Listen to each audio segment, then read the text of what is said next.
The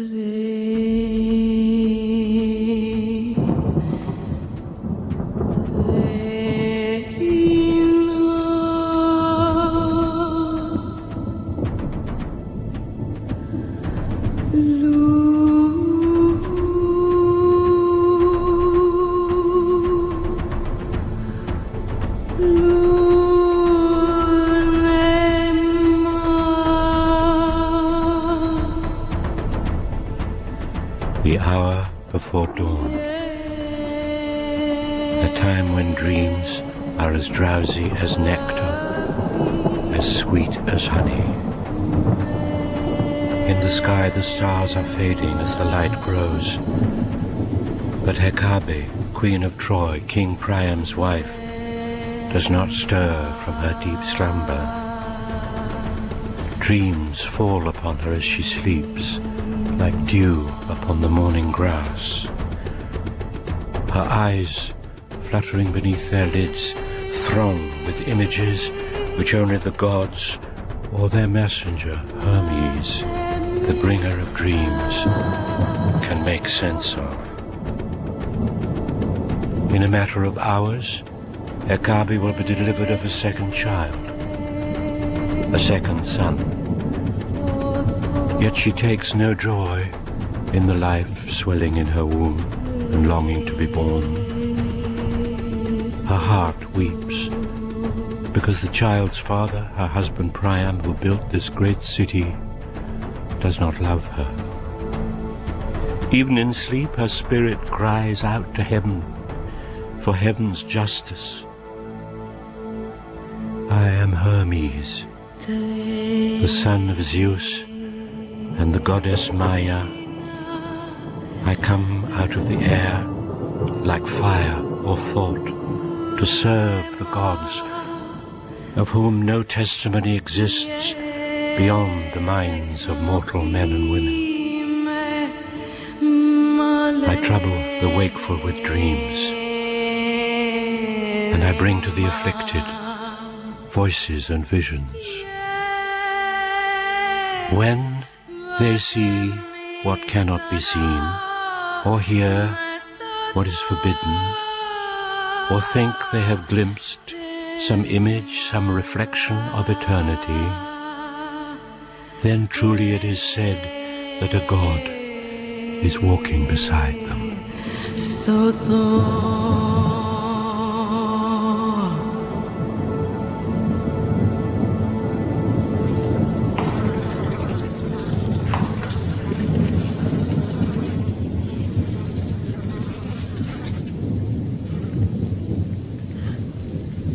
Who are you? I am the god Hermes. Why do you come? I come because you have need of me. Will the child I carry be a boy? Yes, he will live and grow strong and healthy. I dream that with his birth my life on earth will end. You will die the moment he is born.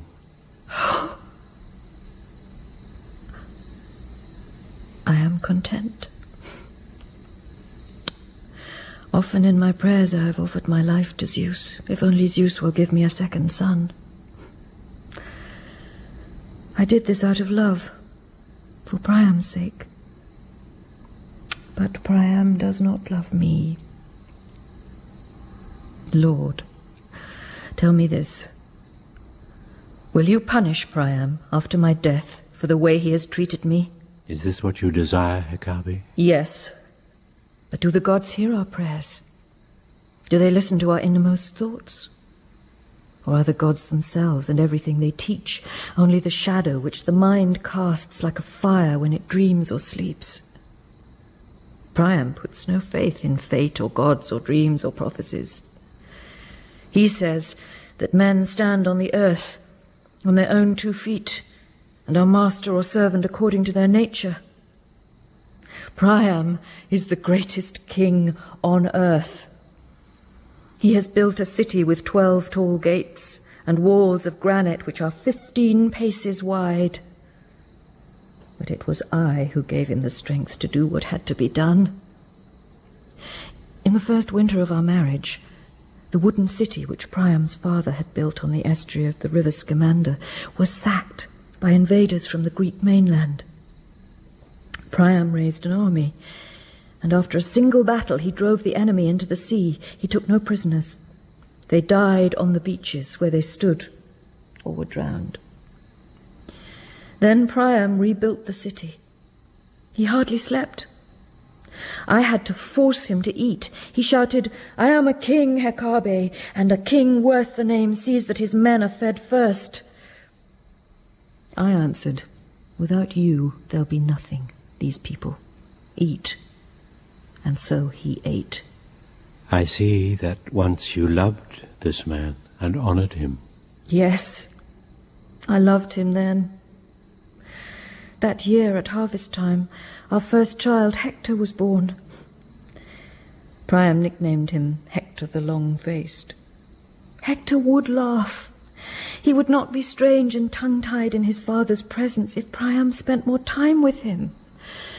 I hoped that if I could give him a second son, then he would love me again as he once did. There was a time when all he lived for was to please me. He taught me how to love him. He wore me like a brooch. But I am no longer young. My brow is lined. My thick black hair will soon be white. Priam has taken from me my youth, my hope, my beauty. Yet in his heart, he knows what all men know. One day he will come back to me, but I will not give him what he needs and wants from me. I will reject him. Do not weep, Hector. The gods love you, and they will deal justly with you. You must not be afraid.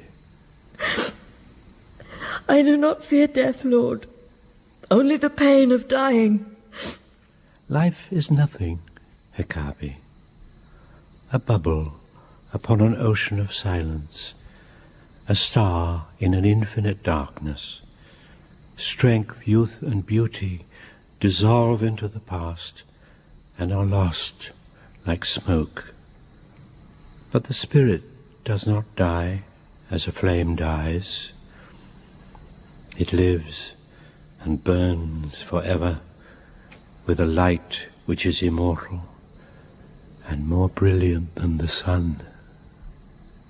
I hear your voice so clearly, Lord. But when I wake, I will forget who you are and what you have said to me. No, you will not forget. When you wake, Priam will be at your side. You will think this is a dream. But it is not a dream. Remember.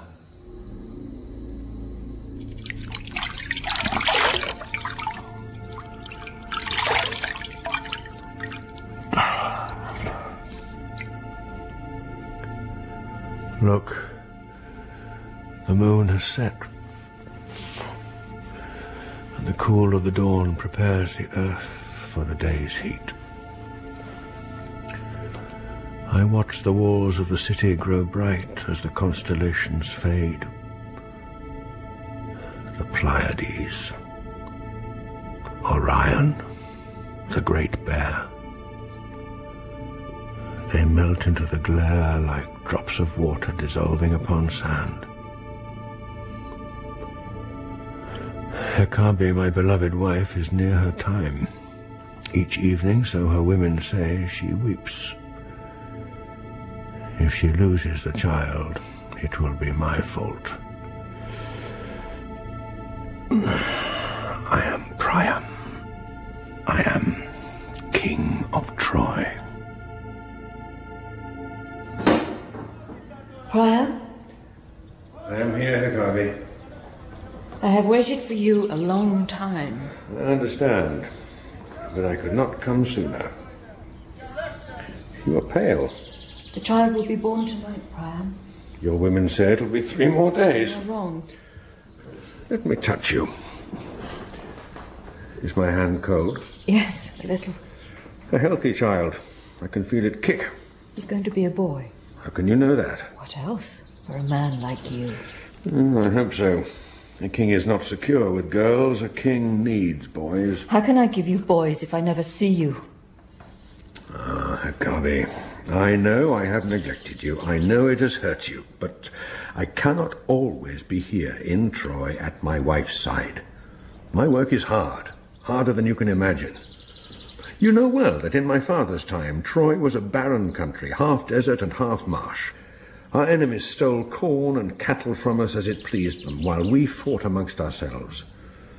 I organized the people of this nation for the first time in their history. I imposed strong laws and put an end to the factional quarreling of petty village chieftains.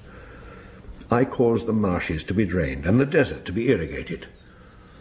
Now the land is fertile, and the tribes which once owed allegiance only to themselves are proud to call themselves Trojans. They acknowledge one language, one coinage, one law. Make a home for me, Hector. I cannot lead the mild and gentle life of a woman. Hypocrite. When you want comfort, you take it wherever you find it. If I behaved as you do, you would renounce me. For years, I've had to stomach your wretched infidelities. The absences which you said were caused by your work, but which your wife understands well enough. I know you, Priam. I loved you once because you were ruthless and cruel, because you never hesitated, because your dreams were full of grace and energy, strength and daring, because your body was everything I desired. But I am tired of you now, sick of your casualness and your arrogance. The way you always ignore my fears, my unhappiness. The way you always think that weakness is contemptible. Pray heaven, something you love is taken from you. Pray heaven, there is something you want but cannot get. What are you saying? I am saying that the birth will be violent. The child will tear me open the moment he tastes the air. You are wrong. I am not wrong. Dreams invade my sleep. I can't shut them out.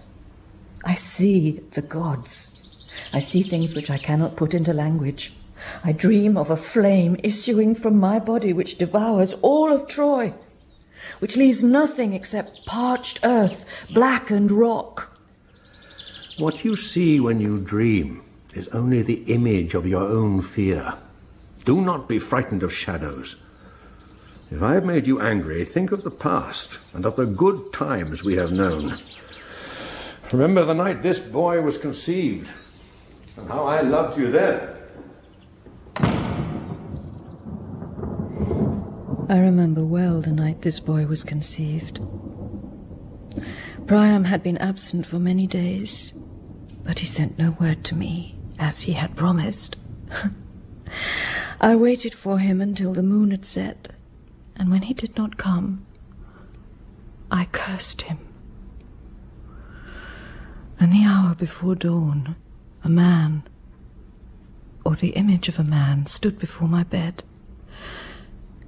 I think now it was the god, and not Priam, who came to me that night and planted this child inside me. I think in his fickleness the god took pity on me because he knew how my body ached and how my mind was full of longing. When at last I awoke, Priam was beside me. Wine had helped him to a deep sleep. I did not wake him, but went out into the garden alone, where I gave thanks to the goddess Aphrodite for her gifts of love and fruitfulness. Oh, Priam! What have you done to me? Because you did not love me, and my body could not please you, the god has entered me. He will give you a son whose soul will never be tempered by a mother's softness and love.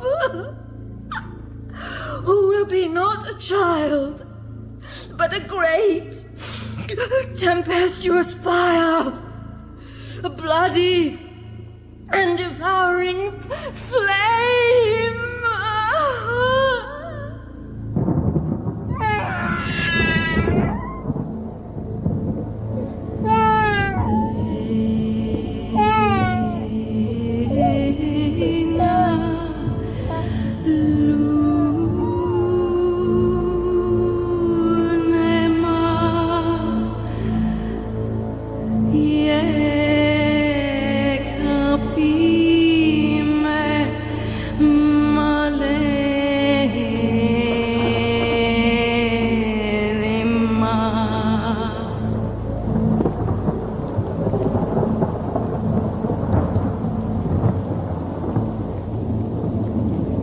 death approaches, the mind becomes simpler, and the heart, free of fear, accepts and acknowledges the gods. Who are you? I speak the words of the gods. What do you want with me? Your son has been born, Priam. He is safe and healthy, but your wife is dead. Dead? She is dead, Priam. The eager boy in her womb was too rough for her. I loved her. When she was alive, you took little account of her. How dare you say that? Am I a liar? No. You speak the truth. I wronged her. There is something else that you must know. As the soul left her body, it cried out, "O heaven, O earth, this child is like a fire inside me. I am giving birth to a flaming torch. I am sent to warn you that if the child does not die, then you, your city and its people will all be destroyed." The words Hector spoke in her final agony will be proved a prophecy. Troy will burn.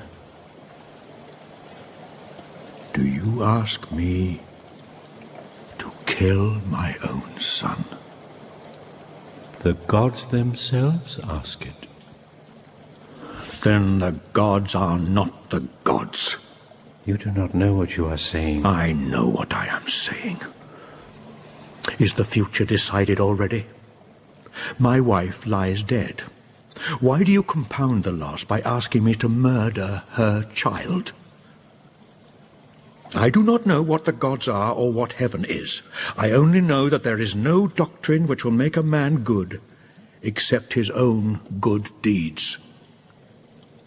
We should not study the entrails of sacrificial birds or the patterns which the constellations make. A man serves the gods best by a mild and merciful life. Do you talk to me of mildness and mercy? You who have bound your people upon pain of death to obey your laws and keep your commandments? I am Priam, king of Troy. I do not slaughter children. You think because you have built a city and brought order and prosperity to your tribe that you are lord of the earth. You are wrong. Gods are above kings. That is why you say that the gods are not the gods. The gods do not want the things you want. That is why you oppose them. All your life you have hated the world's contingent disasters. Nothing contented you until you had mastered it. When Troy was destroyed in your father's time, you despised your father for allowing it to happen. You have always loathed stupidity and incompetence. You have always known what other men should do. Your tribe lived for centuries between marsh and desert upon a narrow strip of land. You despised them because they never attempted to drain the marshes or irrigate the desert. You were the first to do it. You made yourself king, but the gods are above you. Where were the gods when my people died each winter of starvation? Where were they when the summer heat withered our harvest and famine was followed by pestilence? There are no limits to human misery, but here in Troy, the laws I make have curbed its worst excesses. This does not deserve an answer, Priam. Do you hold the gods to account for every failure and accident of nature? But since you are obdurate, I shall trouble you no further. Wait. I will make a bargain with you. I cannot see into the future, but if you can, then take the boy yourself and do with him as you think fit. This I am prepared to sanction to prove to you what you deny, that I fear the gods and respect the unseen and invisible mysteries of heaven. I beg you to spare his life, but if you will not, then carry him up above the snow line in his wattle cradle. Leave him out in the open, in the cold, as the night comes on. If he does not die quickly of exposure, the eagle or the bear or the wolf will soon kill him. Nature respects nothing except strength, and there is no creature more helpless than a newborn child.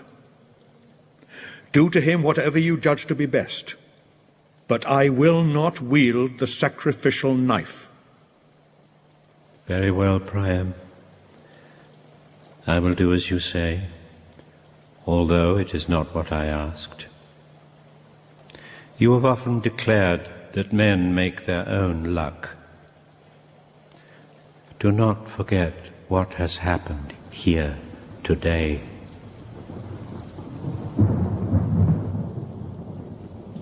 Could I forget? A child was born here, but no sound, no trace of him remains. He has gone into the air with this man who came like a shadow. If the gods permit this boy to live, 16 years will pass before he is himself a man. On that day, whether he is living or dead, I will honor his memory. I will sacrifice at the altar in the temple of Apollo a milk-white bull with no blemish or mark upon him. I will give the life of this spotless creature as an offering to the gods in memory of the son who was lost to me when his mother died. Let the gods see by this that I love my city more than the life of my son. Let them therefore protect and honor it as their own.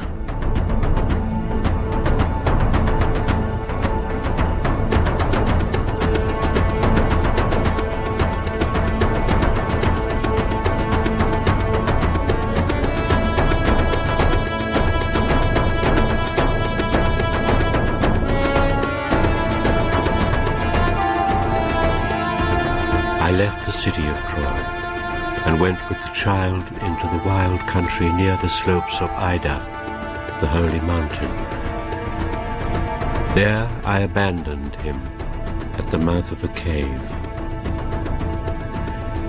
The stories are still told in this region of how he was rescued by a shepherd called Anacreon, who had gone up one morning before dawn into the mountains to search for a sheep which was lost. Instead, he found, lying in the lair of a she-bear, a little naked boy, whom he clothed and fed, and to whom he gave the name Paris. As Paris grew slowly to speech, he found that he could hear in the cries of cattle or sheep which ox or heifer was strong, which animal to put to stud, and which to kill for winter feed. He knew these things without being taught, by his own shrewdness and stillness, and by the voices which the gods brought to his mind in dreams. As he grew, he also knew that it was time to set free a thing within him, which was like fear or longing. He courted and won Oenone, a village girl. Soon they were lovers, sleeping out in the open under the summer stars, not minding the dew coming down at nightfall, or the noise of cowbells waking them at dawn. Then when the storms came on, they had Anacreon's little hut, which kept the weather out. But nothing lasts.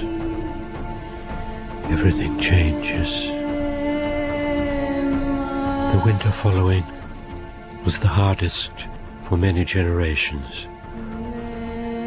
Every animal which Paris and his father could not afford to feed, they killed and ate except one, a fine young bull calf, whom Paris has reared himself since the mother died, wrapping it at night for warmth inside a blanket, and giving it to eat only the best and sweetest grasses.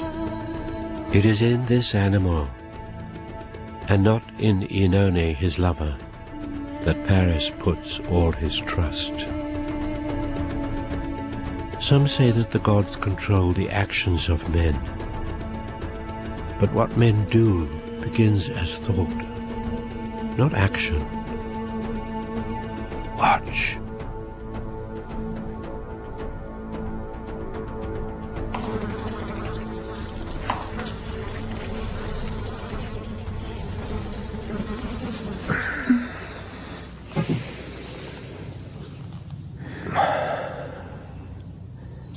Look. The moon is set. The stars are fading. It'll be light soon, and the day will be hot.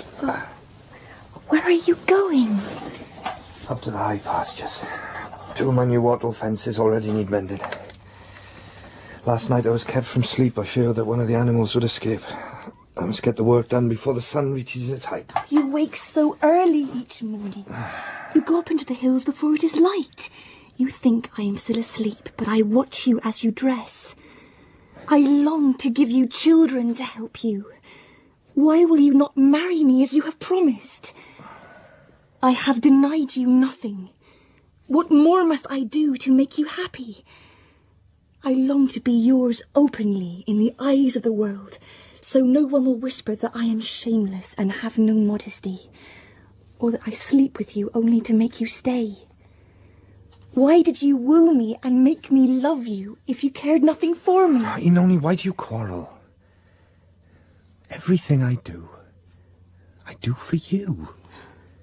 But I have sworn not to marry until I am sufficient and secure. Oh, I have told you this often, but you do not listen.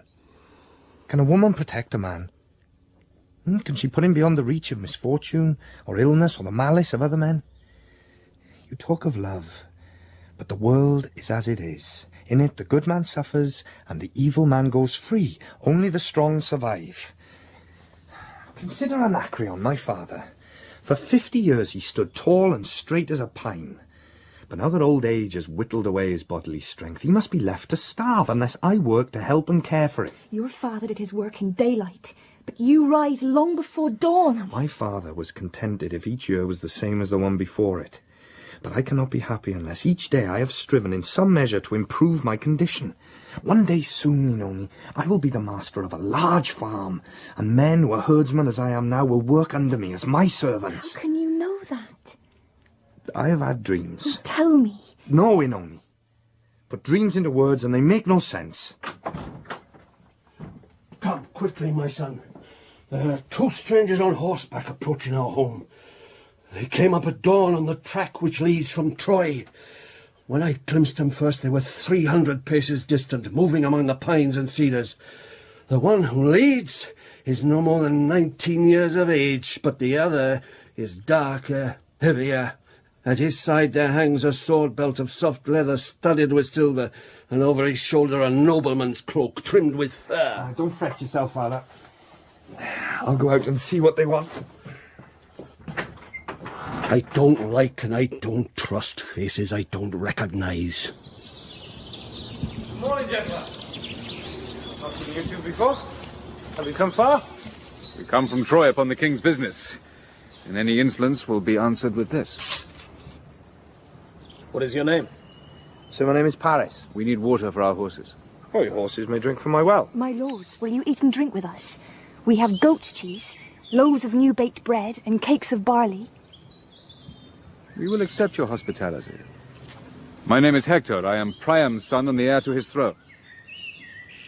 The man who rides beside me is Achilles, Prince of Thessaly. Oh, sirs, I was born here, in the hills, under the shadow of Ida, and all my life I have never made a journey more distant from this spot than a day's ride by ox cart. I have heard no word spoken of any nation called Thessaly.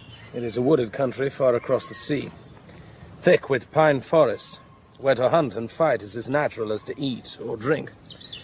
Those who inhabit there trust to nothing except their skill with bow or javelin. Peleus is my father's name, a famous warrior and king who carries imprinted upon his body the mark of 39 wounds, which he, a master of warfare, sustained with glory in the service of the gods and country. Yet, although I am proud to call myself his son, resembling him in much, my birth was not mortal, as his assuredly was. I am the child of a goddess, a spirit of the ocean depth. She is Thetis, daughter of Zeus. Sirs, this is the best of what we have. So why have you come out of your own country across the wide sea to Troy? Priam has said, if men are shown the highest and best, surely they will choose it. Accordingly, I sent to Priam saying, Sir, the people of Troy make bold to call their city the image of heaven, the garden of God. Let me see it for myself, by living among you.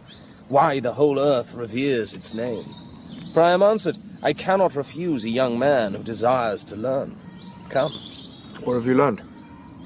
That the city can be stronger than the tribe. The city is not walls or ramparts or a marketplace. The city is an idea. A king may take by force any woman. He may condemn without trial any man, and so, without cause or motive, commit any crime. But the city, binding itself under its own laws, does none of these things. Yet it possesses a strength as great as the greatest king. Priam is supreme because the people of Troy will fight and die, not for Priam alone, but for the liberty to call themselves Trojans, giving up their lives for what is no more than a name. Oh, you say it is no more than a name, but before my father's time it did not exist.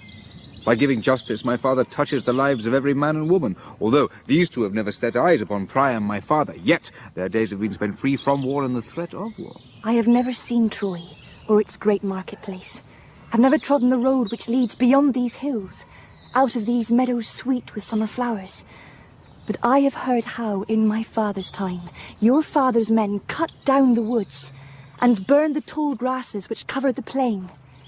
They built roads and raised walls of stone where cedars and larches once stood, and hunted the stag and the boar, not out of need, but for the pleasure of it.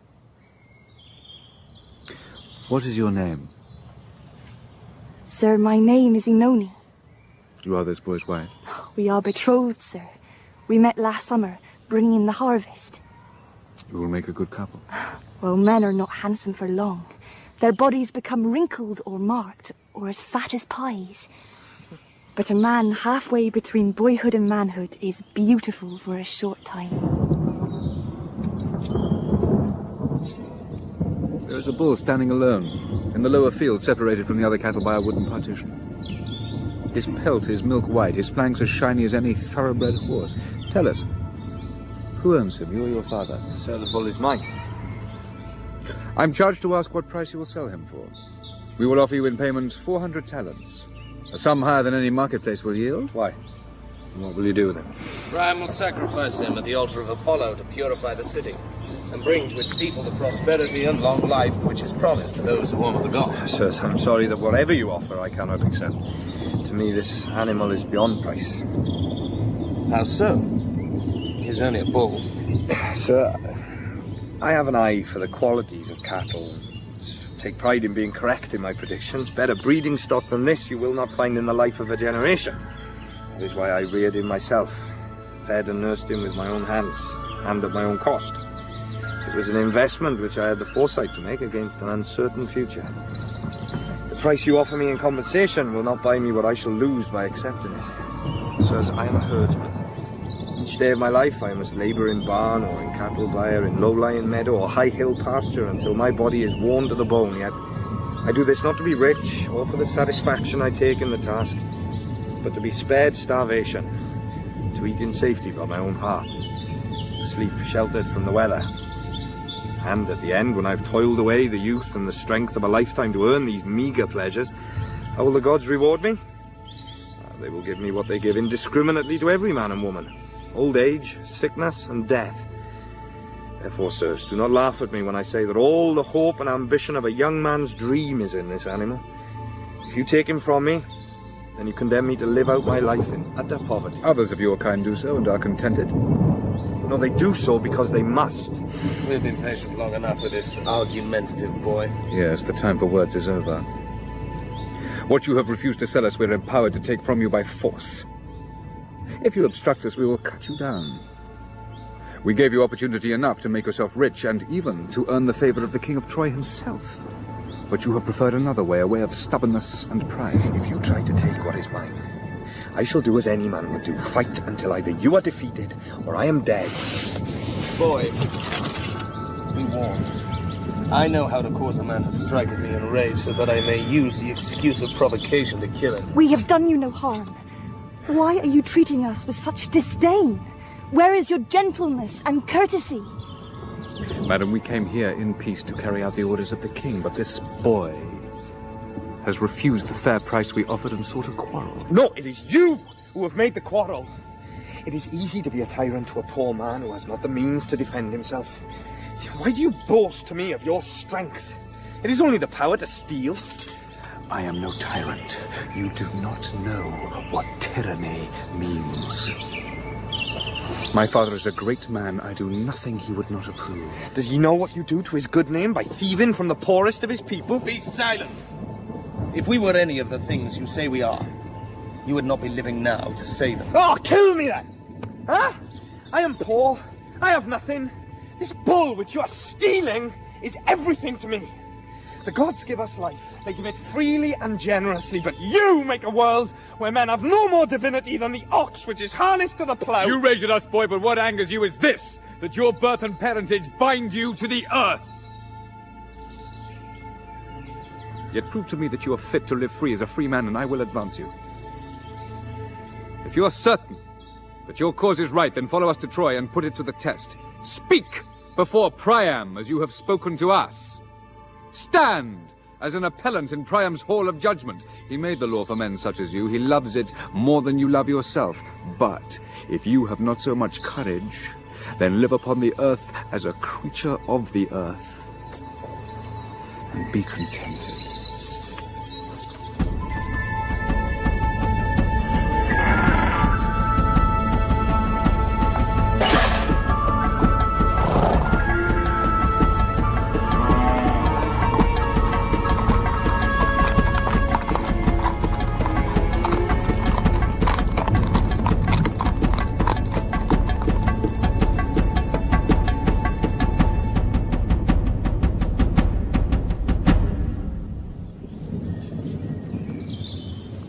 What will you do? I will follow them to Troy. Then you are leaving me. I have no choice, you know. No, it is what you want to do. Everything I wanted and planned for us both goes with them into Troy to perish under the sacrificial knife, to please ceremony and the gods. Do you not know me better, Inoni, than to ask me to accept what I can fight to change? No, Paris, you are leaving me. I did not bring these men to our cottage. You must blame the gods for that, not me. What have the gods to do with this? I have had a dream. Tell me. It is hard to put it into words. You do not lack the power of speech, and have always been quick to condemn whatever offended you. In my dream, I found myself lifted up high into heaven, where I stood before Zeus himself, the father of the gods. Boy, he said to me, I am told that there is no one living now on earth who can better judge the qualities of sheep and cattle than Paris, the herdsman's son. I bowed my head to him and answered, What you have heard is true, my lord. He replied, Then prove it to me. At once he clapped his hands. At once, as if the curtain of the clouds had suddenly been torn in two, 3 women appeared to me, walking upon the air. They were golden-skinned and sculpted out of light. And in their eyes, or so it seemed to me, there lay a promise of immortal satisfaction. These whom you see, said Zeus, are goddesses. Hera, my wife, and my daughters Athene and Aphrodite. But pay no attention, please, to their high estate. I ask you to assess them as you see them, for their grace, for their beauty, and most of all for this, their power to awaken the masculine in men. Look carefully at each one, then judge, if you can, which of the 3 deserves most to bear the title, the loveliest of all? Well, I said to each disrobe. If I'm to judge you for your beauty, then I must see you naked as a lover would. Aphrodite smiled as she put aside her clothes, saying, "What do you know of love? You were a boy, but I can make you a man. You will lie contented in my arms, and never again desire to be a child. Give me what is due to me. In me, everything is fulfilled." At this, Hera, the eldest and the tallest of the three, let slip the garment she wore, and as her russet hair fell almost to her waist, she laughed, saying, "Boy, do not believe these flatteries. Only wealth and power can give a man the freedom to be a man. Power is the doorway to all other satisfactions. How else do the gods rule in heaven except by power? Give me the title, and all the earth shall be yours." Athene answered, as she stood naked before me, "If you do not see that, in themselves, power and beauty are nothing, then you are a fool. Without wisdom, a life begun in hope and fortune must end in catastrophe. Award the title to me, and you will know at the end that to be one among many is the best and highest for mortal men." And did you choose? No. I understood that by choosing one, I should anger the others. And so I walk in fear before I could make a choice. Yet, who would not want power and wealth if they were poor, as I am? This is no dream, Paris. This is an image of the struggle within your own heart. Oh, my love, I know you well. You see what the best is, but you do not choose it. You are dearer to yourself than any friend or any lover could be. Yet some doubt or guilt, some knowledge of falsehood or false dealing which you would prefer not to be burdened with, tugs at your mind. For you, the price of doing wrong is to know it and see it clearly. If you leave me now, your soul will never be at peace. No course of action will satisfy your longing. Always your heart will whisper, "Had I lived my life another way, then perhaps I might have been happy." I knew it, but had not the strength to do it. I did not compel you to love me. You accepted me. Yes. You are beautiful, and you offered me love. I was young, and had never known a woman. Did I do wrong to accept what you gave? Go then. Go if you are going. You said that you loved me. Now you talk as if you hate me. You have broken my heart.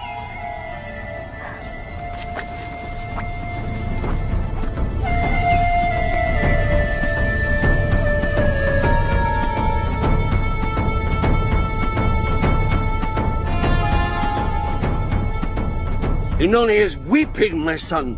Why? What is the matter? I told her I'm leaving her and going to Troy. You are not free to leave. You're pledged to marry her. I made her no promises. Do not make me despise you. Do not break my heart as well as hers. Father, I have tried to love her, but I cannot. If you say that you never loved her, then you've deceived me as well as her. I loved her beauty, but beauty is not enough. Girls from the village are not beautiful for long. Before they are 20, you see the wrinkles form around the mouth above the eyes. Their shape alters as they eat too much and bear too many children. Is that a reason to leave and go to Troy? I go to Troy, Father, to get back what is mine. If you challenge them again, they will kill you. I'm not afraid. You should be. You are a herdsman. There's nothing in Troy for a man like you. A man has only a single life. Why must I spend it here among cattle and sheep? What can be worse than to leave the space empty between cradle and grave? You know, the tree in the meadow says to me, "Make me free of the root which holds me and binds me." The fish, which I hook out of the stream, say to me, "Send us back to the long wild river where we were happy." The fire, climbing in the grate, cries out, "Let me leap up to heaven where everything is heat and light." The Gods are cruel. And they blessed me with a son I never hoped to have, and now at the end of my life they take it from me. Father, I do what I must do. I am not your father. It is time that you knew the truth about yourself.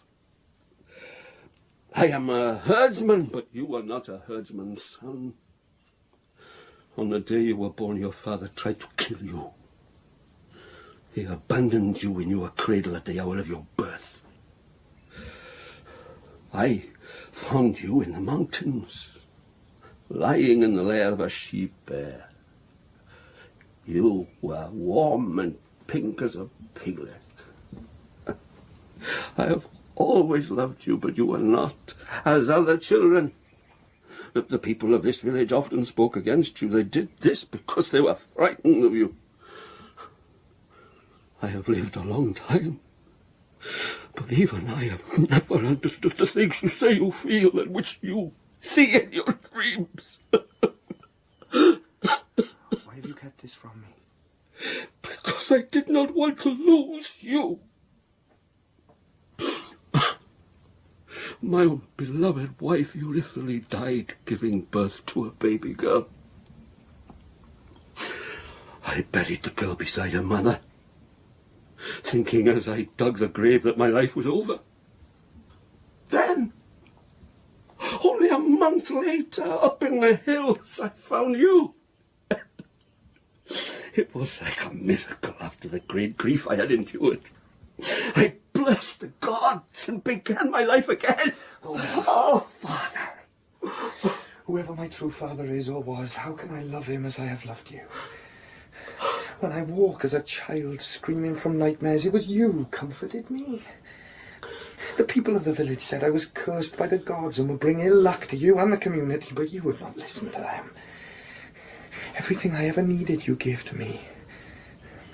Out of love.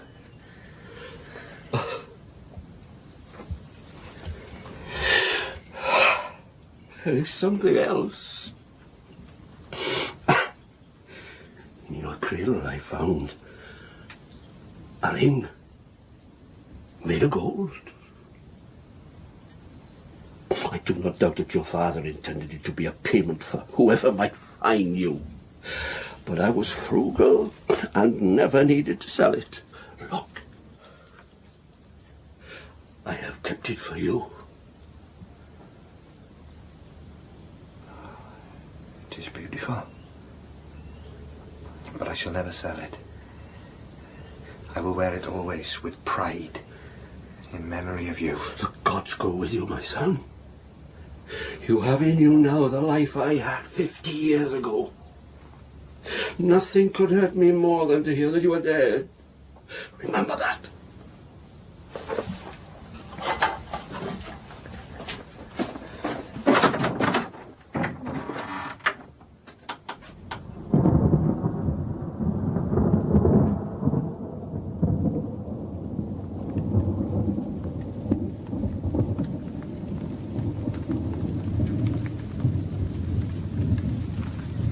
He is gone. I know him too well to think he will ever return. He has taken the light out of the sky. He has made the air thin. He has separated me from everything I loved and wanted. My life is barely begun, yet my good days are over. Never again will he warm his hand at the fire I lit to keep the winter out, or eat the food which I prepared for him with such loving care. Never again will I be happy, never laugh, never wake in the morning content and carefree as I used to do when he slept beside me. Nothing lasts. Everything changes. Oh, you gods! Do you think that I do not know how foolish it is to make a man, a mortal man, the centre of my life and the beat of my heart? But I have tied the knot which I cannot undo. I will make myself a garland of roses and myrtle berries, of hyacinth and the gentle narcissus and the white violet. I will make a wreath of the summer's late flowers. They will lie with me in my grave, and fade as my beauty fades. I will eat nothing and drink nothing, for I am resolved to die for love of him.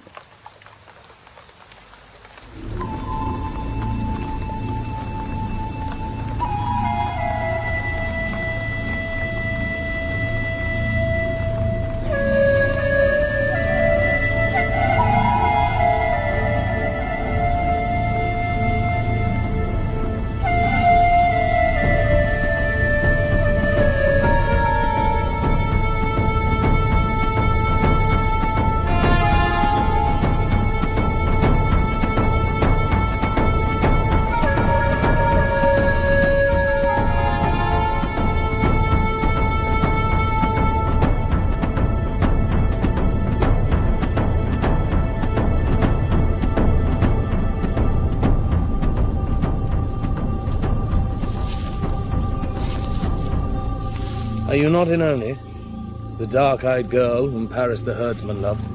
Paris did not love me. He has left me and gone to Troy. You are very pale.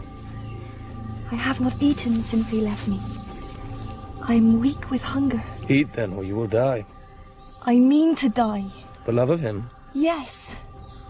What folly. Would he die for you? Do as he has done. Find comfort elsewhere. What comfort has he found in Troy that he could not find in my arms? You do not want to know. Tell me. He challenged Hector in front of Priam, his father. His suit was successful. Hector admitted his fault. Priam believes by the ring that the boy wears that Paris is his own son, who was discarded in his infancy to comply with the prophecy of the gods. Accordingly, your love of the herdsman's child is raised up high, as a prince among men. So, my fate is sealed. It does not please me to see you weeping. I have no power to give you what you want. But if I could, I would make you happy. You are young. Do not destroy yourself because a man does not love you. I have no choice. I think of nothing except his face, his body. I hear nothing, only his voice calling sweetly to me. You are beautiful. Come with me. Sleep in my pavilion at my side. You will be famous forever as the lover of Achilles. I cannot. You are as good as he is. But you are weak. Be strong. I do not know how. Make your spirit harder. Your need simpler. No. Well, then I cannot help you. I came to Troy to find a companion for the life I mean to live.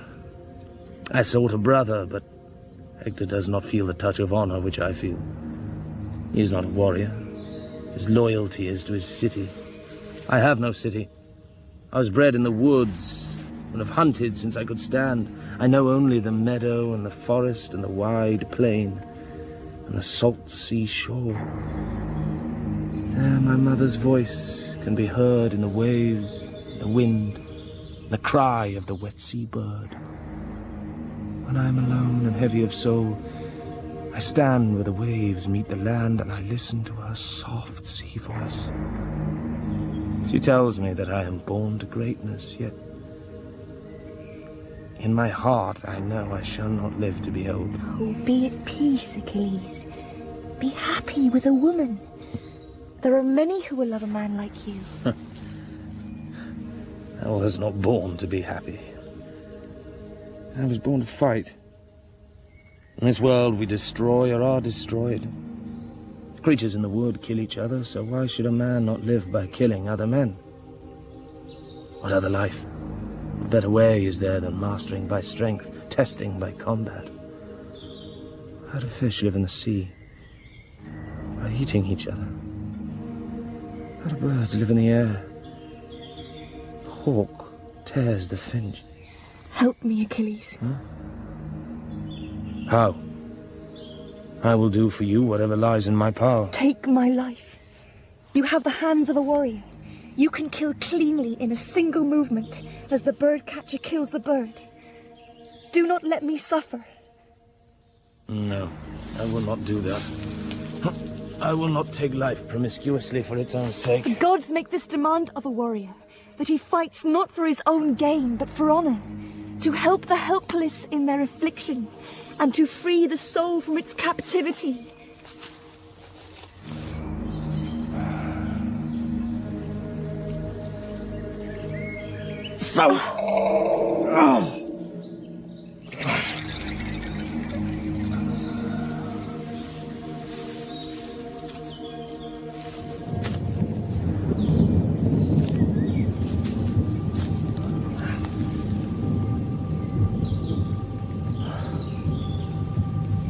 Blood. I think the earth creates for itself what it needs. When it needs blood, it will have blood. If the good man is not also a strong man, then his goodness is spilt like water into the sand. Men say that the gods want men to be good. Yet the earth desires only strength and blood.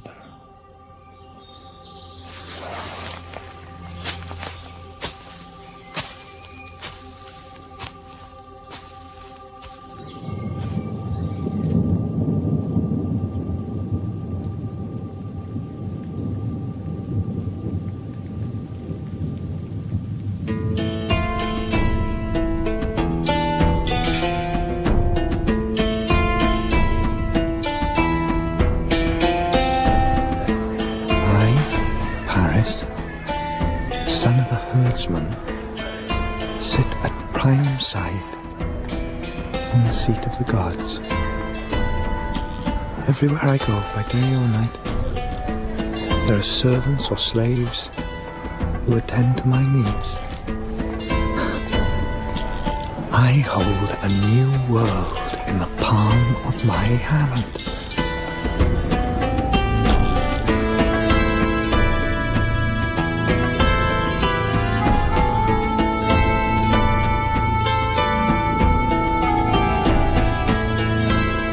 Tell me, child, what the short summer night has shown you.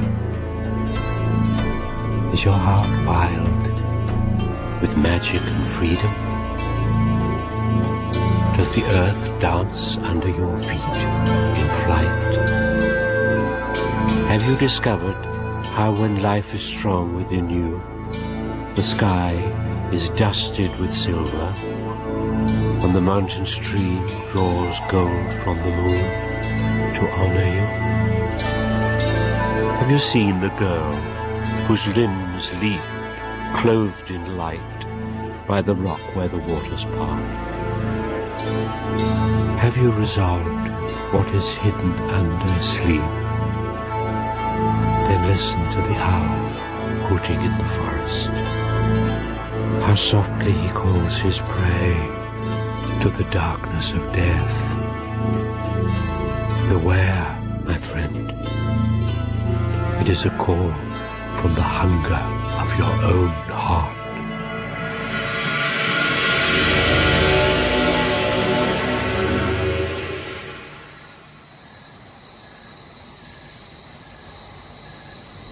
Come closer, Paris. Let me see your face.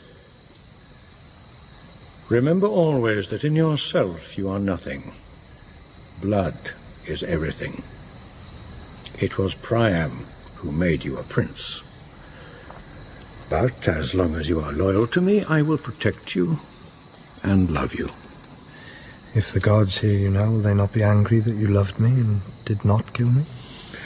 Either the gods wished you to survive, and so they brought it about, or else I must believe that the gods are malicious and destructive, that they have rewarded me with this moment only to punish me later. And I will not believe that fate or the gods work to our harm, or that they condemn us for loving our own. You were my natural father, yet you had no love for me. You abandoned me to die at the hour of my birth. The herdsman, Anacreon, who raised me and educated me, had not enough even for himself, yet he gave me half of everything which was his. You are quick-tempered as your mother was.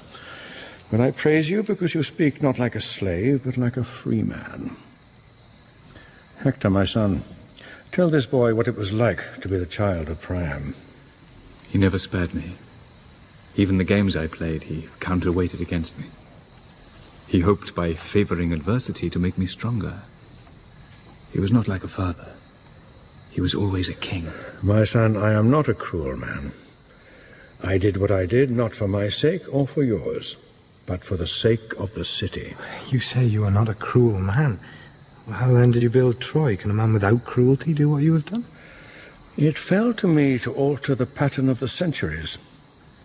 If we believe it is our destiny to live forever upon hard ground, under an open sky at the mercy of the weather and the seasons, then it is our minds which are at fault, not our bodies.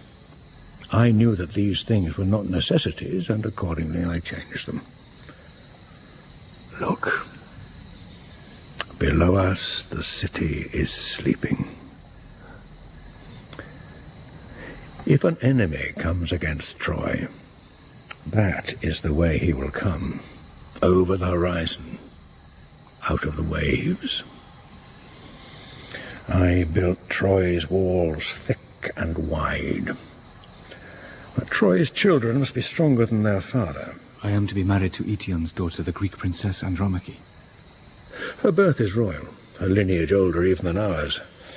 My firstborn son will mingle his blood only with the highest and best. What of me? You? Am I not also at an age to be married? You will leave Troy. I shall send you away. You have told us that life is hard for those who are born poor. I tell you this, it will be harder for you as my son. You will go as my envoy to the court of Menelaus, the red-headed king of Sparta, who desires closer ties with Troy. Because you are young and lack experience, Menelaus will try to better you in any way he can. Bring back from your meeting some prize, some result, to show me that you are more than a village boy. And according to what you achieve, so will I reward you.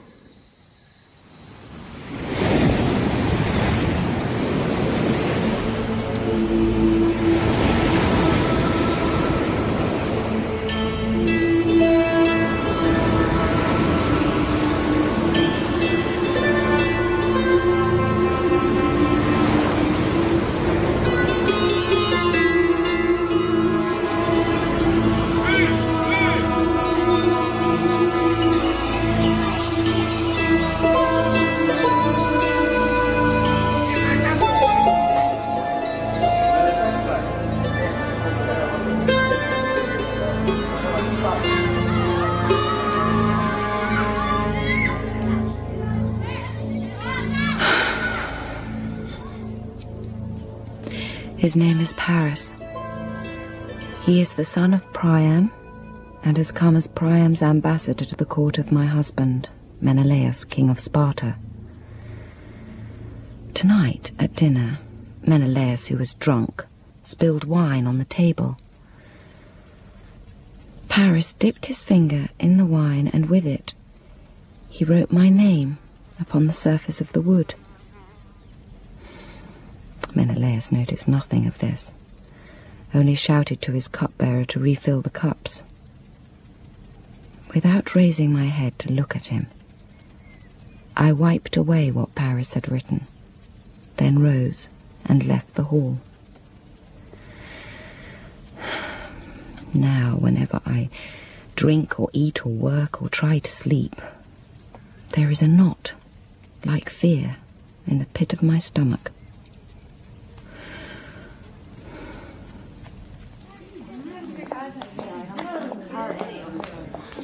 Sir, welcome to Sparta. Sir, I thank you. Sparta is a small kingdom, a mountain kingdom. We lack Troy's wealth. Yet we are strong and at peace because we count Troy among our friends. Sir, my father commands me to say that Troy is honored to be Sparta's friend. I have done business with Troy since the days of my boyhood, but I've never seen it. It is said, sir, that Troy is a city overflowing with munificence, where slaves are as numerous as flies in summer, where Priam's gold coin comes warm each day from the mint like bread from a bakery. And where every citizen keeps a table as lavish as a king's. Sir, by our position, we stand between east and west, commanding the sea. Yet, we prefer to make ourselves rich, not by war, but by trafficking. Sir, time for war is coming. Troy has done well, but she must understand that wealth is worth nothing without strength. And my father Atreus was called a pirate, but by warfare he and his confederates humiliated Memphis and Thebes and took from the pharaoh Merempta corn enough for 10 winters. Since I became its king, this nation has fought no wars. I have preferred to codify the law and see it obeyed. For too long these islands have been riven by tribal dissension. The chieftains who govern fight too easily amongst themselves. But my brother Agamemnon and I have learned from Troy what unity can mean to a nation. Sparta is a stronghold, not a city. Here our life is frugal, and as a people we are praised most for our austerity. I say to Priam, your father, that since our interests do not conflict, let us bind ourselves closer in an alliance of strength. Let Troy and Sparta control these islands and the seas beyond them. Troy is a great power. She has in plenty the necessaries which Sparta needs. In return, Sparta will provide to secure Troy's interests here upon the mainland, a force of fighting men loyal to Troy and to Priam, its king. Sir, I will report what you have said to Priam, my father. I am obliged to delay our conference. News came this morning from Crete. My grandfather's brother, Catreus, the old king, died in his sleep 3 days ago. I barely knew the man, but I must travel to Crete to see him buried and to preside at the funeral games. I will be gone only a short time. Treat my house and everything in it as your own. I leave my wife Helen under your protection. Sir, I am honored by your trust.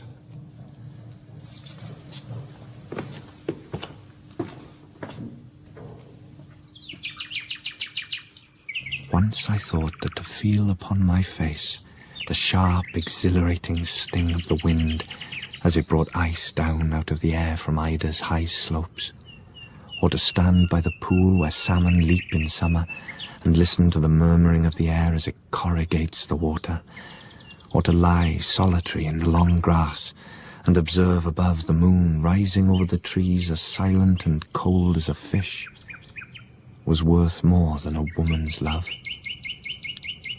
But then, in my boyhood, in a dream, I saw a woman's limbs and eyes, breasts and legs. I touched warm skin and could feel between my fingers her thick, dark hair. I thought that she was a goddess. Then I thought that her name was Inoni. All of my life, her voice has been calling to me. Sir, my husband left Sparta at dawn and will be gone 10 days. In his absence, he instructs me to make you welcome. Madam, it is an honor to be at your disposal. You are Queen of Sparta. I know what authority and power lies in that title. So why do you flatter me? I am Queen of Sparta, but in myself I am nothing. My husband gives me name and title. Everything I own or am belongs to him or his estate. Yet you must know that for 30 years my father, King Tyndareus, ruled in Sparta. Menelaus is a stranger here. He came for me and for the crown he got by marrying me, according to the ancient custom which Spartan kings revere as law. Until I was 10 years old, I believed I lived the happiest life on earth. After that time, I was courted in love, sought as a prize, desired as a living gift. But the more men desired me, the colder I became. Madam, you are wrong to say that you are nothing. You are Helen. You are the daughter of Leda and Tyndareos. All of your life stories have been told about you to account for your beauty. It is said that when Leda, your mother, married your father, the gods pitied her because she was so lovely, and your father already so old. It is said that on her wedding night, Leda became the lover of Zeus himself, and that you and your sister Klytemnestra are the twin children of their union. Is that what you have heard? I do not say that it is true. I understand that I am beautiful, but it has brought me no contentment. I remember how on the day we were 14 years old, Klytemnestra and I were summoned to see my father. He told us that we had reached marriageable age and must, henceforth, have husbands. In the negotiations which followed, Klytemnestra was given to Agamemnon, the elder son of Atreus, ruler of Argos. Menelaus, his younger son, got me. And after my father's death, my father possessing no male heir to succeed him, the crown of Sparta itself. Atreus and his sons are descendants of a tribe foreign to this nation. Atreus seized the throne of Argos by force and held it until his death with brutal persistence. But Menelaus, his son, has never been a brutal man. On our wedding night, his fear of me was so great that when he gripped my shoulders and said to me, "Now you must undress," his hands were shaking. Madam, why do you speak your most private thoughts to me, as if you and I were lovers already? Sir, you are not ignorant of why. I am not naive. You're not the first to praise me or my beauty. It's vanity in you to think that I would dishonor so lightly and so easily a man who puts all his faith and trust in my integrity. You insult him, but you praise him for his trust. You loathe his body, but you lack the will to leave his bed.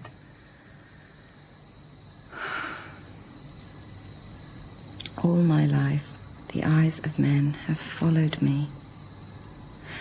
Since my earliest days, I have been gazed upon with an intensity you could never comprehend.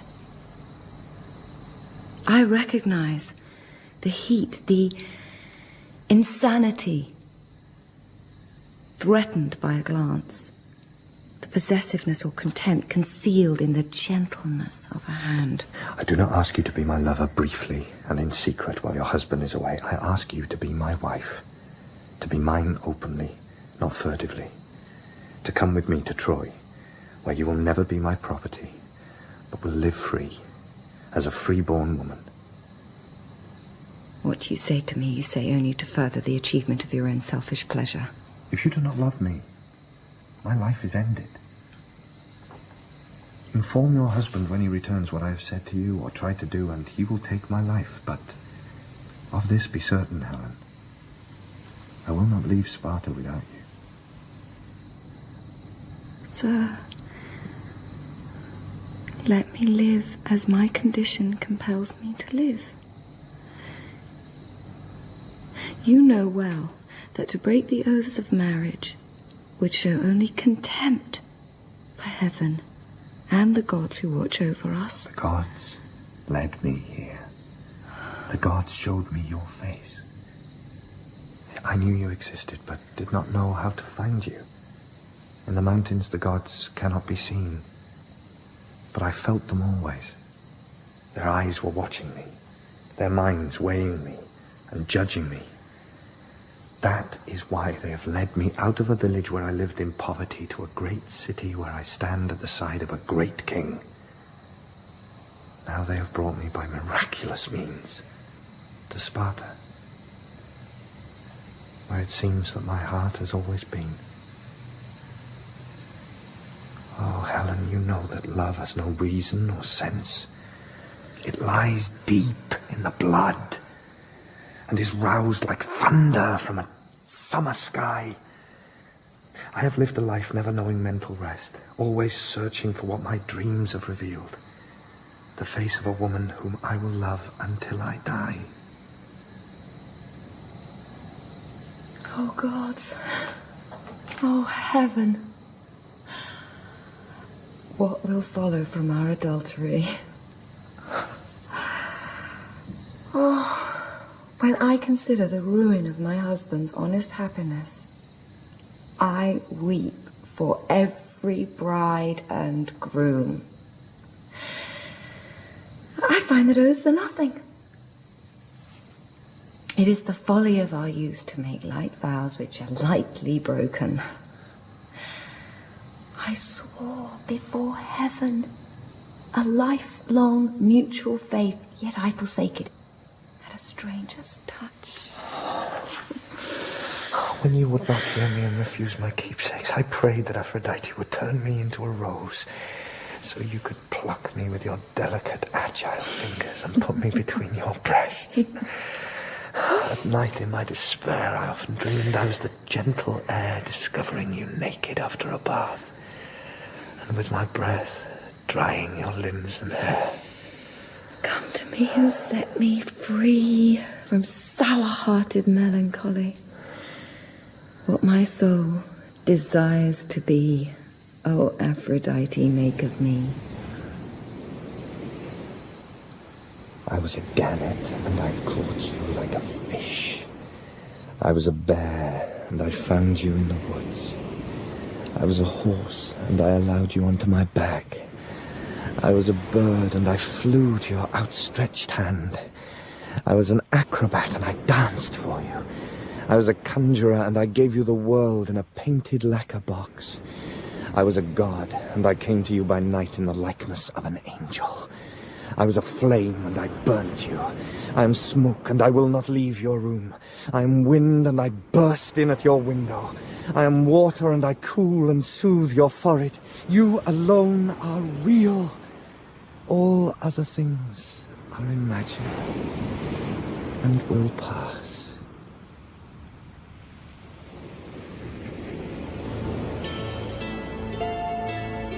I learn you have taken ship to Troy, leaving behind you everything which was yours. You have left in the arms of a man who seemed to me truthful and worthy of trust.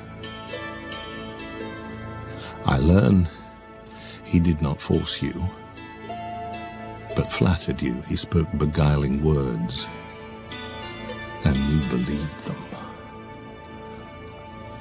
All my life, I have longed for hearth and home and a quiet bed, to be at peace with the gods and the spirits of the earth.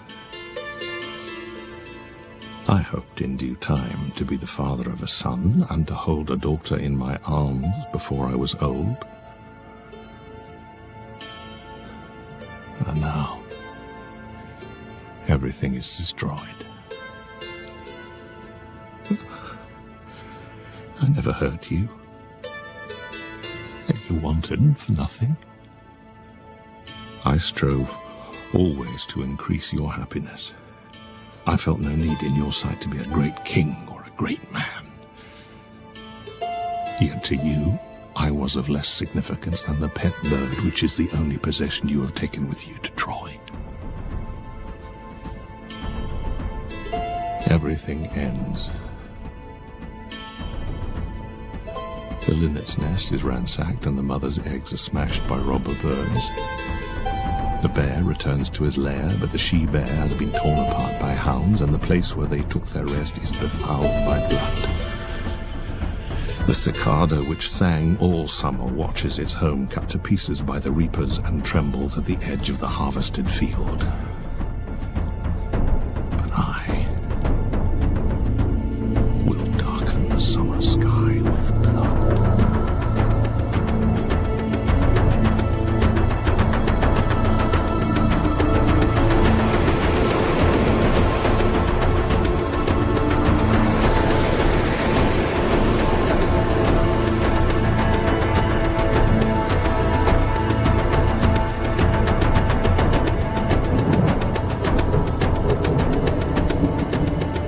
See what none of my race has seen in half a century.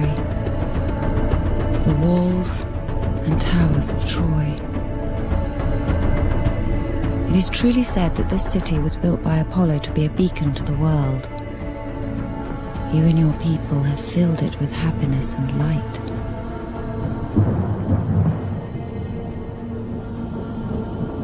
Do you come to Troy of your own free will?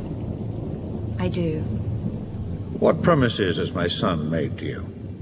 He has made no promises, Priam, except his hand in marriage, if you will permit it. How can he marry you? By order of law, Menelaus is your husband.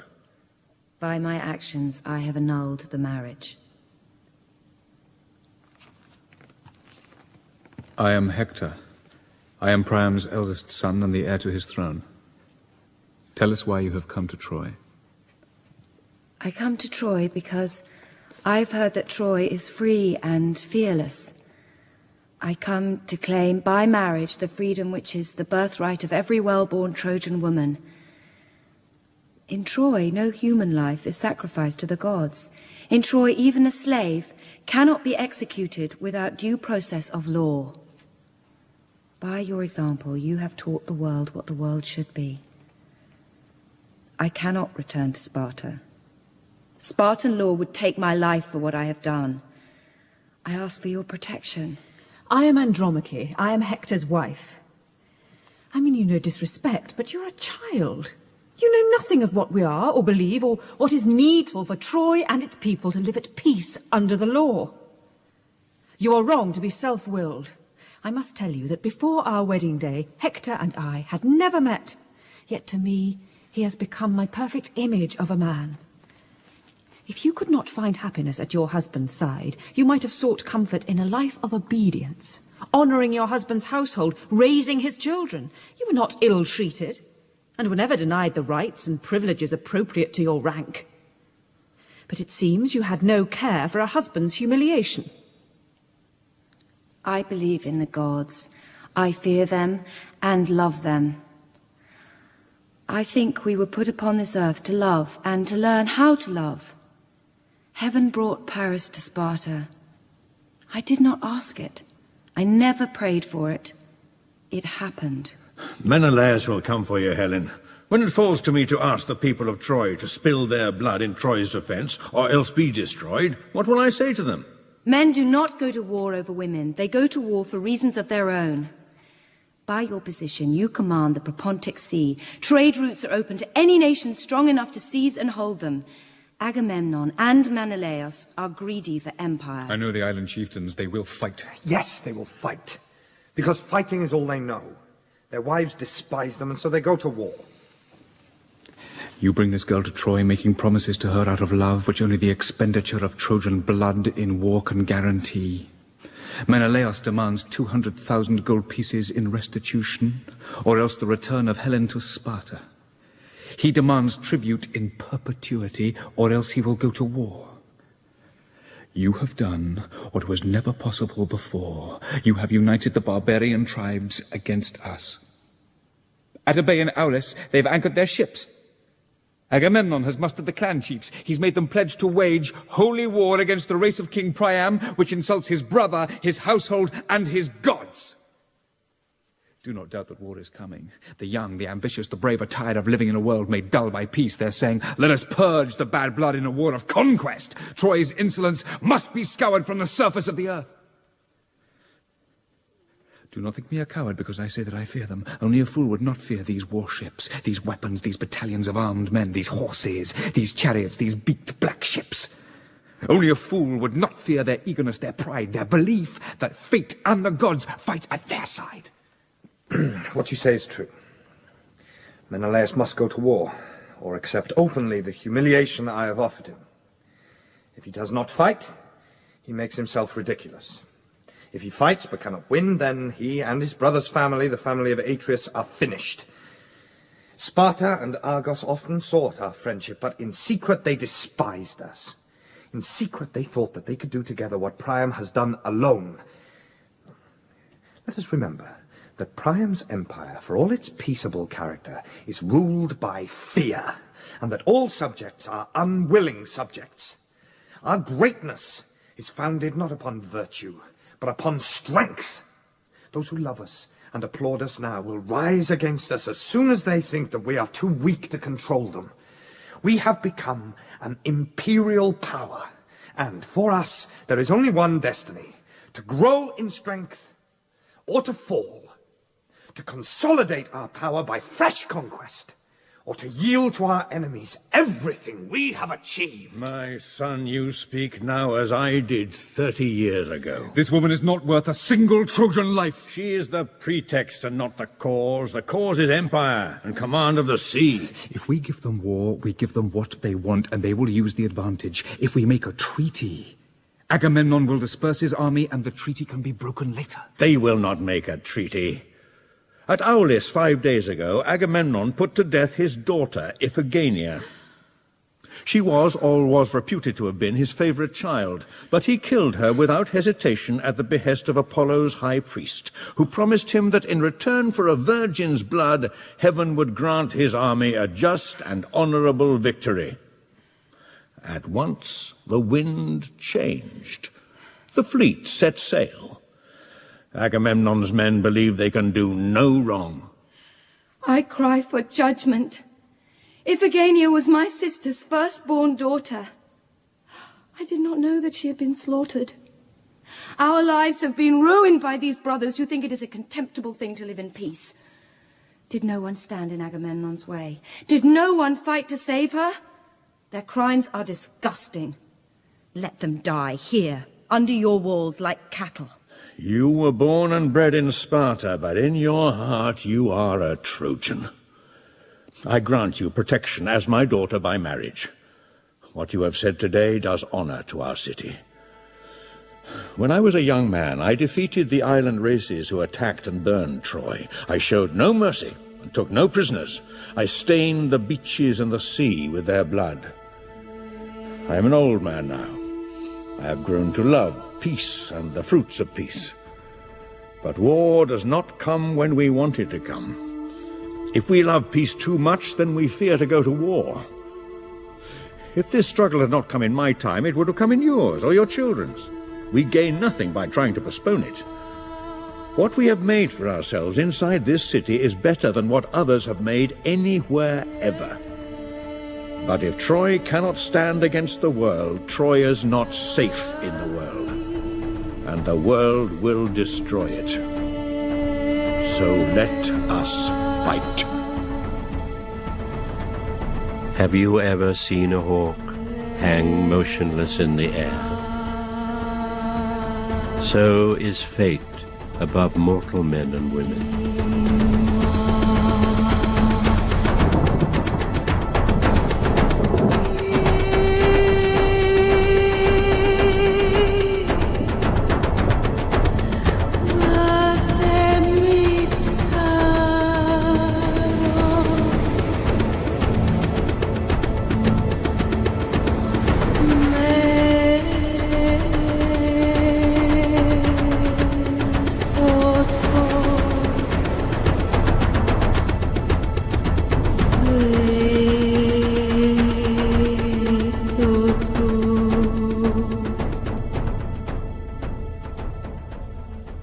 In Troy, by Andrew Rissik, Achilles was played by Toby Stephens, Aegisthus by James Hayes, Agamemnon by Oliver Cotton, and Anacreon by Ian Hogg. Andromache, Emma Fielding, Electra, Cassandra Sperry, Hecate, Deborah Finlay, Hector, Michael Maloney, Helen, Geraldine Somerville, and Hermes, Paul Scofield.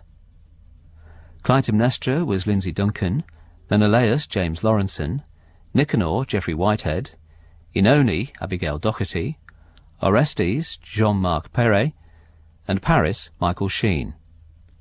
Saeed Jaffrey played Parmenion, David Harewood, Patroclus, Julian Glover, Priam, and Eleanor Bron, Thetis. The singer was Maya Soterio, and the producer was Jeremy Mortimer.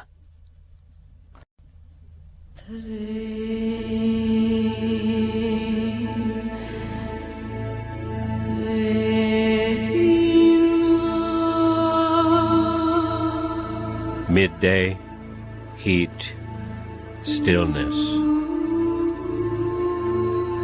The sea below the walls of Troy barely moving. The sky vast and unblinking. No one stirs. Only Achilles, who sits motionless close by the tide line, his head bare, his eyes half closed in prayer. I pray that Troy will never fall. Let it stand until the end of history. 10 years I have fought for it, here below the walls under Agamemnon's leadership. 10 years of stupidity, waste, and failure. Oh, Mother, oh, my Creator, hear my prayer. I am your son, Achilles, your miraculous boy. My father is a mortal man, but I claim descent from what is oldest and most permanent, the sea itself. You are a spirit of that element. Thetis, daughter of Zeus, let your power be my power. Agamemnon has stolen from me my favorite concubine, a creature dark-eyed and lovely, assigned me by common custom as a prize of war.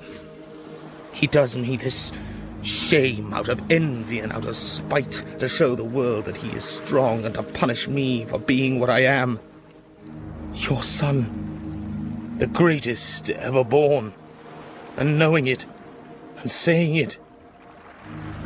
Now he weeps, and as he weeps, the ebb and flow of waves upon the shore brings back to his afflicted heart, somehow, the memory of his mother's arms, how she would rock him asleep and sing to him in a low and soothing voice her songs of sleep and forgetting.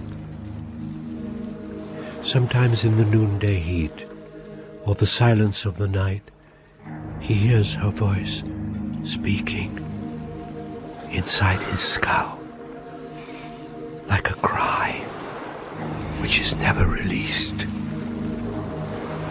Oh, my son, why do you weep? A man of power betrays your trust and you're surprised. I know what men like Agamemnon are. Your father, Peleus, was the same. A soldier, an adventurer, a brave, bone-headed, violent, aristocratic thief.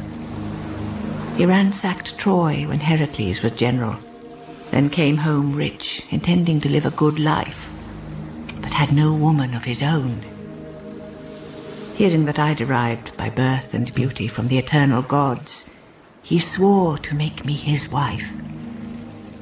He hid in a cave on a beach, and when I came down at dawn to the sea's edge to swim naked in shallow water, he followed, resolving to take me by force if necessary. Soon his hands were at my thighs, his lips at my breasts. I fought back, using all my magic arts. I became in turn a fish, a bird, a crab, a unicorn. But your father, made proof by his desire against the pain, held on to me tight through all the straining transformations. There was no gentleness in those thieving, grabbing hands for me, as he raped me repeatedly at the edge of the water. Later, when his force was spent, I had my revenge. I let him believe I had come to love the body which had violated me. I used him selfishly for my own pleasure, as he had used me. I bore him a son, you, Achilles, the greatest ever born. A son such as any father, any king would dote upon. Yet before you were old enough to possess the power of speech, I stole you from his house, rearing you in a forest where he could not corrupt you. I love you for your power, your beauty of fall. In the day's heat, your limbs gather gold from the sun, but your nights are dark with bewitching dreams.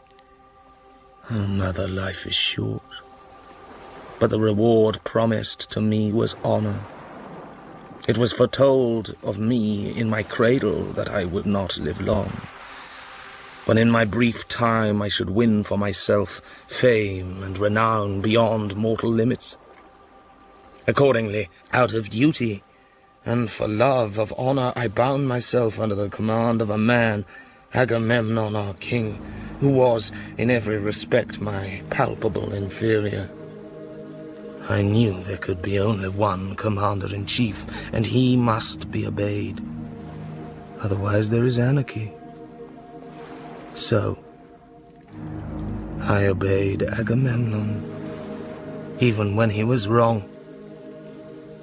Now, I receive my reward for the years of service I gave unstintingly to my king and overlord. I am treated like trash. Oh, Mother, when I was told what he had done, my heart blood tightened inside me. My head filled up with waves of sound like sea or horses' hooves. I left my tent, came out into a world drenched in light, so strong I had to shield my eyes against the dazzle of the sand. Then, as I have known them do before, light and noise fused, somehow became one image. You stood in front of me. Oh, Mother, when I hear your voice, see, my head rocks with pain. Yet what I feel is love. Immense, unnatural, serene. Oh, child, by ancient arts I have created you my own. Even at your birth, I knew you would grow stronger than your mortal father. I bred you strong, so you would always hear my voice wherever I should be, in the sea or under the earth, or up in heaven with the ever-living gods. As for Agamemnon, whom you hate, remember, Troy is your opponent. He is not. By fighting him, you diminish yourself. Take your revenge, if you will have revenge, as I took mine, patiently, by stealth, not letting your enemy know your thoughts, not letting him see your pain. God will teach him manners, my son. Mother, there is no God. And once a man is in the earth, he stays there. The life goes out through clenched teeth. It does not come twice.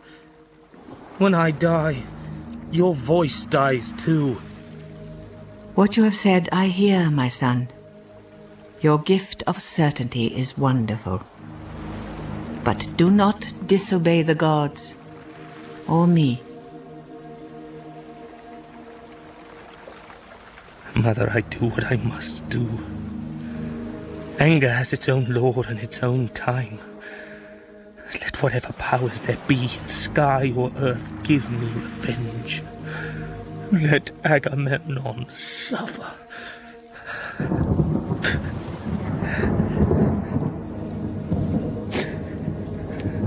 Compose yourself, Achilles. You are dearer to me than a brother, closer than blood. But this rage of yours has power to ruin us all. Agamemnon must not find you here, weeping on your knees like a beaten schoolboy. He must see you as you are, as the army knows you to be, their champion, resolute, immaculate, uncowed by adversity or the insolence of authority. What news do you bring, Patroclus? Does Agamemnon come to my tent? Will he explain openly to my face why he has done me this injury? Yes, he is coming. He knows that you have spoken violent language against him. He knows he has to show that he is not afraid of you. Is this the god-mad Achilles who falls down at noon to listen to the stones on the beach? Who puts his ear to the water's surface or hears in the movement of the wind above the sand divine voices? I think it is not the gods, but his own unstable nature which stings him into this madness, this rage. The army loves him, Agamemnon. What you have done will earn you nothing but their contempt if you persist in it. They know Achilles is always at the forefront, always leads, that he cares nothing for his own safety. To have seen him fighting is to have seen a god in action. Menelaus, you are my loyal, steadfast brother, and when you speak I listen. But you are deceived. This is no god. This is a proud man, unable to tolerate the knowledge that there is one above him whose authority exceeds his own. Why do you steal from me, Agamemnon? Why do you persistently quarrel, Achilles? Answer him, Agamemnon. The girl you stole was allotted to Achilles by acclamation as a prize of battle. I feared that in his rage he would kill the soldiers you sent to abduct her. But Achilles is a man of honor. Friends, he answered them. It is no fault of yours that our king behaves like a common thief. Patroclus, you are this man's comrade in arms. In you he places all his trust. I do not ask you to approve the action I take. I ask only that you understand why I took it. I had a girl of my own. I loved her more than I loved my own wedded wife.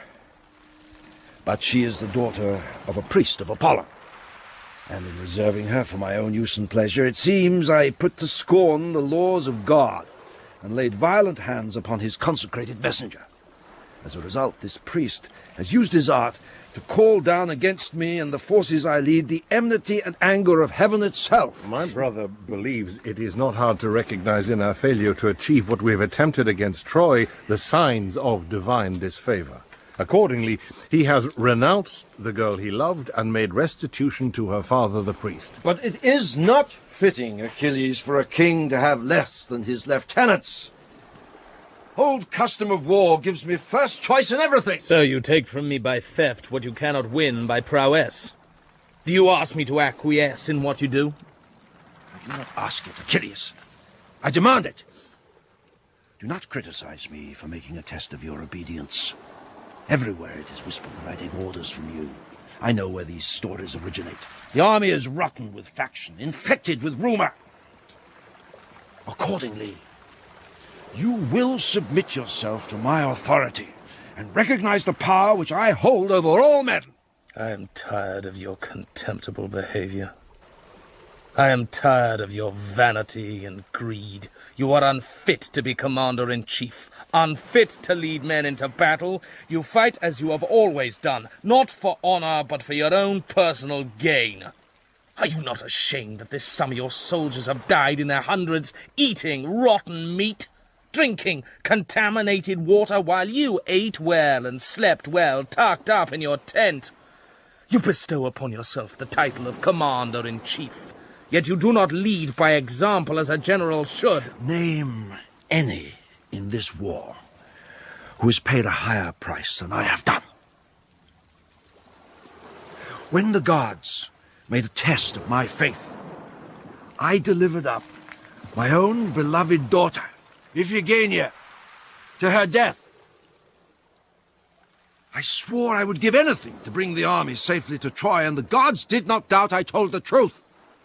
They spoke through their priest, and I obeyed them. Do not lie, Agamemnon. You put no faith in gods. You did it to seem strong. You knew that if you treated your own daughter as you did, then you would be feared and obeyed. Prophecy was given openly and in public. And when the army heard it, you will remember how they howled for her death. I could not repudiate it. The will of the gods is harsh, not gentle. Often it is needful for us to suffer. She suffered. You did not suffer.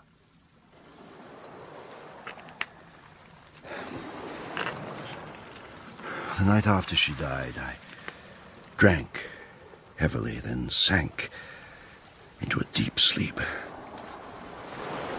I woke before it was light. There, in the darkness, a child was sitting with worms in her hair.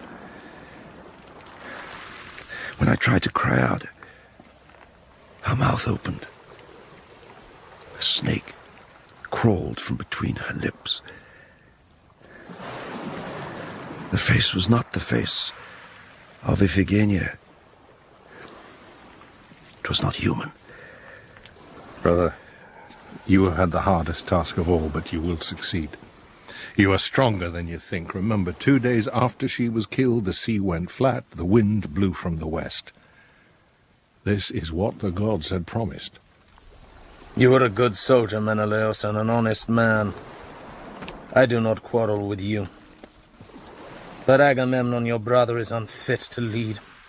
Accordingly, I withdraw myself and my men from under his command, my decision to take effect at once. Understand, Agamemnon.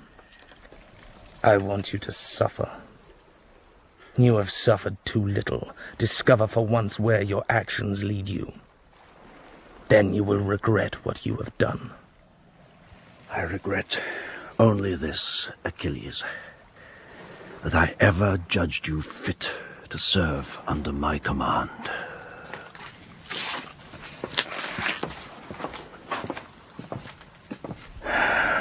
Speak, Patroclus, you say nothing, but your silence accuses me.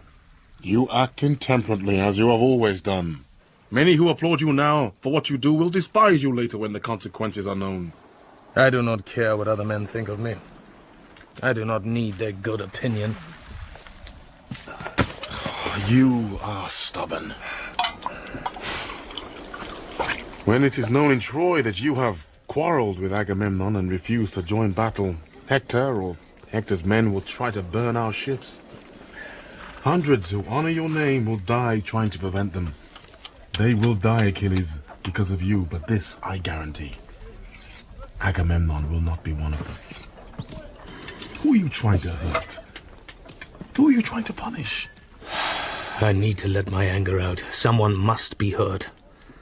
Look, wind and tide are stronger than any human hand, yet mortal men have made themselves master over the earth, not by bodily strength, but by the power of their own will. We dam the river, we fell the forest, we take the lamb from the sheep, the egg from the mother bird. If we were not proud, vengeful, contentious, quarrelsome, what progress would we have made? Does the stag in the wood raise a temple to the god? Does the eagle in the air build a city or make a law? I have seen a man die when he lost the will to live, and I have seen a man become like a god because it was his will to act as the gods do, without pity, without fear, without conscience, without restraint. If you love me, Patroclus, show it now, and stand at my side. Do not mistake me. My love for you is not the same as flattery, and my regard for you does not mean serving you on bended knee. There are virtues other than courage. The art of graceful compromise is one of them. Do you not see how certainty in you exhausts us all? No sooner are Agamemnon's orders promulgated each morning at our assembly than you are on your feet denouncing them. No man who ever lived on earth can give his best under the lash of this perpetual criticism. Love, you often say, is unconditional. Should I applaud you, then, for doing what is selfish, base, or wrong? Should I pretend to have no mind, no thoughts for fear of hurting or offending you? The strength I have, Patroclus, which you and others choose to impugn, is not harshness or rigidity, but the knowledge of the truth. Give me your armor, your shield, and your sword. Why?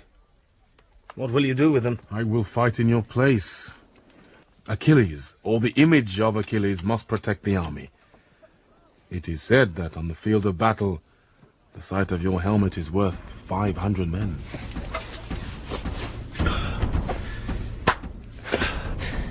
Then take it. Take my armor. Take whatever you need. You know I can deny you nothing. Fight tomorrow if that is your decision. I love you, but I cannot help you. Pray heavens that you return safe.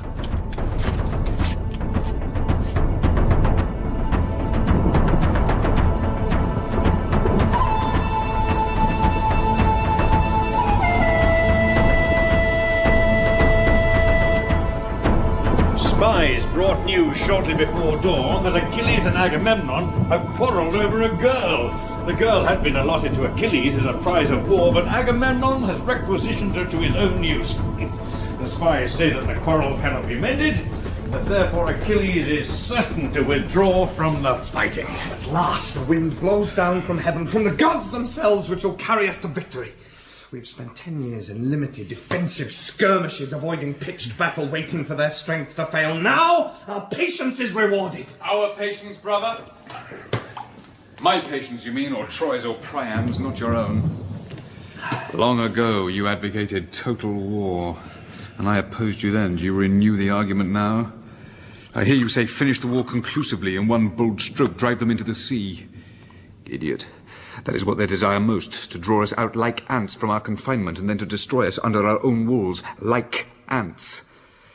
My men have often asked, why do we never give battle? Why does Hector, our general, prefer to fight sitting on his arse? I answer because Hector cares too much for Trojan life to see one drop of Trojan blood shed on Agamemnon's behalf.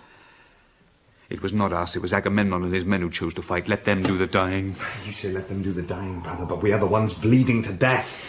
Troy was great when Trojan scope was limitless, when Trojan power reached wherever it pleased, but Agamemnon's blockade has closed the world to us. Many have said that Troy grew rich not by war, but by trafficking and trade. But how is the sea kept open? How is the market kept free, except by force or the threat of force? I grant we are still able to eat well and drink well, to sleep upon soft beds, but let us not call this meagre achievement freedom or victory. The truth is that for 10 years we have grown weaker, while our enemies have grown stronger. That is why they say in the streets that Priam is a sick old man, unfit for office, and Hector, his son, a magnanimous fool. My shoulders are broad, broader than your own. Opinion will not weaken them, my son. I know how long a war has lasted. Do you think because I am old that I cannot count? What does it matter if it lasts 10 years, or 100, or 150, so long as at the end of it our enemies are destroyed? And if the war cannot be won, if there is no place for Trojan values in a Trojan world, then truly I am content to die. Men become slaves when they prize their lives above their liberty. I hate this talk of defeat. Defeat is a state of mind. Father, there is a chance for victory. Now, Hector must act. Why, Paris? Why must my husband act to keep you safe? Go back to your bed and the woman Helen, whom you call your wife. You both say that men do not go to war over women. They go to war for reasons of their own. But Helen is the cause of it, whatever you say. If a war could have been won, then it would have been prudent to fight. But I know these island tribesmen. I have seen them and how they live. Hard as the earth, drawing strength from the earth. I came to Troy an orphan. My father, Eetion of Thebe, was a good man. He ruled a peaceable kingdom, conducted himself without vanity or ostentation. Achilles assassinated him in the 24th year of his reign at the instigation of Agamemnon, who had sought an alliance which my father refused. We woke that morning to chaos and fire. My father died first, beheaded at his own hearth. Then my brothers were dragged naked from their beds. I hid in terror under a table. Achilles showed no mercy.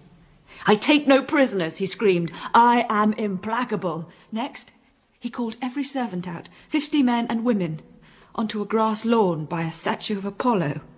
Lie down, he bellowed at them. They all lay down. He drew his two-handed sword, its blade radiant in the light, and opened each throat to the air.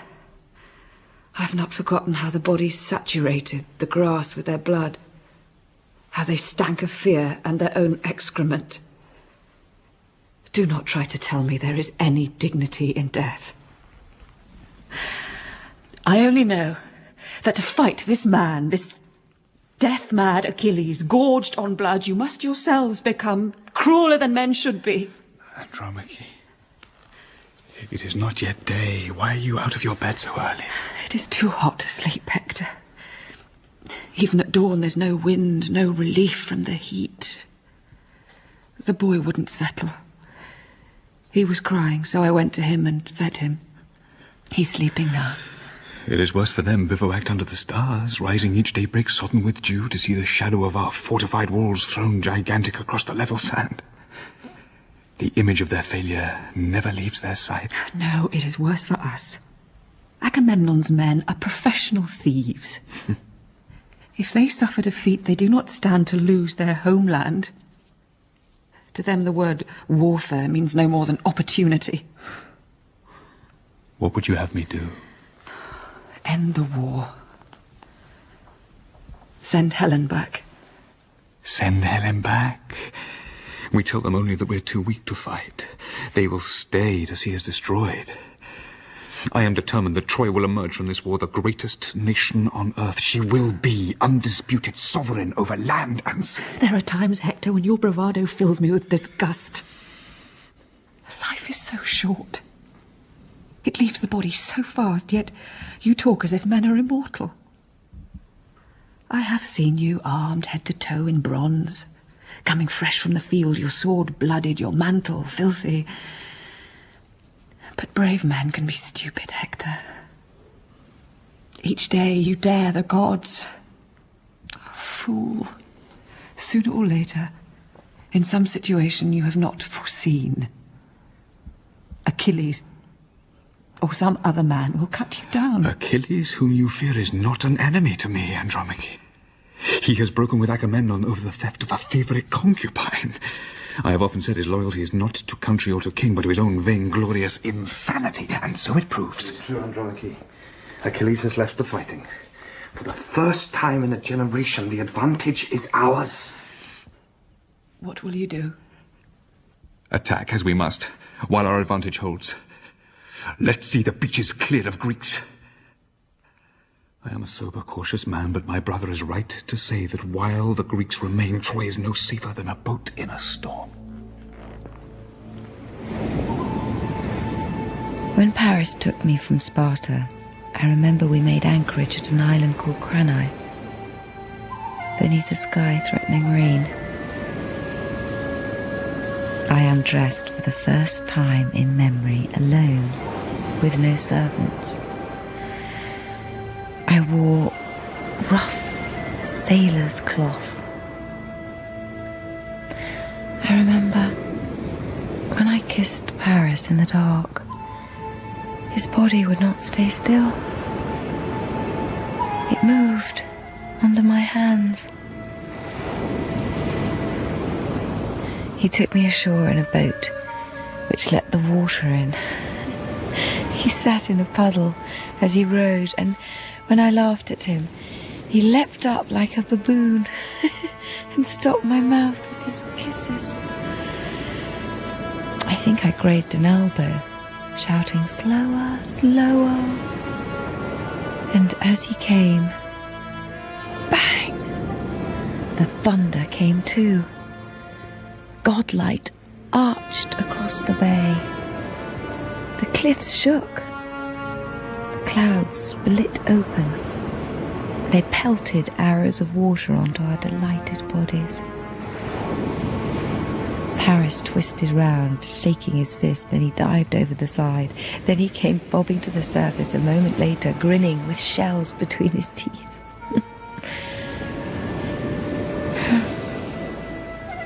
We passed 3 days and nights on the island of Cranae, sleeping and making love, eating cheese and black bread, drinking only goat's milk and rough local wine.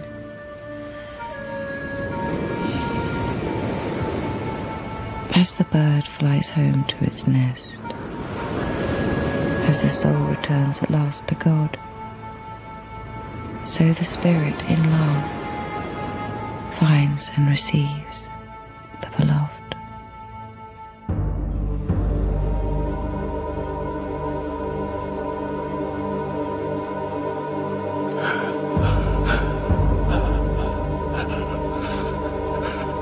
This is your hour, Hector.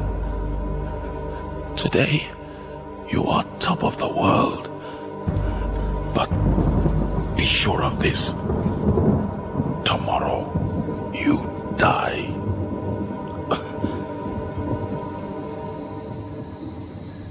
Everywhere I go, men turn their eyes from me. They try to hide their tears, but I can see that they are weeping.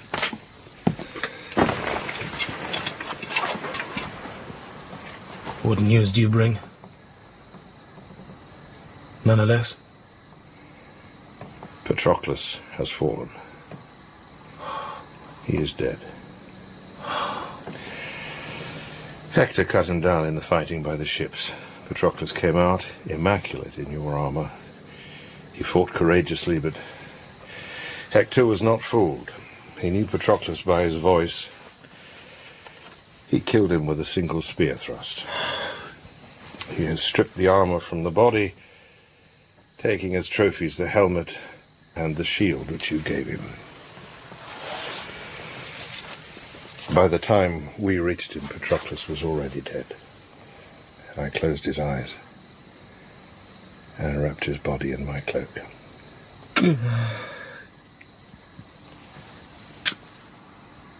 I thank you. What you have done, I shall never forget. I told him, do not fight with Hector, protect the ships, fight a defensive action, but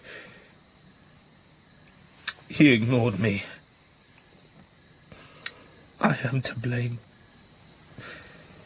Patroclus died because he loved me and would not see my reputation suffer. I sat alone, intractable in my anger, a dead weight on the earth. He needed me, but I would not stir to help him. Agamemnon insulted you. Your honor was at stake. No, it was my fault.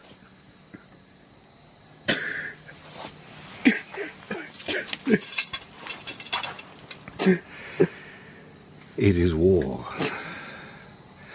and the chance of war, Achilles. If heaven and the gods loved us and were just, there would be no war. We would live out our lives in gentleness and peace. But we are men. We are upon the earth. And on the earth, we live between the hammer and the anvil. Therefore, we must be strong. If we're not strong, then we earn no respect, and foreign nations will trample upon us and destroy us. If we're not strong, everything we have, everything we love can be taken from us. I hate what war does. The misery it brings to families, the deaths of those who hoped only to fill up their days with quietness. But war is a justice of a kind. How else can we try our strength against each other, as we must, as we are compelled to do? I know what it is to grieve. I have loved, as you have loved. There was a time when all I lived for was to lie beside my wife and rest my head in her lap. But what we love, others envy, and will take from us if we let them. Now, you know what is spoken in every village. A man must be able to defend himself, or he is not a man. To fight well, to cause others to fear us, is not ignoble or cruel or unjust. It is the only safety we know in this world. You are Achilles, and by your great strength many are protected, and you are accounted a god among the living. It is right you should mourn Patroclus, whom you loved. But remember, when you mourn, be stronger for what has happened. Master your grief. Make it into a weapon.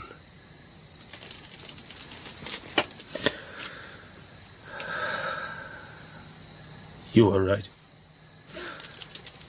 The blame is mine, but Hector will pay for what he has done. Good. I will have the body washed and brought to your tent.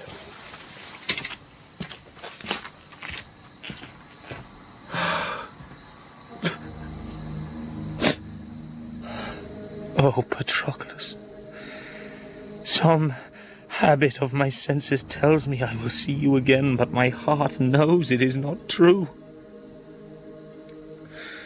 I cannot believe I let you die. You paid for my disastrous petulance with your dear life.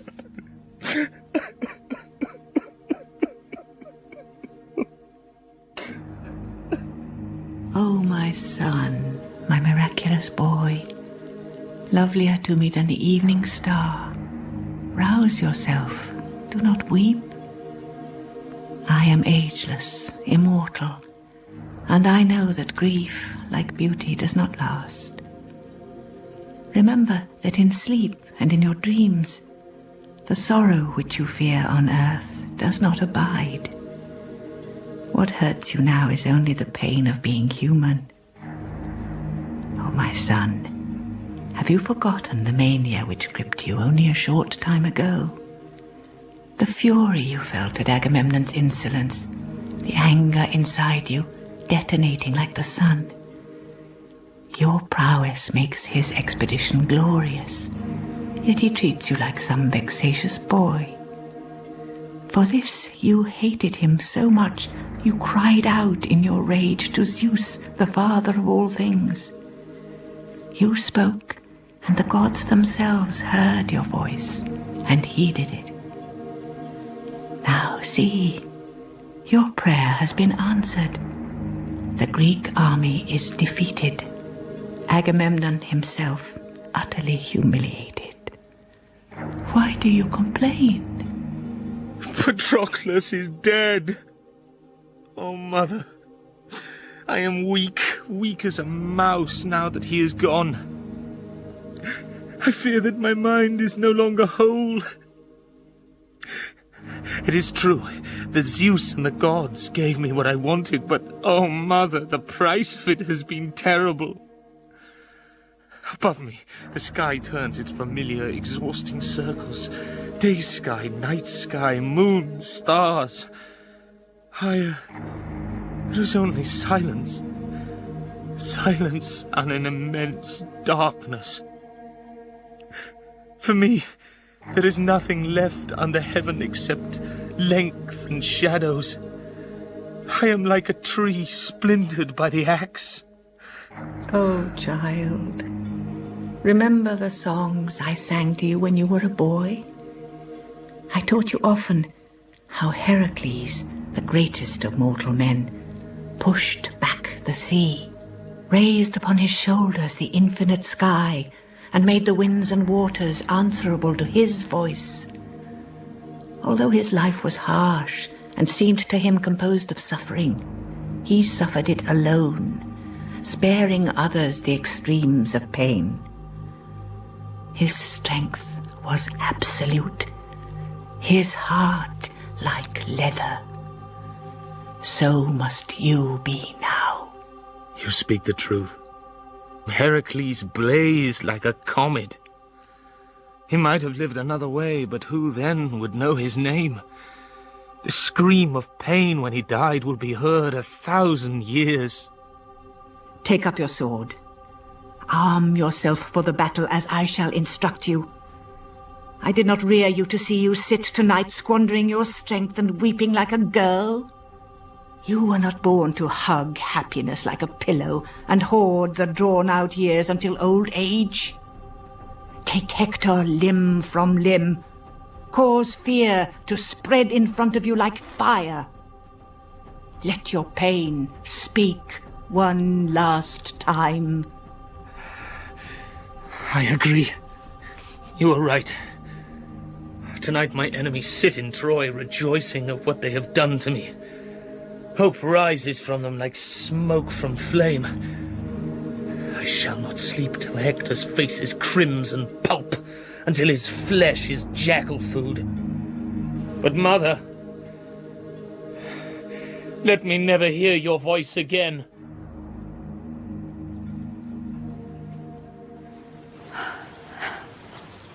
Do you remember, Hector, how late we slept the morning after we were married? It was midday before we woke. I remember how the sun stood vertical in the air above us. How light fell into the room like bars of gold. Under the sheet, my skin was red where you had gripped me.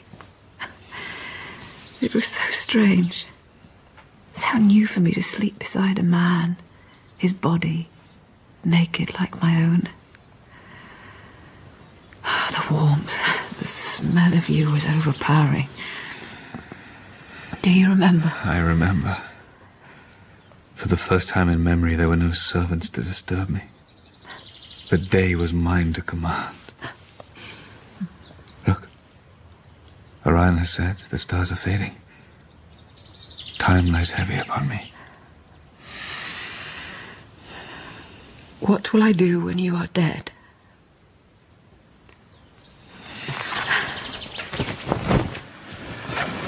Oh, Andromache. Why must you talk of death? Because I've seen so much of it. I'm tired of bathing your wounds, of washing blood from your clothes, of seeing new marks imprinted upon your body. I live in dread of death, but it seems you and Achilles are infatuated with it. Pity me. Pity the child. Who else defends us if you are killed? Can a dead man come up out of his grave, his sword in hand, to protect the family he has left bereaved? Some say honour is best. Some say wealth. Some say most enviable of all is to die bravely for home, gods, country. I say it is best to be alive, to sleep without the fear of danger, to wake to sunlight, food, liberty. Even a slave knows that to feel sense and motion in a living body, to taste the air, to observe the bustling world, is to be like a god beside the eternal dead, who feel nothing and have no knowledge of any condition except silence and darkness.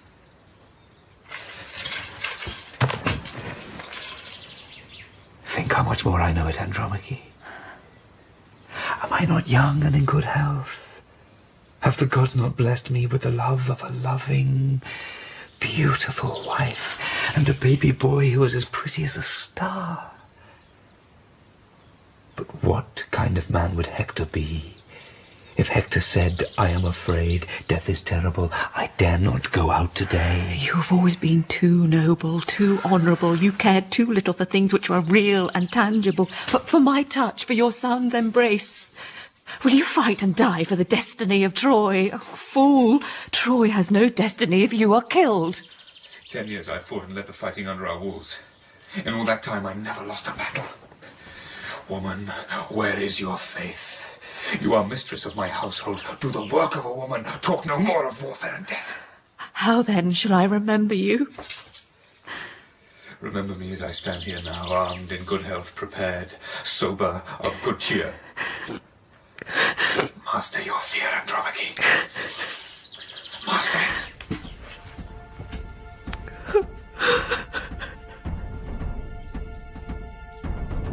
I think of you, and all you are to me, and weep. I imagine you dead. I remember how you slept warm beside me in the bed. Death is not like a lover's warmth in sleep. Death is not warm, but hard, and cold and deep. I think of you, and all you were to me, and weep.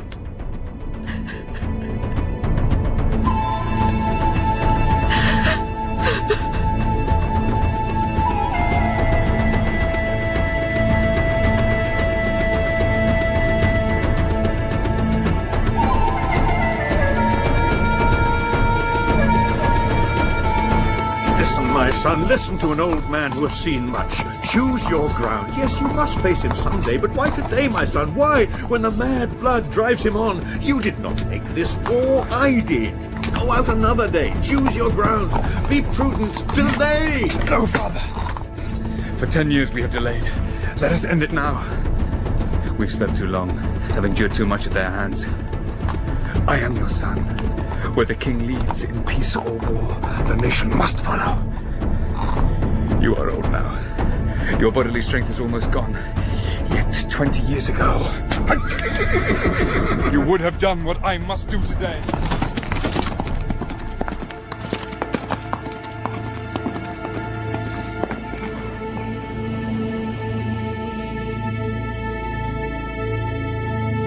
The god of war is here. I see his sword bleeding in the sunlight. On his helmet are blooded feathers. His shield is a curtain of blood. His face is tinder and ash.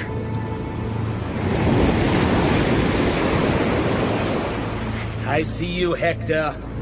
I see you clear as the owl in the dark spies the mouse, shrinks the field to heat, softness, blood. Use words to frighten children, not me, Achilles. You spit out hatred like a girl. You weep for the life you have wasted here on our shores, squatting with your back to the sea. The gods are harsh. They do not pity you. For 10 winters and 10 summers they have kept you out of Troy. 10 long years. I felt no anger for you or your father, but I am angry now. Everything in my life which was beautiful and good you destroyed. I know you, Hector. I have seen you close. You have not the mettle to withstand my rage. As for your body, when the life is gone, I will give it to the carrion birds. Let us exchange blows, not words, Achilles.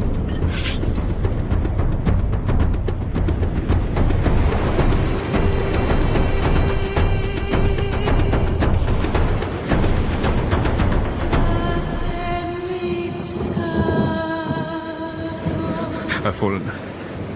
I'm bleeding. Why do I feel nothing? O heaven, O Lord of light, receive me into your kingdom. I love the old rough gods of fields and wells and glades and streams. You can see the divinity in such things. When I was a child, I worshipped the light and hated to be kept away from it. I thought that the gods were harsh and bright and remote, that they looked down but took very little notice of us. And when our time is over, I thought we will go back to them. Why is everything happening so slowly? Why is there no pain? When we are dead, we will run in the rivers and glide in the sunlight and move with the wind over the various surfaces of the earth.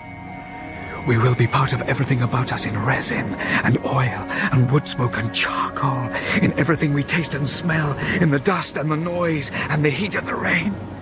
Movement will no longer be constricted. Thought will be wordless and free. People are picking me up. I have no feeling of it. Why can I see nothing above me except shadows and light? If there is no divinity in the world, then everything we have found here has been wasted. I'm covered in blood. And yet I feel nothing. The sky is all there is. What's happening to me? It's cold. There's distance and distance and distance. There's no heat from the sun. My eyes are closed, and I can still see. I'm full of light and noise. I want to scream. Oh, my child! Oh, my son! Oh, Andromache! My wife!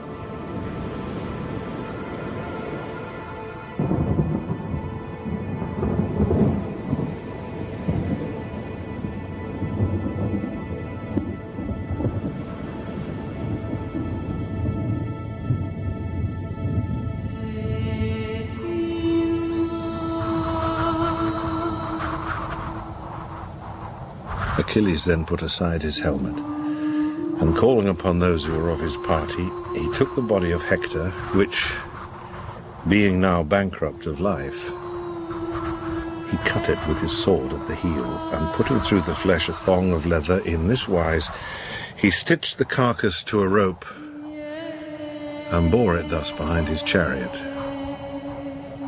which all the long afternoon he drove it about the field, not stinting at all his labour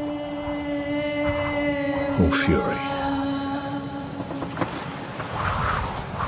And as he went continually by, boasting of the high deeds he'd done that day.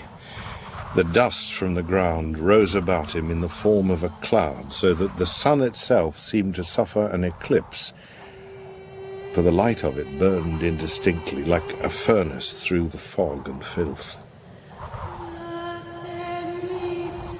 And in this fashion, day passed into night.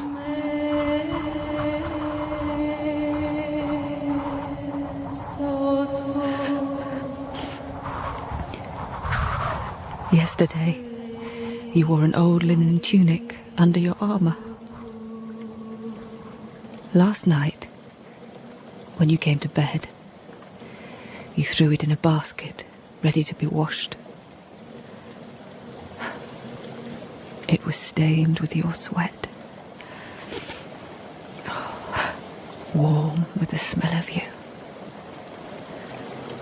Today, when I knew you were dead, I went to the basket. I took all the clothes which you had discarded. I buried my face in them. They will never be washed. I will keep them forever. Warm with the smell of you.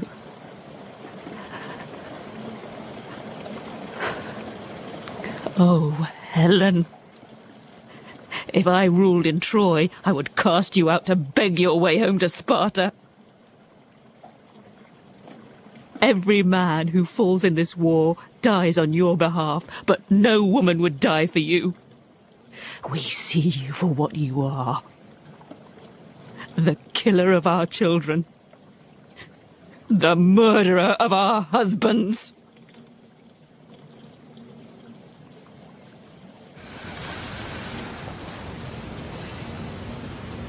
If you'd made me pregnant, I would have wanted so much to be pregnant again and again.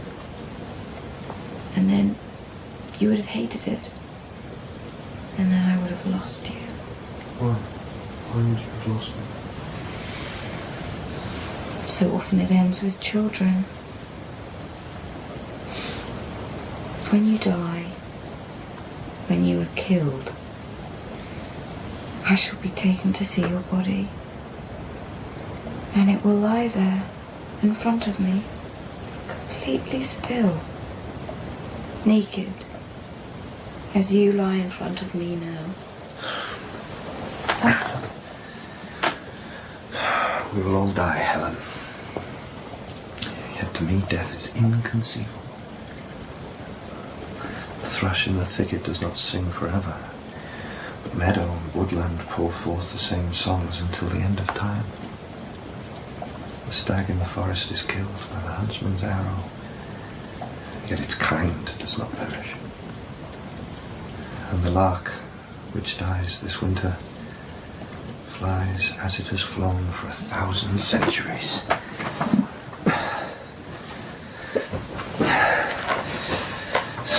I am the heir my father longed for.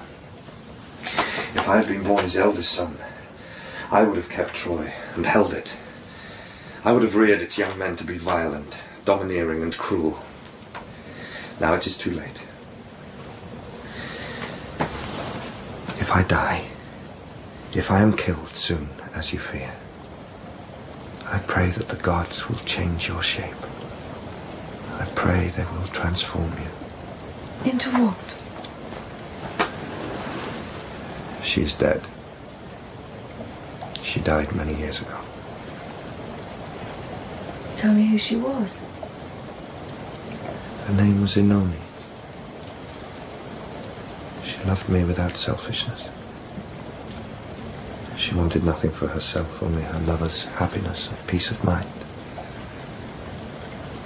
You know I have always loved you.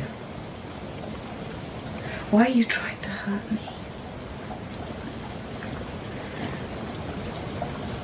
You know, it is said of you that your love for me is like the love of a vain young nobleman for a prized thoroughbred horse. Is that what you think? It's not what I think. It is what others have said. If it is not what you think, why do you repeat it to me? I know you. You will never let me believe I am completely secure. You hold me to you by allowing me to fear that one day you will discard me. My brother is dead. Let us talk about things which matter. We began it. We are to blame. No. Life is possession. It belongs to the strongest. Hector is dead because he fought for glory or honor, but not to win.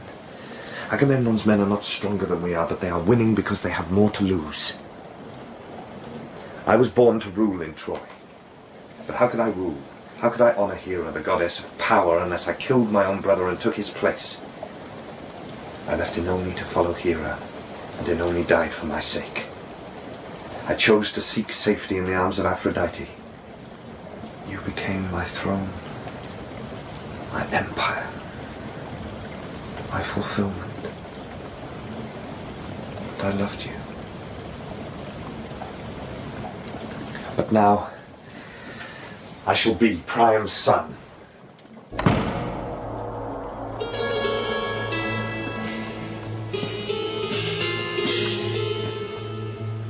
Father, try to sleep. I cannot. Sleep has deserted me. Sit with me, my son.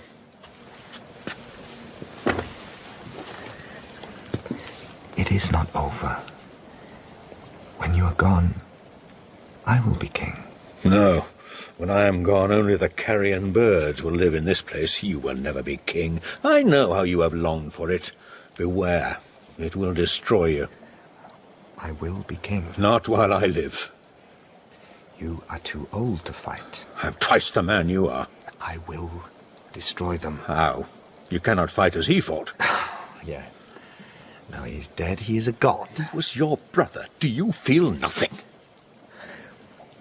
Hector was your firstborn son, yet, even after 40 years, he cringed under your rebuke, and you spoke almost to strangers. I would not have allowed you to treat me like that, even though you are my father. I would have demanded your respect, but he was honorable. And now you turn on me. What did you want from us? What did you expect us to be? You were hard and destructive, always, for all your fine words. How dare you criticize me? When we made war upon the Greek Confederation, we understood that they were strong, resolute, bold. What was our intention, if not to destroy them? I have said often in your hearing that by the way we managed this war, we have made it plain that we do not deserve to survive. For 2 years or longer, when they first came, we received their ambassadors and gave safe conduct to their heralds. When pestilence swept their army, we granted them a truce to cremate their dead. It is not their strength, but our weakness which holds them here and keeps us under siege. They know better than we seem to do that the history of a people begins with war. Oh, Father, every man and woman who lives in Troy is what you made them. You took a village people out of their huts and gave them ships, temples, markets, gardens and granaries. You did not do this because you loved them, but because it was in your ambition to do it. They followed you because you drove them hard. We must be now what you were in the old days, harsh, pitiless, brutal, unrelenting. You talk of the old days, my son, but you were not there. I did what it was possible to do, no more. I know what is said by everyone except you, that I am shiftless and effeminate, that my life has been lived in lethargy, hating the pursuits of manhood, thinking only of pleasure or women. It is said that because I was raised in poverty, I have been corrupted by luxury and ease. The truth is, I envied Hector. In my heart, I never thought him fit to be your heir. I wanted the crown which I knew you would one day pass to him. I am the son you have always wanted. I understand what my brother never did. What kingship is. And how the hearts of men are won by images.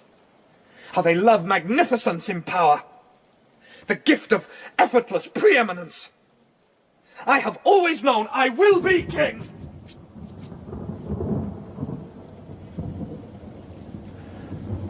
Oh, you gods. Whatever we make, whatever we are ambitious for, you destroy. You teach us only that cruelty is rewarded, that justice does not exist. that in this life the evil man need not fear retribution. He may do everything his strength and power permits. No, Priam, you are wrong. Who are you? On the day your wife Hector died, I came before you in your palace. You were a king among kings. Every room, every corridor was laden with riches and wealth. You sat upon a throne, carved in marble, inlaid with amethyst, desolate and alone. You had power beyond price, but could not save your wife. I remember. Tell me why you have come. To speak the words of the gods. What do I care for the gods, or their words? Did not my son Hector all his life show honor to the gods? Did he not make sacrifices to them, and keep their feast days as they required of him? If you speak the words of the gods, say this to them, that they do not keep faith with those who love them. They show no loyalty to those who worship them. They are fickle and false. Do you think you were the first to lose a child in war? Do you think you were the first to see the things which you were proud to build destroyed and thrown down? Only children believe that life is fair. Only a child thinks it can be made right by prayer. Are you saying that because your son is dead and suffering exists, there are no gods? You do not believe in the gods or respect them if you think that they exist to give you what you want, to defend you against your enemies, to make your life happy and invulnerable? I do not know why the gods exist. All I know is that I suffer. And in my life it often seems to me I have known nothing except suffering upon suffering. If you are a god, if you speak their words, tell me now, how much more must I endure before my heart breaks and death sets me free? How much more? Grief has made you foolish, Priam. I cannot say. The truly good endure without a reason and without complaint. They know a man is not the master of his fate. Life is changeable and shifting. All is variance.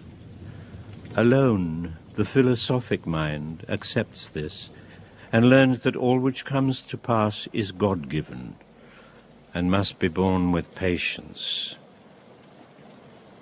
In your hour of desolation, I cannot comfort you.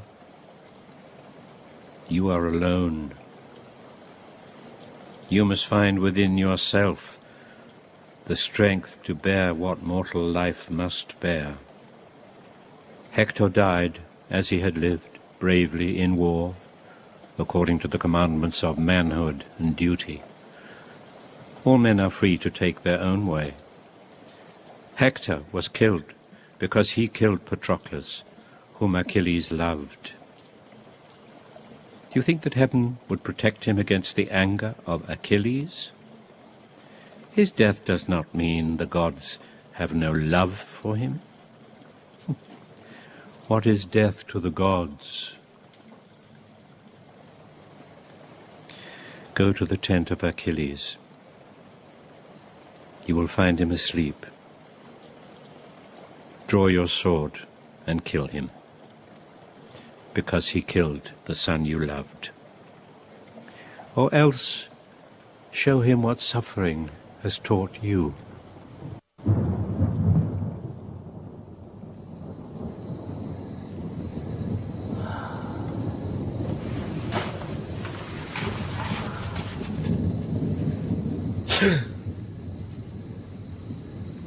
Who are you?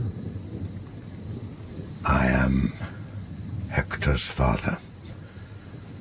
I am Priam. Why are you here? Who brought you past the gods? The gods guided my steps. You put yourself in extreme danger. Yes, and you know why. Hector, my son, was a prince among men. I would have him buried as befits his rank. He killed my best-loved friend. Men must learn to endure. I loved him. When he was in danger, you would not help him. How dare you say that? You are young, Achilles. You grieve as men do before they have known many griefs. But your father, Peleus, is an old man. You are the hope of his old age. Consider, Achilles, how Peleus, your father, will weep if you are returned to him as Hector must now be returned to me. He will wring his hands and say, "For this I waited, arms open, the house prepared. For this I wore 10 winters out with worry and care. You are my only son. Each spring I thought to see you returning at last to sit at my side. But the gods have had no pity for an old man's dream." Be silent, Priam. I have grief enough of my own. You were an old man. Old men are sentimental. They weep whenever they remember the past. They say the sun shone brighter in the old days. 10 years ago, when Helen was stolen from her lawful husband by your treacherous, dishonored son, you made the choice between living in peace or waging war against those whom you had provoked. Do not blame me for the consequences of your own folly. I am here because an oath binds me in honor under Agamemnon's leadership. Yet consider, I have earned nothing from my long service. I have wasted my youth, strength, and hope. Do not lie to yourself, Achilles. You came for gold and for the spoils of war. You thought it would be a short time before Troy fell, but you were overconfident. Go home. You are still a young man. If I go home, it will mean that Troy has fallen. Better for you if I were killed. When I came to your tent, Achilles, I made no noise. You lay asleep upon your couch and did not stir. Your bodyguards did not wake to protect or defend you. I might have taken my revenge. A voice inside me cried out, "Kill him, Priam. Kill the man who slaughtered your son." But I could not kill you. I have a code of my own which I will not violate, whatever the provocation. Is this weakness in me? Do you despise me for it? Or would you have done as I have done? I despise you for what you did. But you are better than that. I cannot give you what you want.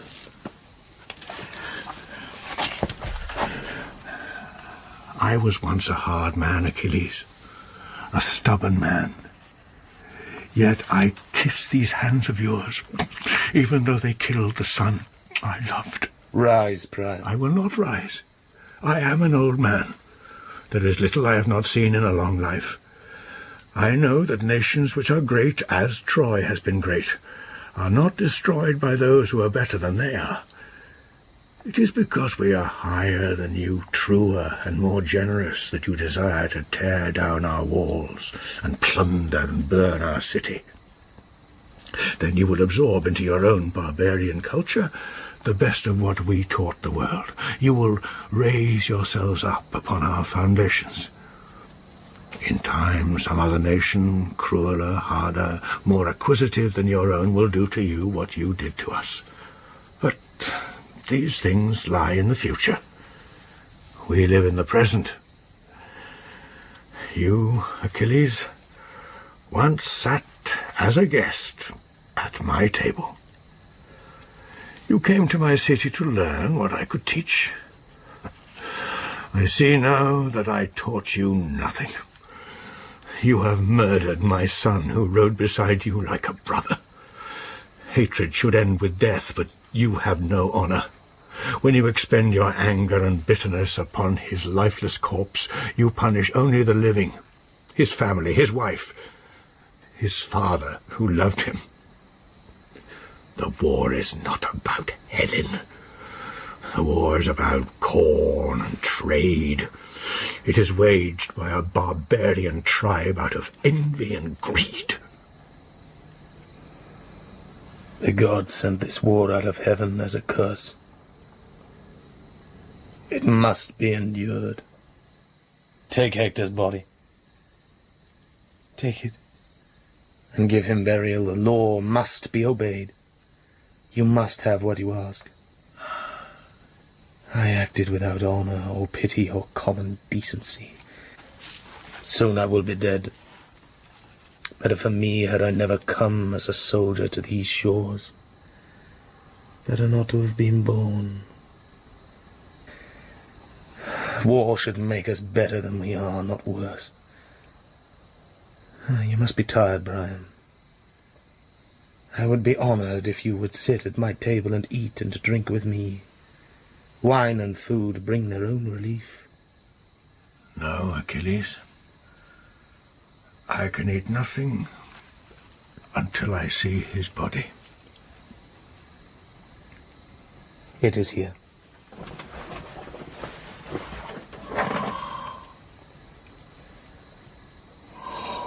Hector. This it is to father children. To love them without reservation. To keep them at the center of every thought. Every dream. Then to see them lying in the earth before their time. Does anything survive? At this moment, I do not believe so.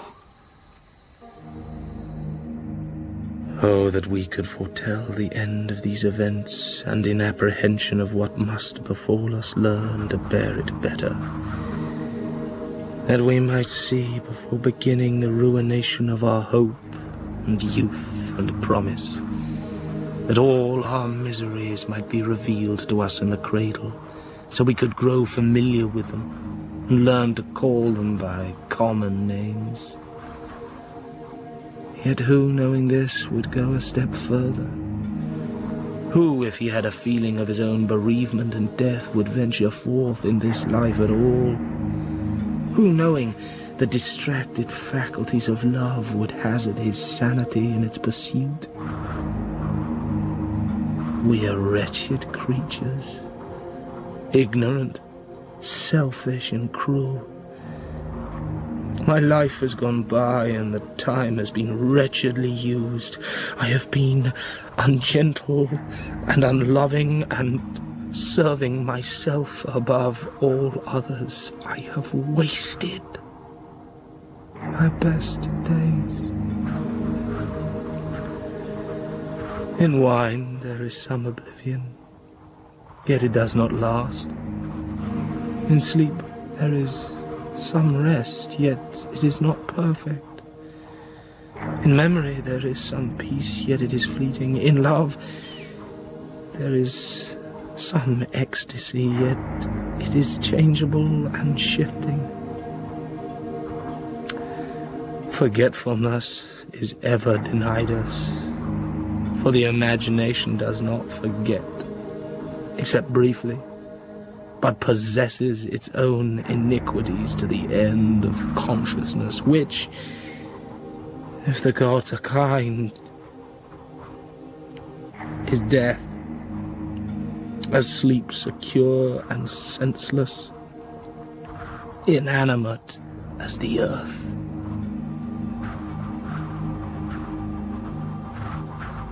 Why do you weep, Achilles? Did you think it fit in the darkness to hide your tears of grief? For this at least I owe you thanks, that you gave back to my father the body of my brother, who was a better man than any in your army.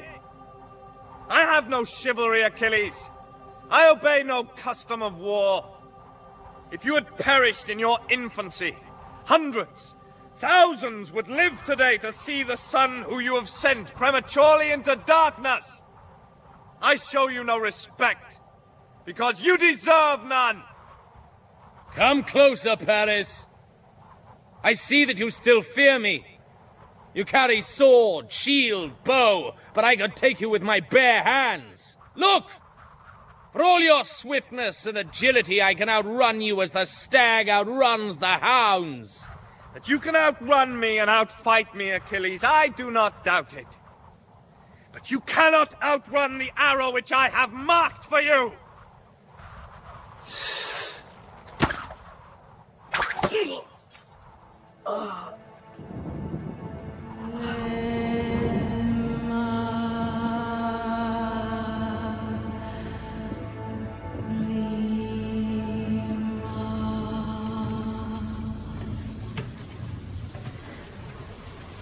Helen?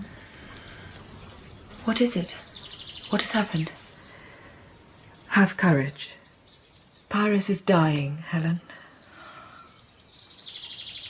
Oh, heaven. Oh, gods. He has been wounded in the hand by an arrow soaked in venom. His blood is poisoned. Nothing can help him, nothing in the world. He had gone out in search of Achilles. It seems that he knew or guessed where Achilles would be. He caught him alone shortly after dawn and killed him with an arrow which he had coated in snake venom. Paris had resolved, once Achilles was dead, to sever the head and carry it in front of him into Troy. But as he knelt to do it, it seems that he cut his own hand upon one of the arrows. He did not think even then that he was in danger, but his skin began to change colour, his breathing became short and fast. I must help him. I must be there to help him and comfort him. Take me to him. I must be with him when he dies. You will come too late. He will not recognise you. He does not remember you or his father or Troy itself. He is shouting for some girl.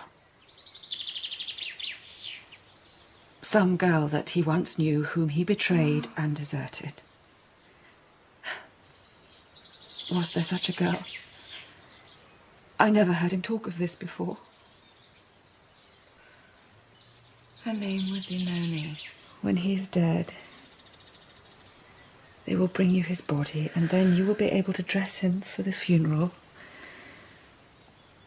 You will tear your white robe, cut off your long hair, cover your face with ash, and we will all weep with you for him. Leave me. Leave me!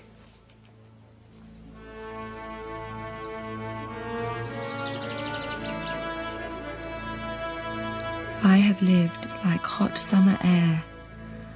I have loved like the weather. My thoughts were as irresponsible as clouds.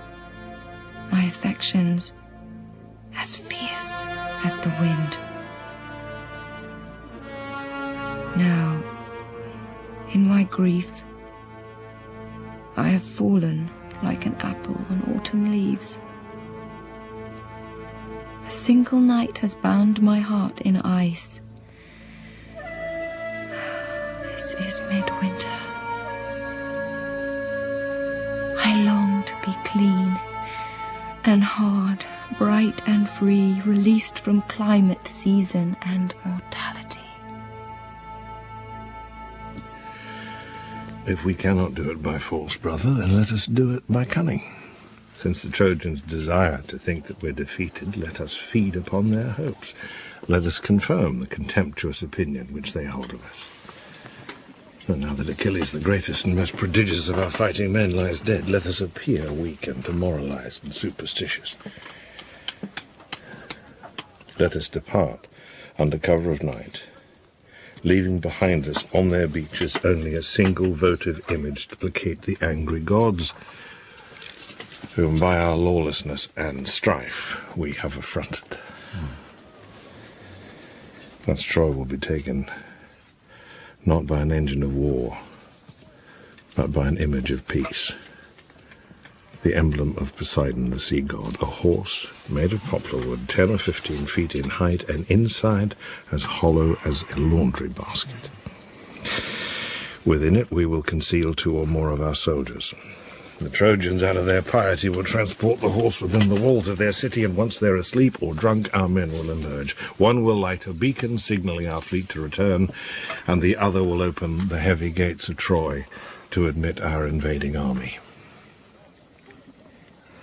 So shall be taken the holy city of Priam.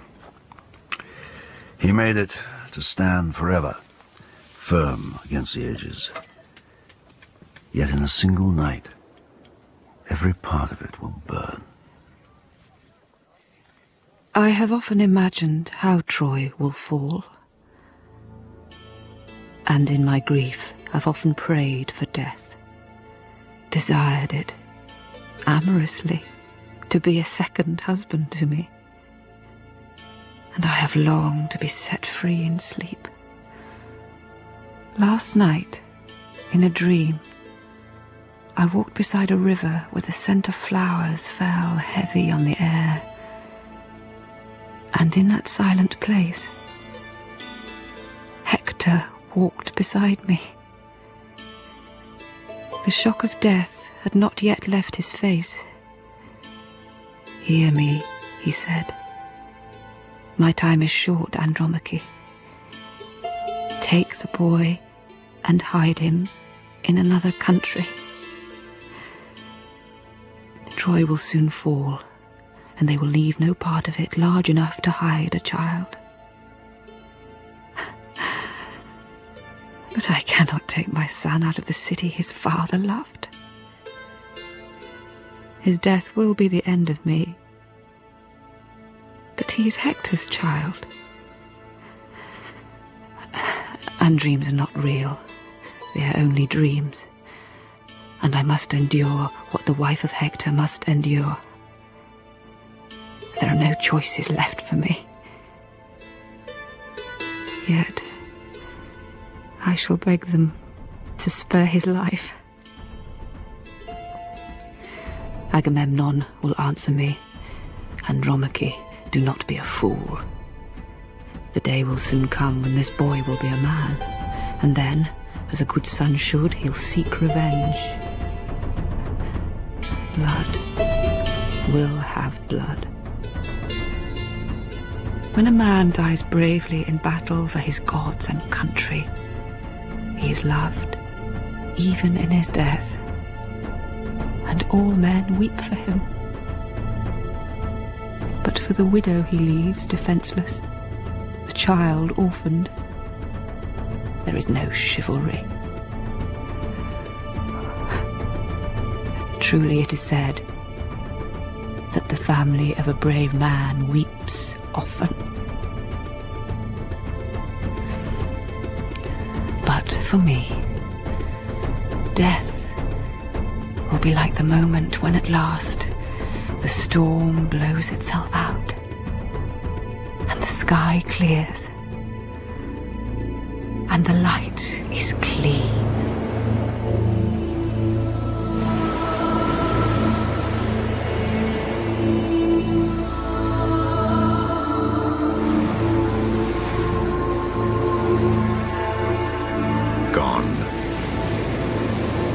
But they leave behind them a horse constructed from poplar wood, in height as tall as 3 men, 4 paces in breadth.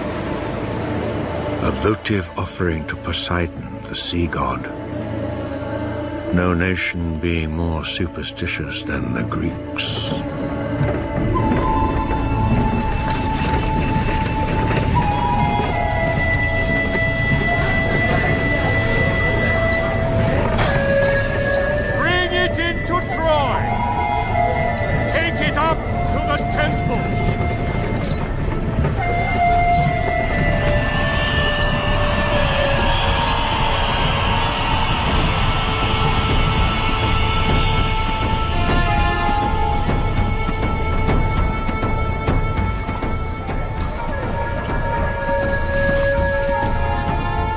They're gone, Priam. Why are you sad, Priam? Why do you not rejoice to see the beaches cleared at last of soldiers? To hear from your people only the sounds of laughter and of joy? Is it because so many have died? Is it because the two sons you loved and honoured are both dead? I love them too, Priam. I will not sing or drink wine tonight. I cannot rejoice. No, Helen. That is not the reason. I feel no joy because in my heart I know that their fleet will be back once the winter storms are over. I know that Agamemnon has the means to refit his ships, to take in provisions, to make himself richer and stronger. Everyone in this city blames me for what Troy has been compelled to endure at Agamemnon's hands. Either behind my back or now openly they speak against me.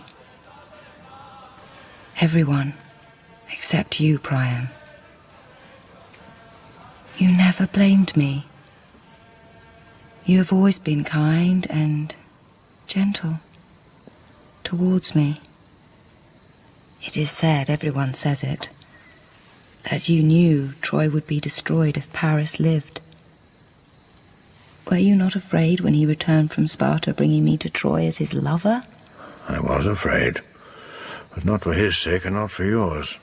I should have made war on Agamemnon before he had had time to launch his fleet.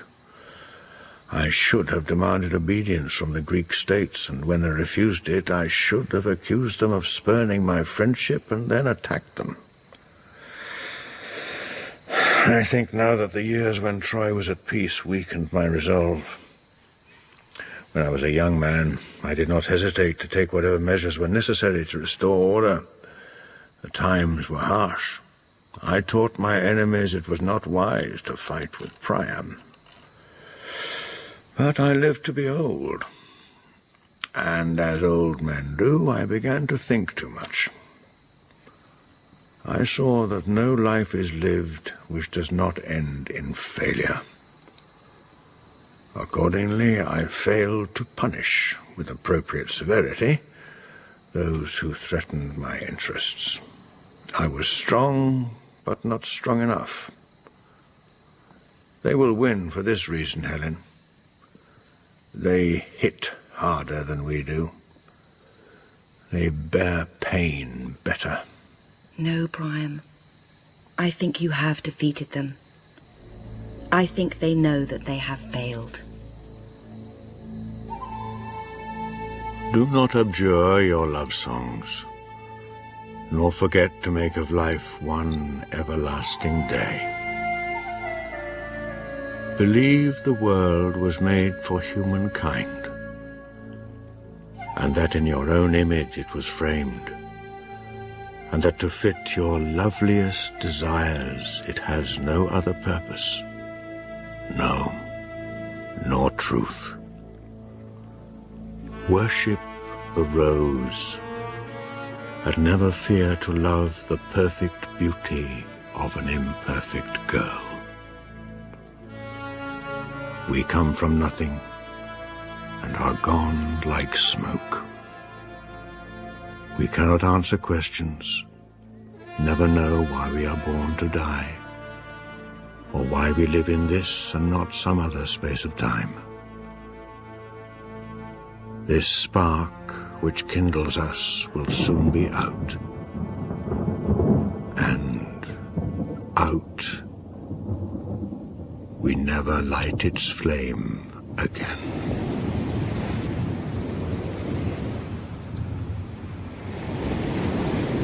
And the next night after, at about the 3rd hour of the morning, the army of the Greeks took Troy as they had purposed and intended for so long.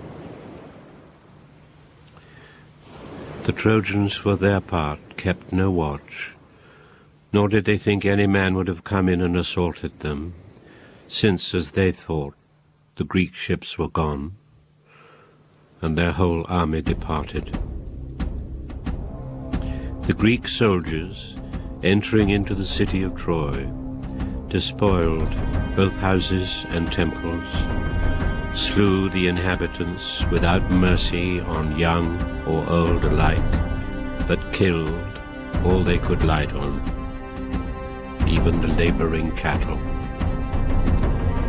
Priam, offering no resistance to the soldiers, died upon the steps of his own palace. Astyanax, the child of Hector, was not suffered to live, being thrown alive from the tower above the chief gate. When day came, soldiers laid the body of the dead, one across another, in carts, and carried them outside the city to be burned. And of their wives and womenfolk, as many as were taken alive, they made bond slaves of them.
Now that the war is over, finally, and the men come home again, will their customary violence be forgotten? Or will it spread like a stain? The war is over. Troy lies shattered in the sun. Agamemnon and Menelaus have done at last what they swore 10 long years ago to do. Earth and blood are all that remain of Priam's imperishable dream. Let those who think they have nothing to learn from the past consider Troy, and remember that this is what always happens. Men who love to build, to order, to create, also love to fight, to match strain against strain, stress against stress, to let the hungering for blood fill up their soul's emptiness.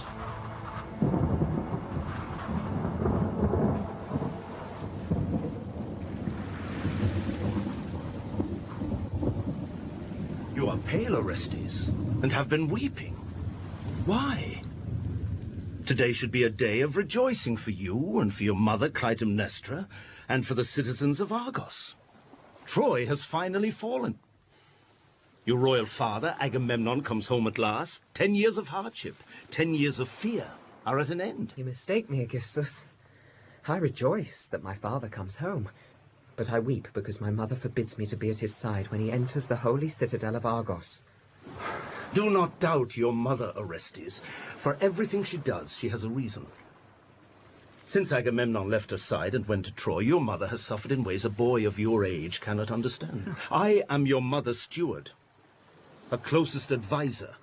I see the anguish, the weariness, the persistent labor of her mind, which she keeps hidden from you and from your sister, Electra.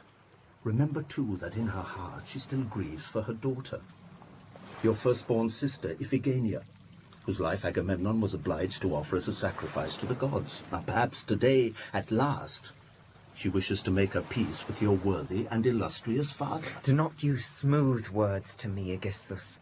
You are my mother's lover, although you try to deny it. Why do you betray my father with his wife? Why do you pretend to be my counselor and friend? You have no friendship and no love for me. I have always loved you, Orestes. I am sorry that you find it necessary to question in me motives which I protest are open, affectionate, and honest.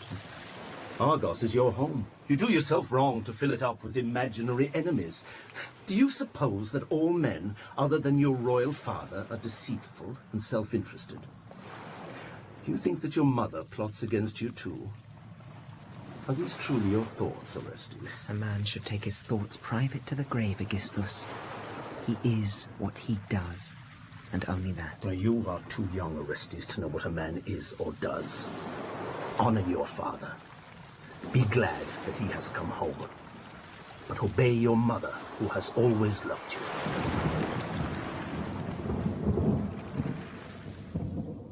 Electra. Yes, Mother. Approach me, child. Today at noon, your royal father returns from Troy. But I'm sending you and your brother away. Servants will conduct you to the kingdom of Phocis, where you will reside as guests of the king until it pleases me to summon you home. Mother, my brother and I are Agamemnon's flesh. To be banished from his sight on this day of all days is to be starved of the light of the life-giving sun, denied the right to breathe the eternal air. Do not criticize me, Electra, until you have heard my reasons.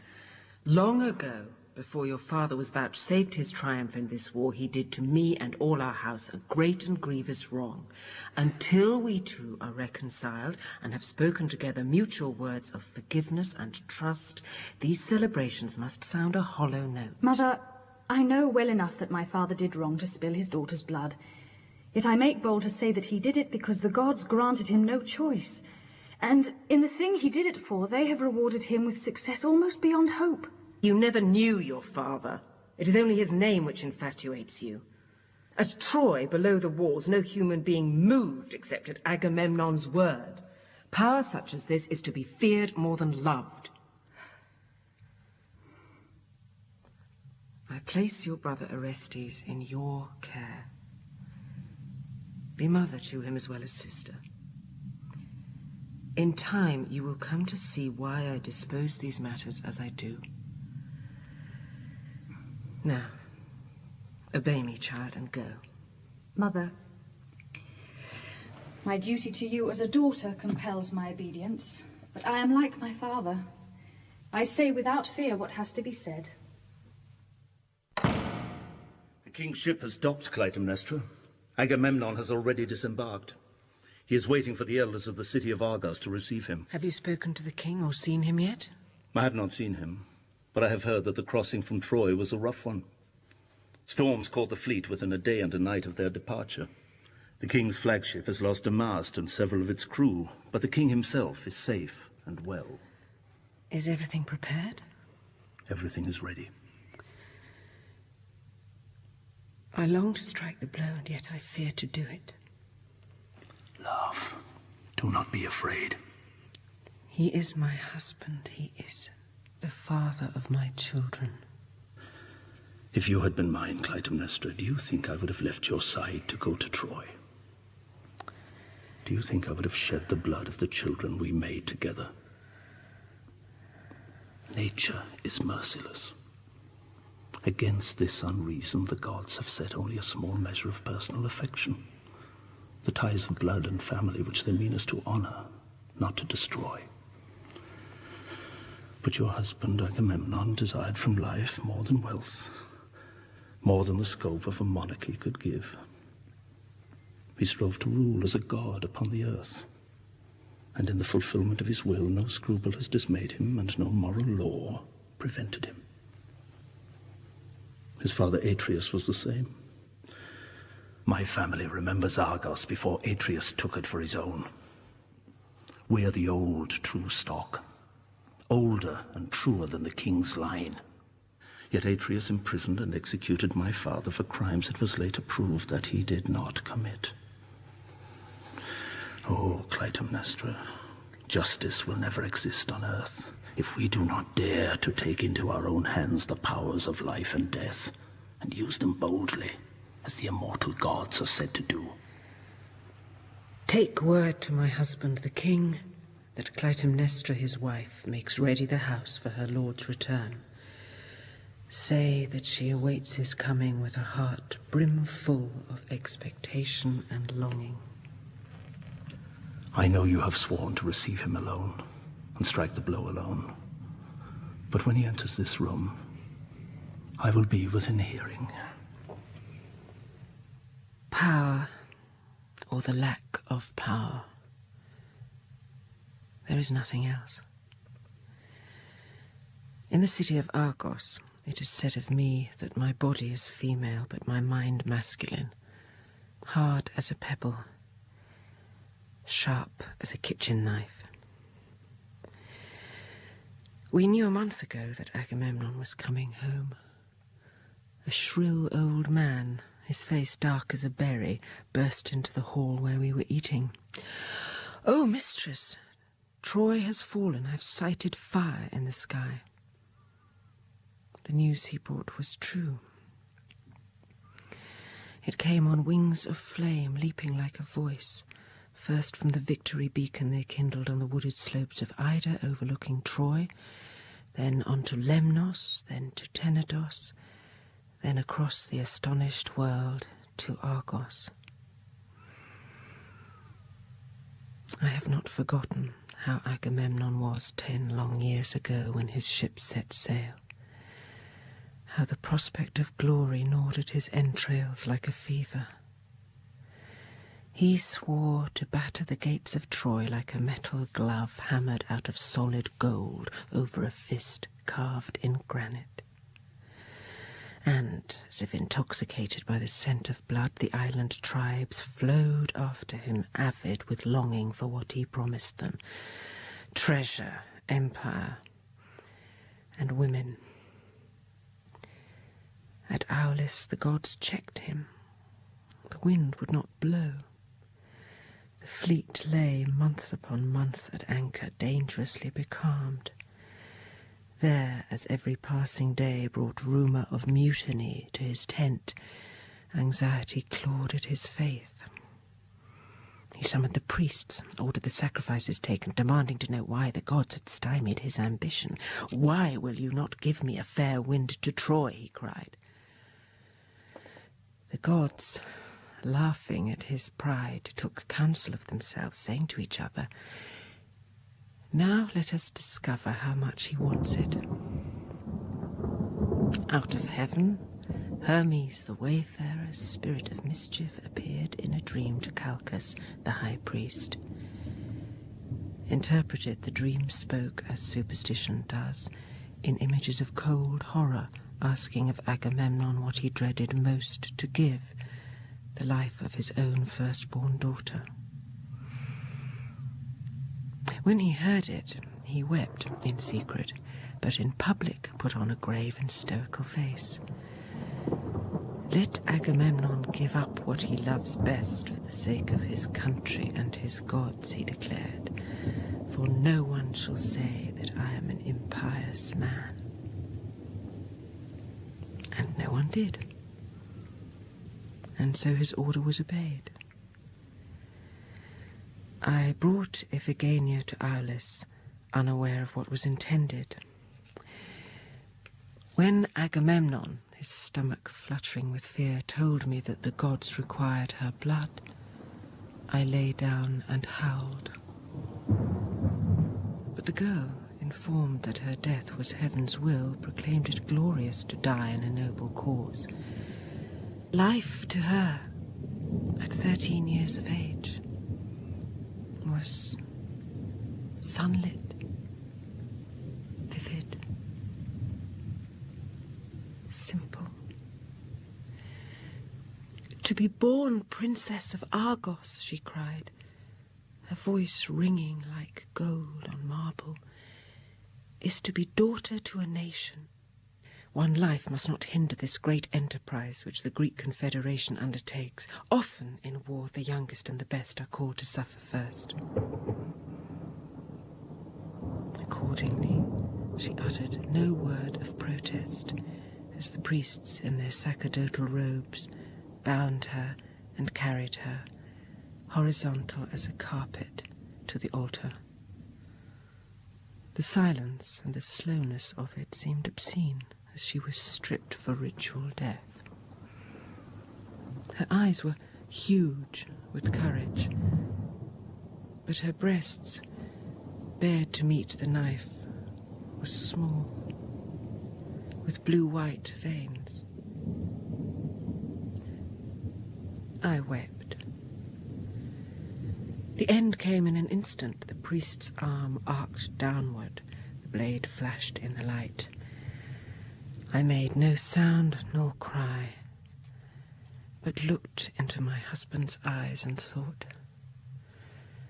you too will be naked when you die.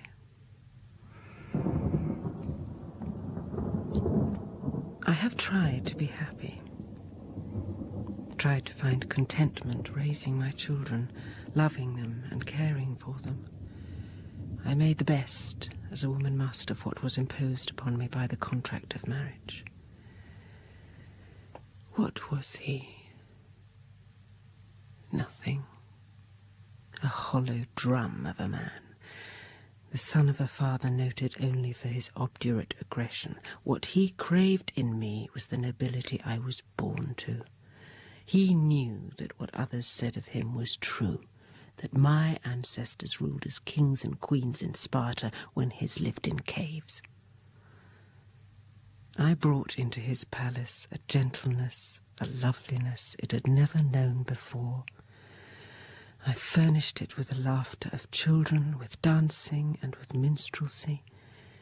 Yet how did he reward me? He murdered the child of my body. He polluted my life with cruelty and blood. When you live beside a brutal man, you are frightened all the time.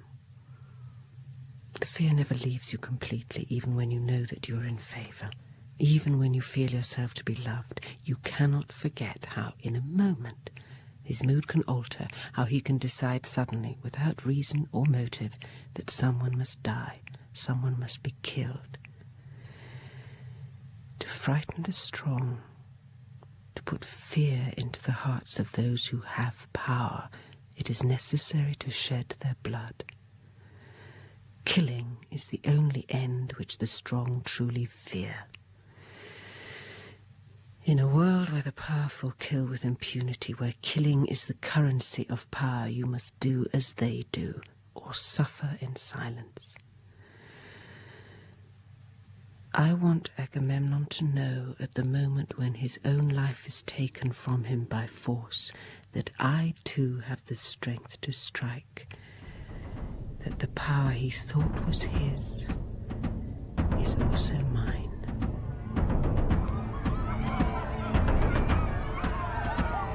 Look, he's coming.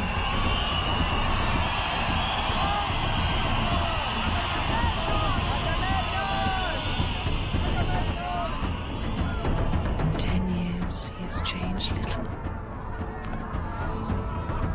See how he bows his head to the gods, how he puts off his sandals. But there is no drop of piety anywhere in him. He returns, giddy with triumph, stinking of blood, planning to lord it in Argos until the end of his days. Oh, you gods, revenge means that the weak, the innocent, do not suffer for nothing. The wheel goes on turning. The dead rise up against the living. Those who commit crimes pay for them at the end, however powerful they think they are.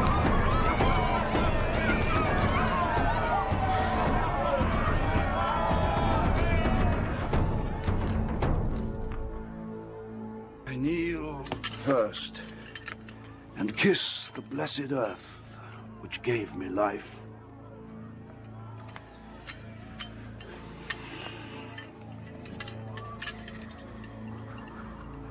I am preeminent Agamemnon, undefeated lord of battles, master over Troy, a king among kings. Yet what I speak today is only gratitude and humility that I return alive and in health, successful. This is a time for celebration, but let us remember in our rejoicing that luck does not hold forever. Only the man who dies securely in his bed at the end of his natural span can be said to be fortunate. For the rest, life is nothing more than vain hope. Welcome, Agamemnon. Welcome home to Argos. For 10 long years I have lacked your authority and strength. Wait. Why do you mock me, Klytemnestra? I see no table prepared for me. No guests assembled to sit beside me. Where is my son, Orestes? Where is my daughter, Electra? Why are they not here as they should be to break bread with their father in honor of his homecoming? Is it not fitting, Agamemnon, for a woman to desire seclusion alone with her husband on the evening he returns from the war? We have not spoken together. There has been no intimacy between us for 10 long years. You cannot imagine how slowly the drawn-out days have passed since you set sail for Troy. How wretched and how lifeless they have been to me, praying only for your safe return. For 10 years, I have been subject to every breeze which blew, every rumour of success or failure.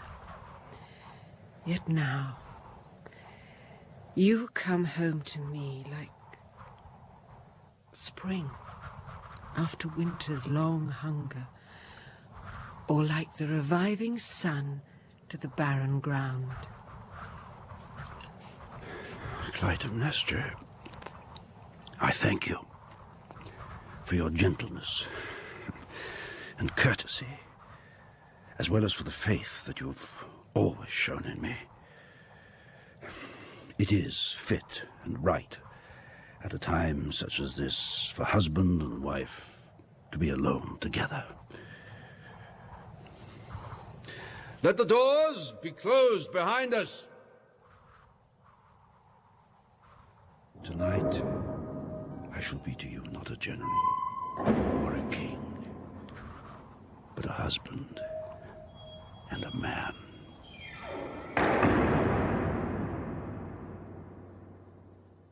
Come, Agamemnon, put off these warlike clothes. You have no need of armour or weapons here.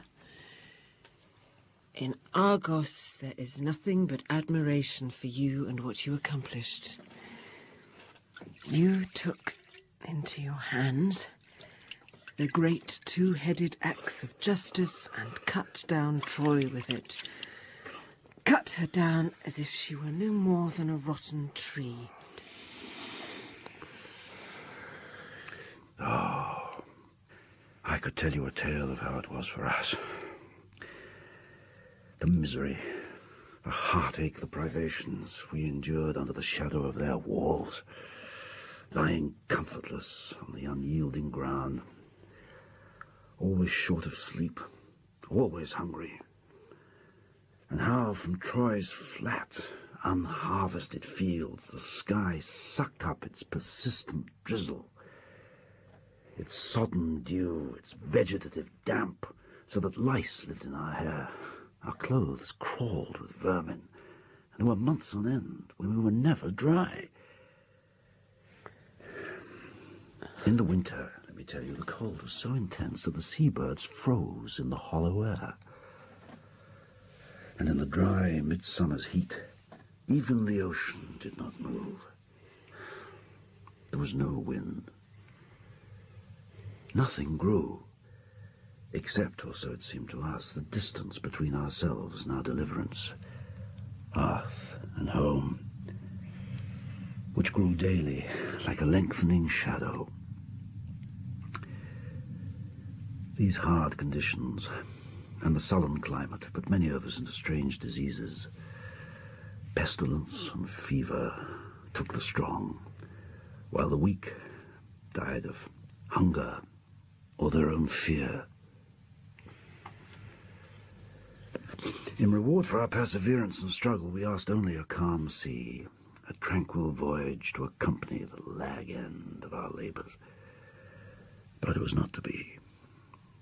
Some chaos or some violence deep-rooted in the order of things rose up from the sea to meet us. We were 3 days out by sail from the island of Tenedos. The weather upon our departure had seemed to promise fair.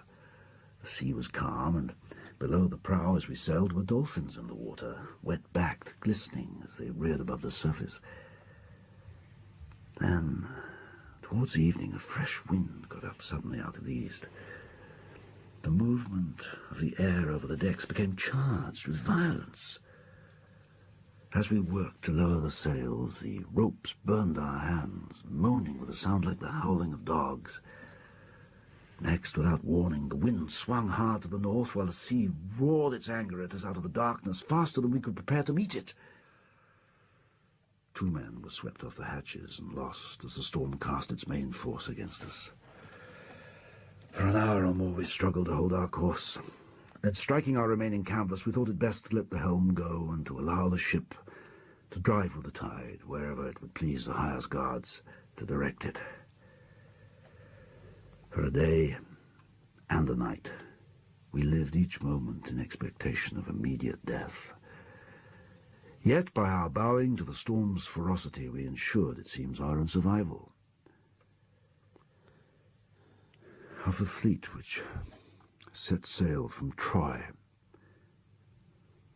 all the ships, except ours, have been scattered or wrecked. My brother Menelaus, on whose behalf I made these wars, is dead. So too is Helen, the wife he loved, but could not keep. I weep when I think how many thousands have suffered, how much they have endured, and how grievously because of that woman's worthless beauty. Do not blame Helen. She did no murder when Troy was taken. Do you feel no disgust, Agamemnon, at your share of what has been done? Helen, if she is dead, was my beloved sister. I knew her better than any man can ever know a woman. She was none of the things you say. Her free nature bridled at the tyranny of the house of Atreus. She fled to Troy, finding there an emancipation which your blood-stained family could not offer. Troy, until you destroyed it, was a city unawed by ancient gods, unfettered by tribal ritual. Helen soared above you like an eagle. You have brought her down as the huntsman does, by cunning and by violence, making her name the word of war for the quarrel you sought with one another. I know that yours is a proud race, proud of bearing a long memory. But we will discuss these affairs no further, Klytemnestra. Every man and woman who lives has some cause or other for self-reproach. I am a king. My life and private feelings I surrendered when I accepted the crown. I was required to show my strength. Since the past cannot be changed, let it be forgotten and forgiven. Sometimes I think it is better not to forgive. I think it is a fault in us that we forgive ourselves so easily and so often. Thus we break faith with the dead, forgetting the agony by which they died. You call yourself a strong man, But a strong man, Agamemnon, does not live as you have lived. It is easy to shed blood, to be mastered by rage or lust, to hate without restraint. It is the strong man, Agamemnon, who refrains from killing. The strong man who refuses to perform the ancient ceremonies of blood which you say that the gods decree, but which we who live upon the earth devise for ourselves out of our own blood lust and superstition. Every good thing I ever felt you have corrupted and turned to hate. Better that I and my sister had never set eyes on you or your brother. You have destroyed both of us. Worse, Agamemnon, you have made me as you are. Evil. Woman! What are you doing? Help me! Somebody! Help me! The only help we grant you, Agamemnon, is a quick death, a clean death. Be a man, Agamemnon. Die like a man.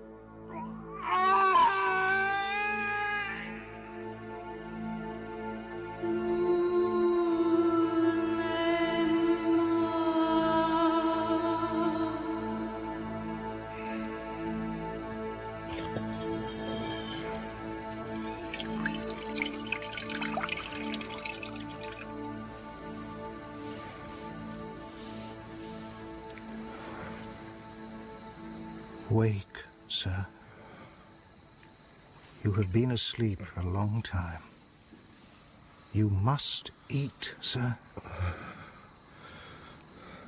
Who are you? Sir, I am the king's physician. What's your name? Sir, my name is Nicanor. Sir, you must drink.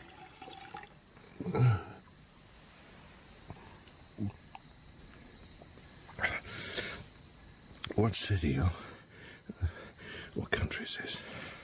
Sir, this is Sparta. This is your own country. If this is Sparta, as you say it is, as it seems to be, why have I no memory of how I came to be here? For 9 days, you have been lying in a state of stupor, possessing neither appetite nor thirst, nor the power to speak, while the extremities of your body remained as cold to the touch as the sea we plucked you from. As we watched over you, observing the passage of your illness, it appeared often that you despaired of yourself. But, sir, your constitution is strong. Your will to live, it seems, as tight as a clenched fist. Where's my wife? She sailed with me aboard the ship which was wrecked. No, I beg you to tell me what's become of her. Sir, other than yourself, it appears there are no survivals. None? None, sir. Are you saying that I'm the only one who came out of the sea alive? Sir, it has been 10 days since the vessel went down. If any others had survived, by now we would have found them. I was still a young man when the fleet set sail for Troy. But my father told me the story of how your wife was stolen from you by a foreign power, and how, to recover her, you and your brother Agamemnon made war upon Priam. Helen, whom you say was stolen, went away of her own free will. My wife. I barely knew her. On the night we took the city, one of my men caught her by the hair as she ran from him among the ruins. I knew what was in his mind. I broke his skull with my fist, as I promised to do to any man who laid violent hands upon her. Helen stared at me, thinking, I suppose, that I was going to kill her. I said to her then, do not be frightened of me. What you did, or what you may have done, does not concern me. You are a woman, and women are weak. I am your husband. I have come to take you home. At this she screamed and tried to push me away. I threw her over my shoulder and carried her like luggage to the ship. And now, it seems, she is dead. A gannet or an oyster catcher might find her, but I, Menelaus, her husband, who loved her, can never hope to see her again.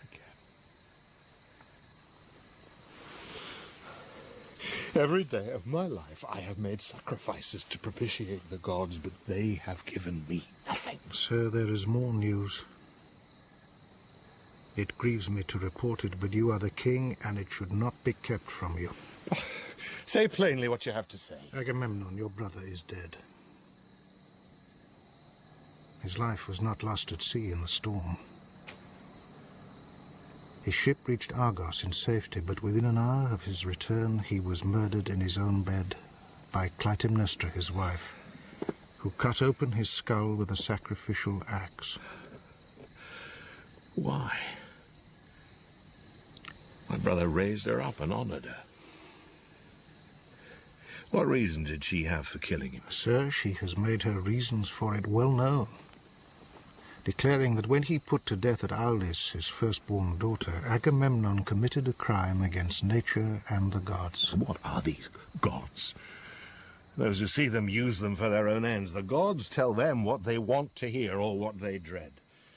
Now, my brother was a harsh man, but the times required a nature stern and unyielding. What of Klytemnestra? Do her own people not condemn her for what she's done? What her people say of her in private or what they think, I do not know. But for 10 years, she has been custodian of the state in Argos, and she has exercised her own authority as ruthlessly as any man. Orestes and Electra, her children, she has banished from Argos. They have been sentenced to wander the earth as outlaws during their mother's lifetime, or to be killed if they attempt to return. But it is rumored that Orestes has already taken the customary oath of revenge. Where is he now? In hiding with his sister. Where? Sir, no one knows. Order will be restored. Klytemnestra and any accomplices she may have had must be arrested and brought to trial. If Orestes or his sister Electra are allowed to take revenge upon their mother for their father's assassination, Agamemnon's legacy to Argos and these islands collapses into anarchy. I shall be brutal in punishing malefactors. The law is not respected or obeyed, except through fear.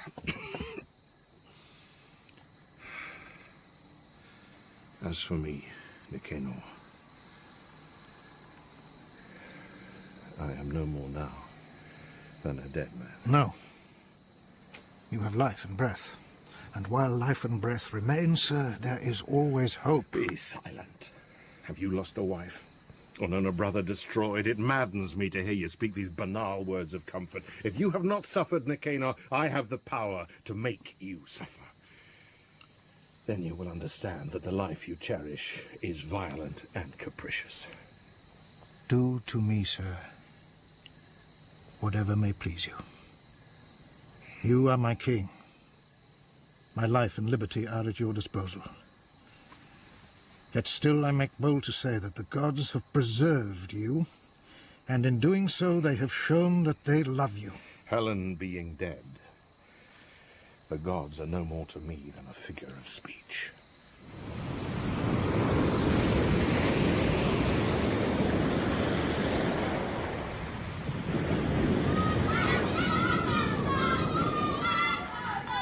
Here, put on this robe. It is humiliating for a woman of your age and condition to stand in the slave market at Ephesus, covered only in the garment of poverty, which the state provides. I thank you. What is your name? My name is Helen. Do you understand that from this moment on, according to the laws and statutes of the city of Ephesus, I am absolute master of you and have the right either to take your life or to set you free? Kill me if it is your wish. I would prefer to be dead. Although in this city I am of no account, a bondwoman to be bought and sold as it pleases you or others, yet in my own country I was born the daughter of a king. Now, because you find me friendless and destitute, lacking wealth or strength, you put me to work as a slave, to scrub your floors or draw your water, or else to lie in your bed as your concubine. Only under these savage conditions will the laws of the city of Ephesus permit me to live. We know, because we see everywhere the evidence of it, that in this life the innocent suffer for no reason. They are destroyed randomly, without cause or purpose.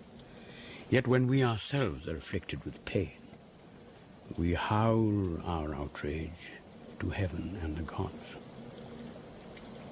I was taken out of the sea by pirates. At first, I was not harmed. Later, I was violated repeatedly. When I tried to resist, believing wrongly that I could shame my assailant by what I said to him, he took a knife and cut 3 trenches in my face. Then rubbed sand into the wounds so that they would not heal cleanly. He did this, he said, to be sure that no other man would desire me, as he had desired me. It is hard for you, I know.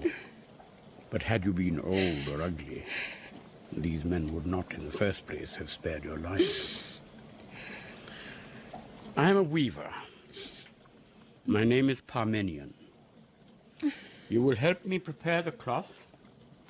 There is plenty to do. I shall stand at the loom. But you are not used to standing. Sit, therefore, if you wish to sit.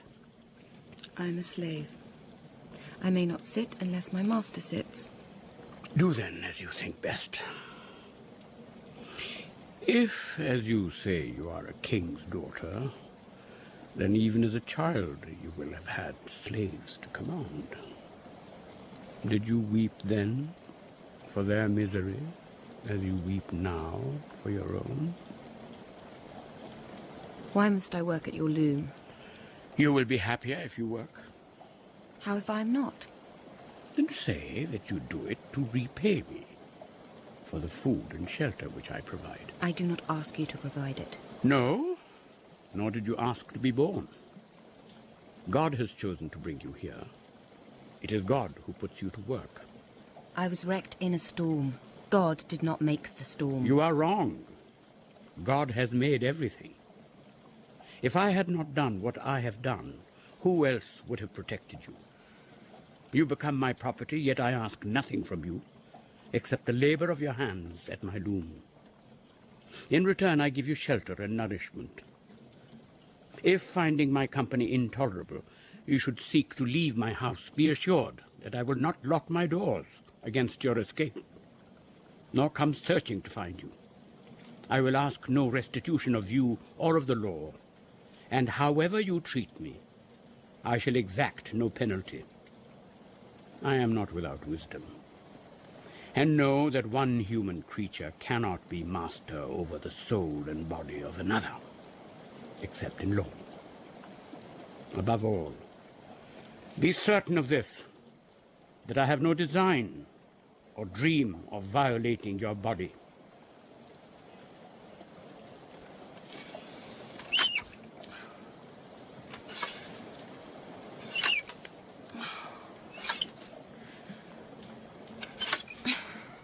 I cannot do this. You can do it. See?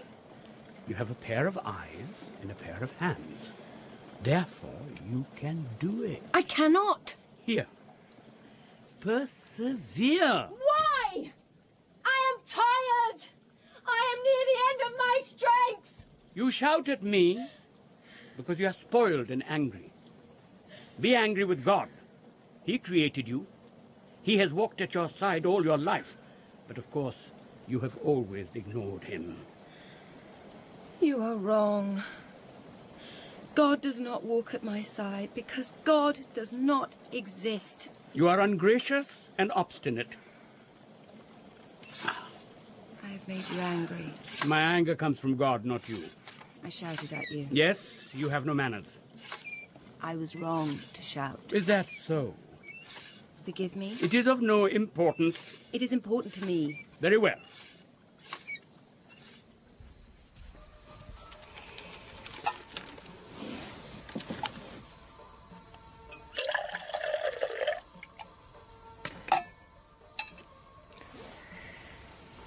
You are an educated man. How have you come to be living as a maker of cloth? A long time ago, I was a teacher. I was praised for the purity of my life, the agility of my intellect, and the depth of my perception. This pleased me very much, because I was a young man, not yet 20 years of age. Then one of my pupils, a pretty girl who came from a good family, was discovered to be with child. Her parents, as is common in such circumstances, were filled with rage and demanded to be told the name of the man who had corrupted their daughter. At length, after much argument, the girl swore upon her honor that I was the father. At once I was turned out of my school. My former pupils condemned me, and my former neighbors refused to let me live among them. So I went into the desert, and I made a home there. When the child was born, it was given to me as a punishment to raise and rear as best I could. I found it no punishment, and grew to love the child. Finally, troubled in spirit and burdened by guilt, the girl confessed. The true father of her child was a handsome young man from a nearby village. At once the parents sought me out. They begged my forgiveness, which I gave willingly. They also required me to return the child. I did this too. You gave back the child? It was not mine to keep. But you made no complaint? None. For 3 years they had forced you to live as an outcast. The mother was frightened. Well, she only had herself to blame. That is true. But there was no other way in which I could be of service to her. I was a clever young man, but I had nothing to teach. I was no use to her, except as the father of her child. Did you feel no anger at what she had compelled you to suffer?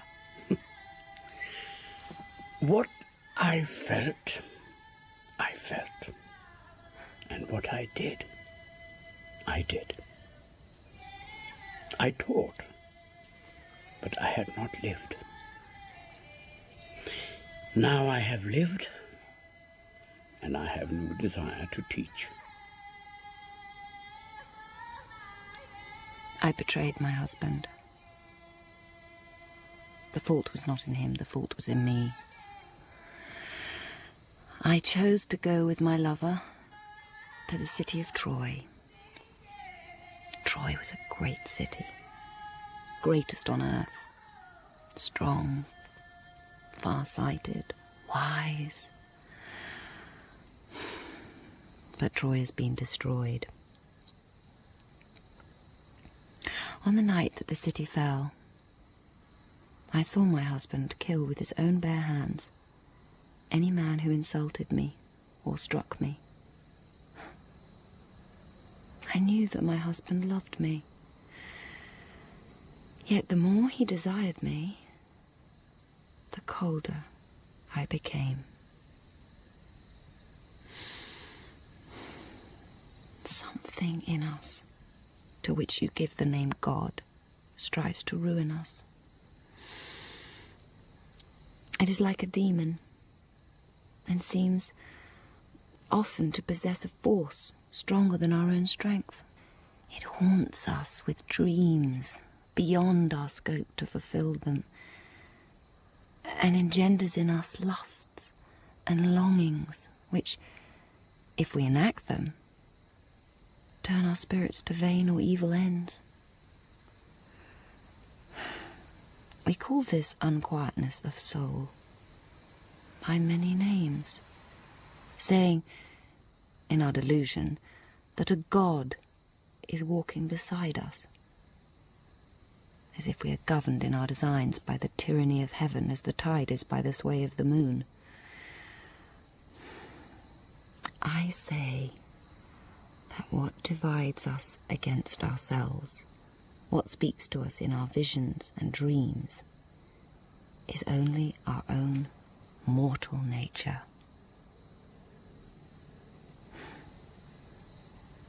We are alone upon the earth, and for everything that we do, we bear the responsibility alone.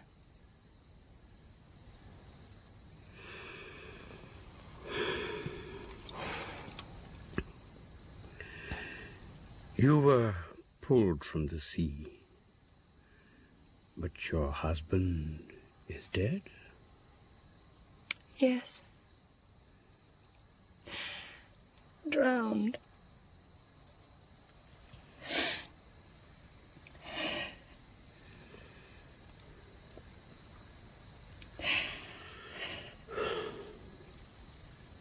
What can I do? Do for a time whatever work you are given to do. Rejoice and give thanks that you are alive. I cannot. The cruelest lesson that life has to teach us is this.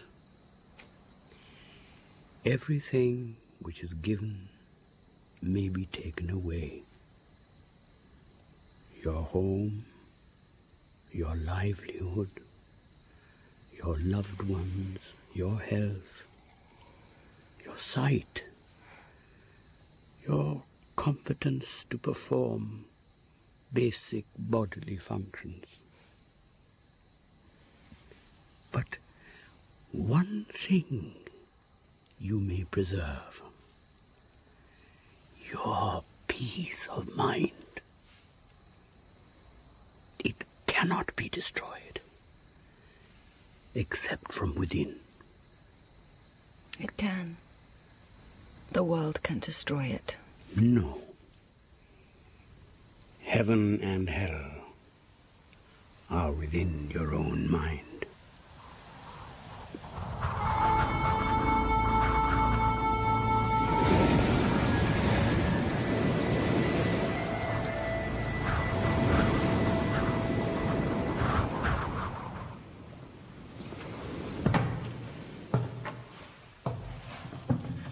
Orestes and Electra, you are Klytemnestra's natural children, the children of her body, yet you took your mother's life with impunity, stabbing her to death in her own home and at her own hearth.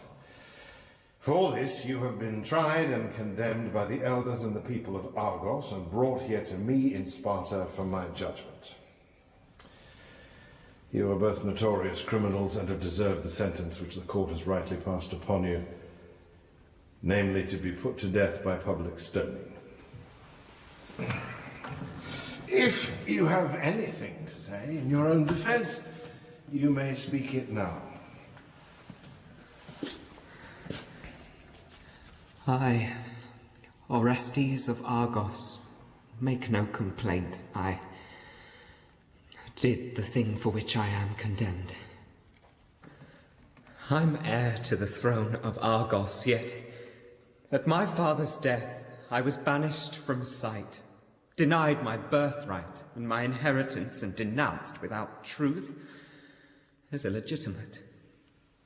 My mother had killed my father's bondwomen and put her own favourites into their places. She sat upon the throne of Argos, laughing at our misfortunes. It fell to me to reclaim what was legally my own and to avenge the murder of the father I honoured and loved. Were there not laws in Argos which might have restored you to your rank and position, and condemned your mother for the crimes she had committed? The laws of Argos were no match for my mother's strength and cunning. Well, that is why Electra and I returned in secret, disguising ourselves as travellers from the city of Phocis. And we had prepared well for what we had to do, putting it abroad that we had both died violently in exile. Agamemnon was your brother, Menelaus. You have the power by blood either to commute the sentence or dissolve it. Why will you not do it? Orestes avenged your own flesh. Has he not suffered enough? Have you no feeling for him and no pity? Electra, you misunderstand me. I do not hate you or your brother. You killed to avenge the father you loved. But I cannot and I will not change the law. Hatred is stronger than love, stronger than hope. Therefore, the law must be stronger than either. But if your brother has anything to say which will do him good, then let him say it for himself. No one knew us. We passed unrecognized through the gatehouse. We were taken into the kitchen for food. The servants there did not recognize me, but the dogs did. Well, they knew me at once, licking my hands and face. My mother came in complaining about the noise. She looked as if she'd been asleep, dozing before dinner. At first, she did not recognize me. Then, in her eyes, I could see that she knew me. At once, the colour drained from her cheeks. She understood that for all her power, she was no more than a moment away from violent death. I remember I struck only a single blow, but it severed her throat. The wound bled as if she had 100 years of life still inside her. I had not imagined that she would be so strong, that she would struggle, with such ferocity. Well, see. Here, she bit my hand where it held the knife. I have the imprint still of her teeth upon my palm. I am glad that I have it. It is a mark I shall never lose, like the mark upon my mind. I know that I must suffer until my life is over. The past is fixed. I cannot change it. The gods live forever, but even they cannot recover the time or the moment. When it was finished, I went out into the sunlight to look for water. I wanted to scour every trace of the blood from off my skin. I saw that in the garden, which she had loved and planted with her own hands, the flowers still bloomed, the herbs grew neatly in rows. I could smell in the air the smell of herbs and of the earth. I remembered things which I had long forgotten, things in her, which had compelled my soul to love and honour her when I was a boy. Let me bathe your head. Then I shall sing to you, then you will sleep. For a short time my song will bring peace to your mind. No, Electra. The body can be healed, but once the mind's balance is gone, it is gone irrecoverably. Alone, on the road, something visible, but not real, dogs my footsteps, stopping when I stop, resting when I rest. I would have my mind as empty as a broken jug, but still the thoughts come. The skin on the innermost parts of my body is corrupted with sores. When I undress, my limbs are covered with a rash as dark as dried blood. I have tried to be strong, but I'm not strong enough. You were strong enough, Orestes, to lay violent hands upon your own mother. Do not tell me now that you're weak. Do not plead to me that you suffer. Pray for death, when your sufferings will end.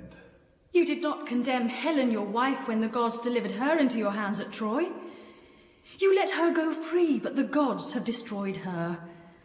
You are the same stock as my father, but how different in the mind you bear.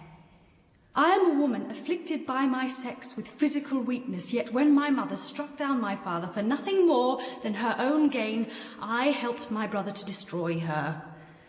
When he hesitated to do what was required, I urged him on and would not permit him to rest until my mother's crimes were punished. Understand that I acted as I did because I heard inside my head the voice of God. It is not vicious to hate evil and injustice, and it is not virtuous to show mercy to the evildoer. What we did had to be done. We made ourselves unclean by murder to cleanse the nation we love. We are the nation. Our right comes linearly. You cannot throw it down. We are above the laws of men, but under divine law. You are a king. If you do not uphold justice, who else will do it? More words from you, Electra. You talk of justice, but justice is an abstraction. Justice does not exist because the gods do not judge us. On earth, we judge ourselves. Now, your certainty tells me only this, that no man has ever touched you. If you had spent your days as I have spent mine, then you would know what courage is, what hardship means.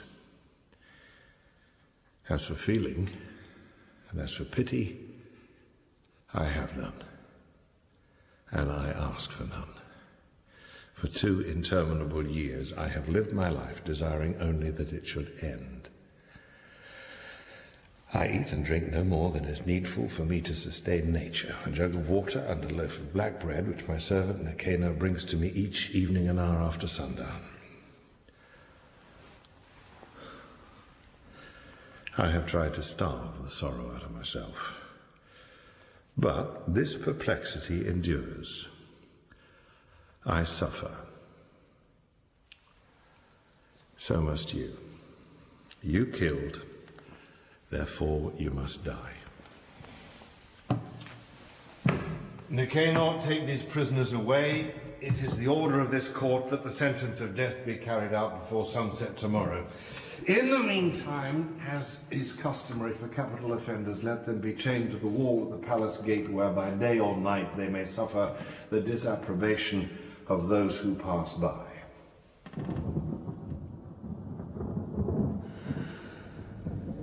Across the years, a breeze as light as dandelion seeds brings the smell of pines and cedars to my homesick senses. I remember winter, with its black frost, its deep, impassable snows, and the infinite blazing skies of the summer's drought.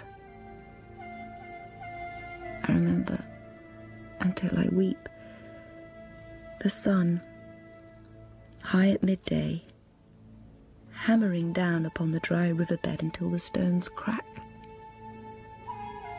The cicada, hidden in rough yellow grass, almost silent. In the blue distance, as insubstantial as smoke, a herd of goats seen dimly, the colour of rust, flowing over the hillside as the goat herd calls to them. Then out of shimmering sky, heavy rain washes the air clean as darkness falls. These memories I shall carry always in my heart. Of Sparta, where I was born, and where for 2 years I have longed and prayed to return. Stranger, spare us water. The sun is rising and we are tired and thirsty. Who has confined you here? In chains like animals under the open sky. The ruler of this place who has condemned us to death.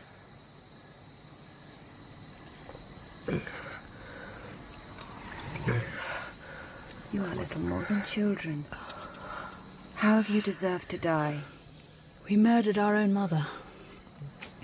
Then you have broken primal law.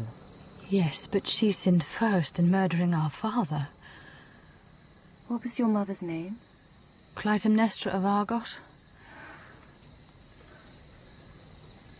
I know the story. Who does not?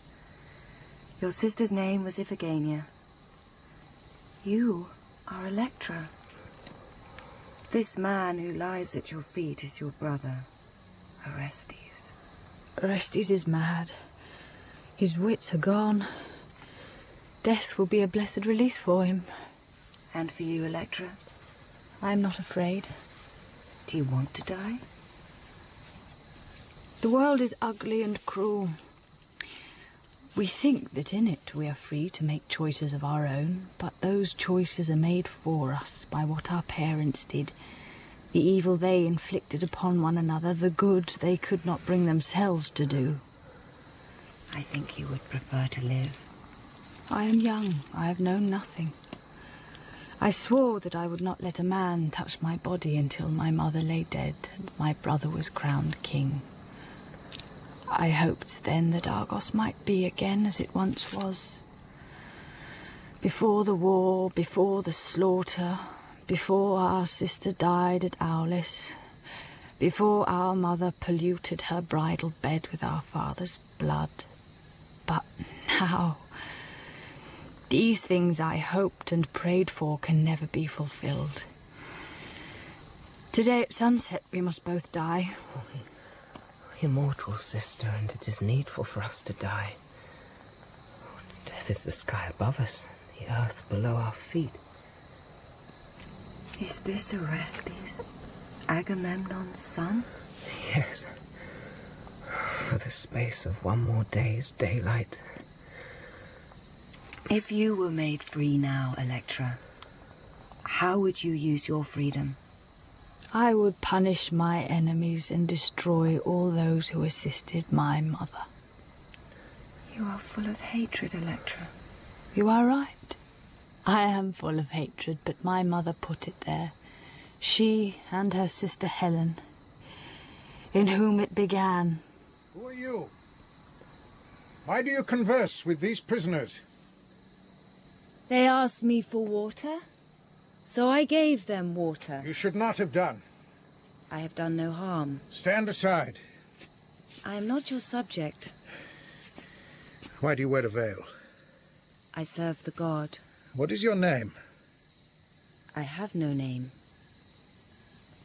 I have come out of charity from my master, Parmenion of Ephesus. The affliction of your master the king was known to Parmenion. I am here to help him and to bring him, if I can, out of darkness into light. Why does Parmenion of Ephesus not come himself to help the king of Sparta? Parmenion is dead. I have come in his place. Parmenion of Ephesus led an austere and holy life, for which the gods loved him and blessed him with their gifts of healing. You are not, and could not be as he was. In myself I am nothing. But when Parmenion lay dying, he charged me then to remain in his place and to do the work which the gods brought. 2 years ago, I was a refugee from a foreign war, friendless and destitute, in a country I did not know. Parmenion bought me for 30 talents in the slave market at Ephesus. In this way he protected me from those who would certainly have broken both my spirit and body. Later I learned that what he did for me, he had done out of his charity for many others. He earned a frugal living as a maker of cloth, yet he had besides some power or skill beyond what can be studied or acquired. Yet he did it not for his own satisfaction, but because he believed, I think, that the gods demanded it of him. He was, for all his kindness, severe in his speech and strict in his instruction. In my former life I had lived as many do, in comfort and ease, but in his house I was permitted no luxury or indulgence. I slept as he did on a goatskin mat and ate only once a day. I often felt, but did not say, that only a man deficient in some warmth or quickness of feeling could do as much good as Parmenion did. Yet although I feared the temper of his mind, I grew to respect him and to love him. Madam, you shame me. Stay and do for us whatever lies in your power.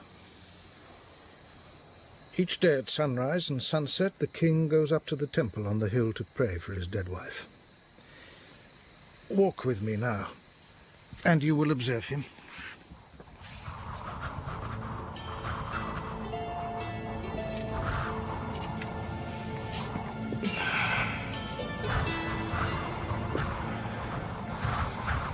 Between stone and sky, between heaven and the eye, the sublunary world. But grief within the skull more real than my weariness. I am the hearth when the fire is out. I am the stream run dry in the long summer drought. I fear the perturbation within my own soul. Once you leant upon my cheek and hung about my neck. The gods have no power to make me whole. When all about me spoke bitterly of you and made in my sullen hearing a litany of your misdeeds, I, whom you wronged, never spoke a word against you.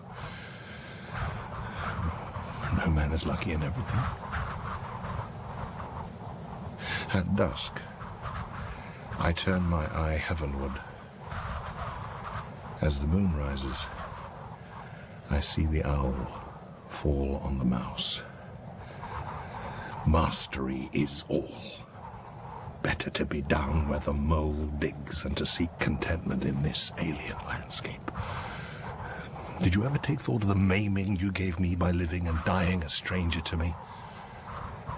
I wait for a sign which is beyond your giving. The dead do not come back to life. The time is irrecoverable.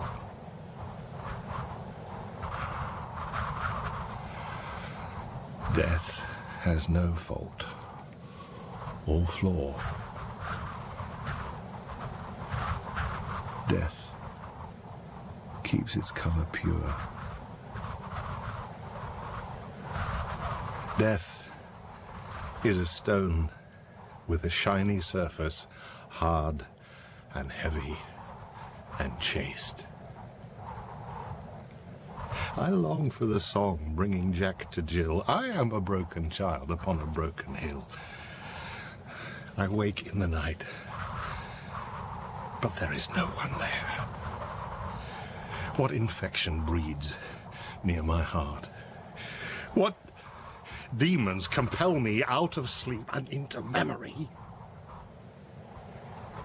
What name, or tell me, should I give to this knowledge of loss?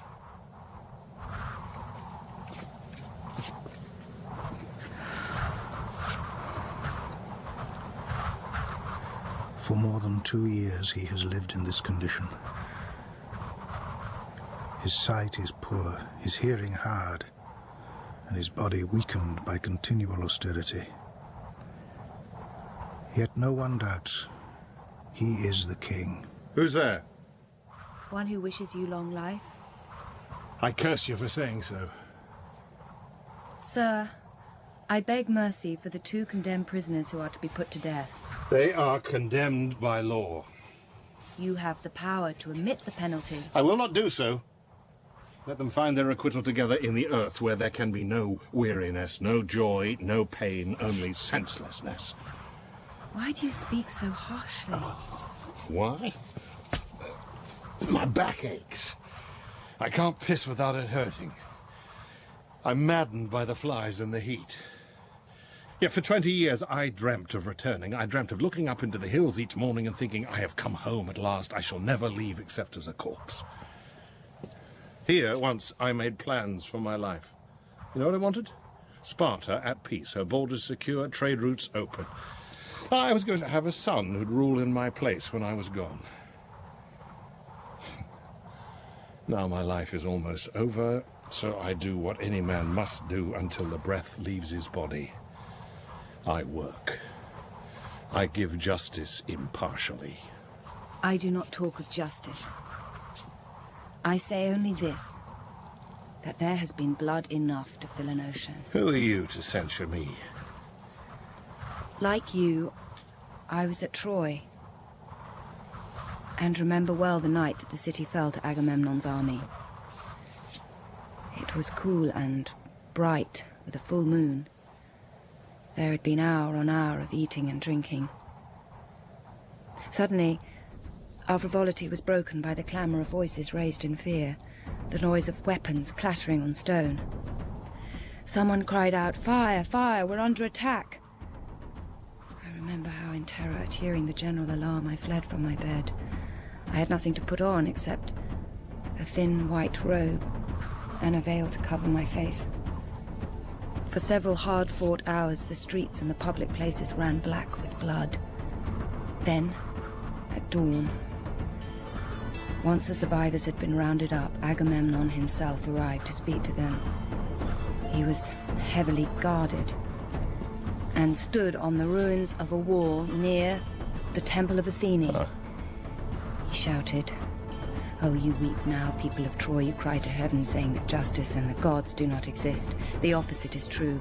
That is why I am not minded to show mercy to any of you. I note you made no complaint against fortune or fate when Troy was rich and strong. You ate, drank, and made love with impunity, while we died daily of hunger or our wounds. For 10 years you laughed at our pain. As you die, let those memories sustain you." Then the slaughter began. Have you ever heard the sound which the ewe makes in the sheepfold when she is separated from her lambs? I remember. It's hard for me to think what I did then. Agamemnon, my brother, has paid with his life for that night's work. Hey, you say you were there. Tell me who you are. Look at me. Do you still not know who I am? Do you still not know me? You loved me, and were once my lord. Why do you call me Lord? Because it is my right by worldly law and by the laws of heaven to do it. I don't understand. As you lost your wife, so I lost my husband. Who are you? When the city had been destroyed, I was granted this remission, to go freely as I had once come. A great storm rose up against me, and in it, a second life, a second husband were lost to me in a single night. Take off your veil.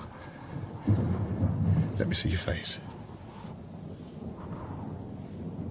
My lord, my name is Helen.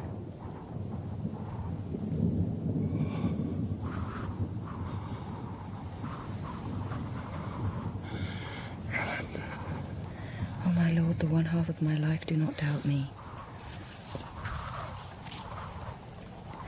I am your wife, and my name is Helen, and you are the shipwrecked man who for so long I have mourned in my heart, and who I see now is not dead but alive. Oh,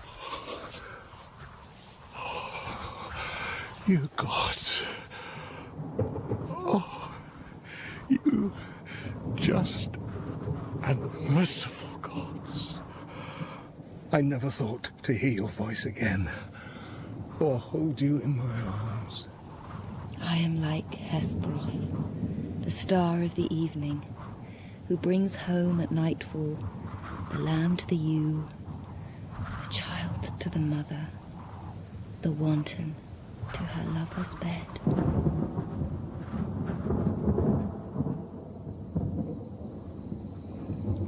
You, Helen. Let all the rest be forgotten. My beauty has been an affliction to me.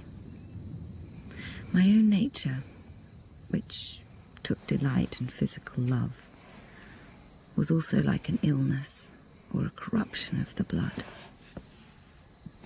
If I had not broken my vow of marriage, Iphigenia would not have died at Aulus. My sister would not have hated your brother for killing her. When a woman hates a man, their children are cursed. Their lives unfold crookedly. The spirit of their parents' deep-rooted antipathy runs in the blood beyond cause or sense. Release them, Menelaus. Restore Orestes to the throne of Argos. Let all our sorrows end here. I will gladly do as you desire me. Yet I think that the boy Orestes is not fit to rule. He will recover. That is not possible.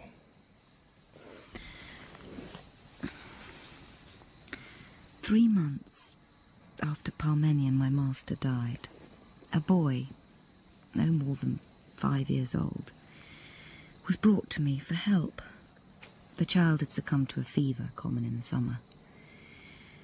Although I protested that I had not Parmenion's power nor any skill of my own to assist them, his parents would not be refused. I sat all night long at the child's side, praying that his sickness would leave him. I used the words which Parmenion had taught me. When morning came, the boy's fever had gone. If you ask me why the god chooses to work through me or within me, I do not know the answer. I only know that it pleases the god to do these things.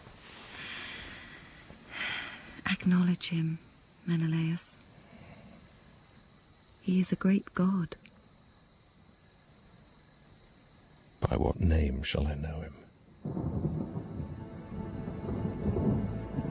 My name is Hermes. I speak the words of the gods, and have walked at your side a long time. Tell me who or what you are.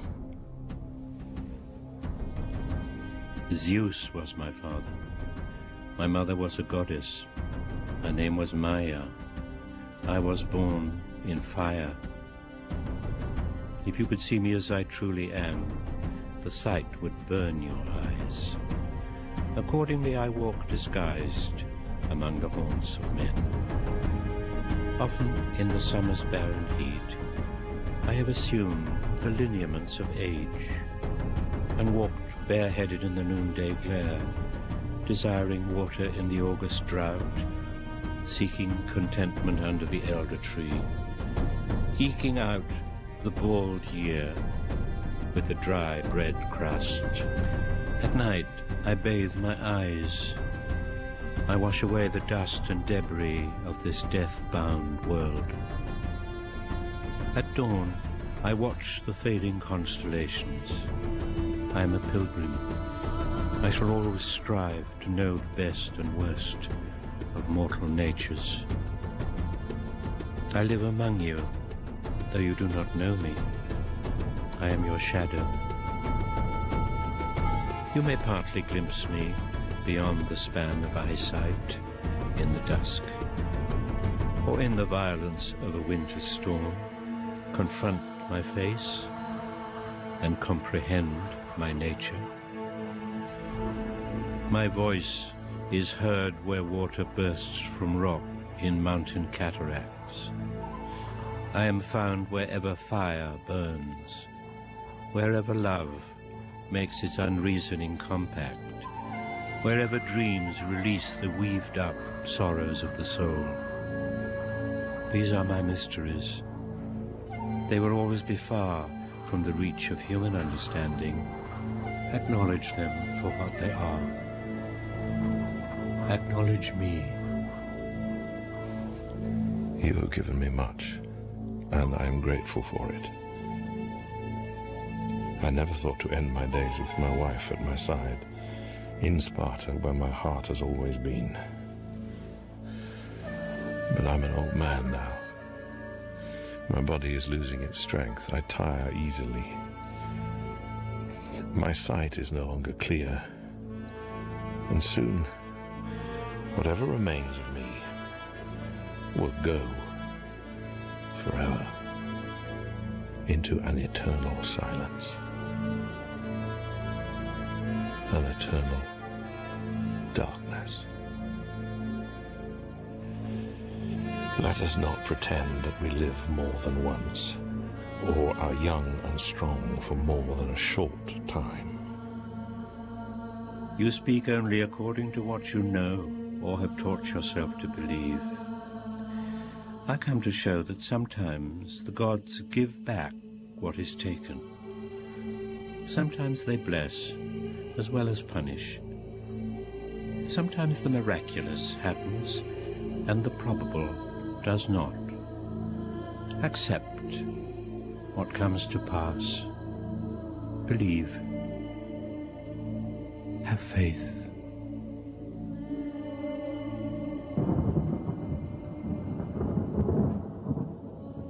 Come to me and set me free from sour-hearted melancholy.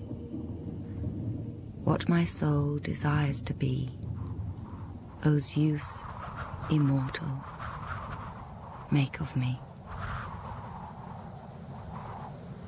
Helen lived many more years, dying in old age of sound mind, at peace.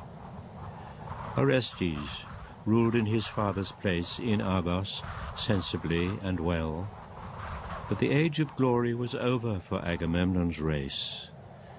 Agamemnon had sold everything to finance his war with Troy, and when Klytemnestra murdered him, it was soon discovered that there was nothing in Argos left to sell. Within 100 years, the cities had declined to villages, and the islands were ripe for another invasion from the north. The legend of the old world was over. History had begun.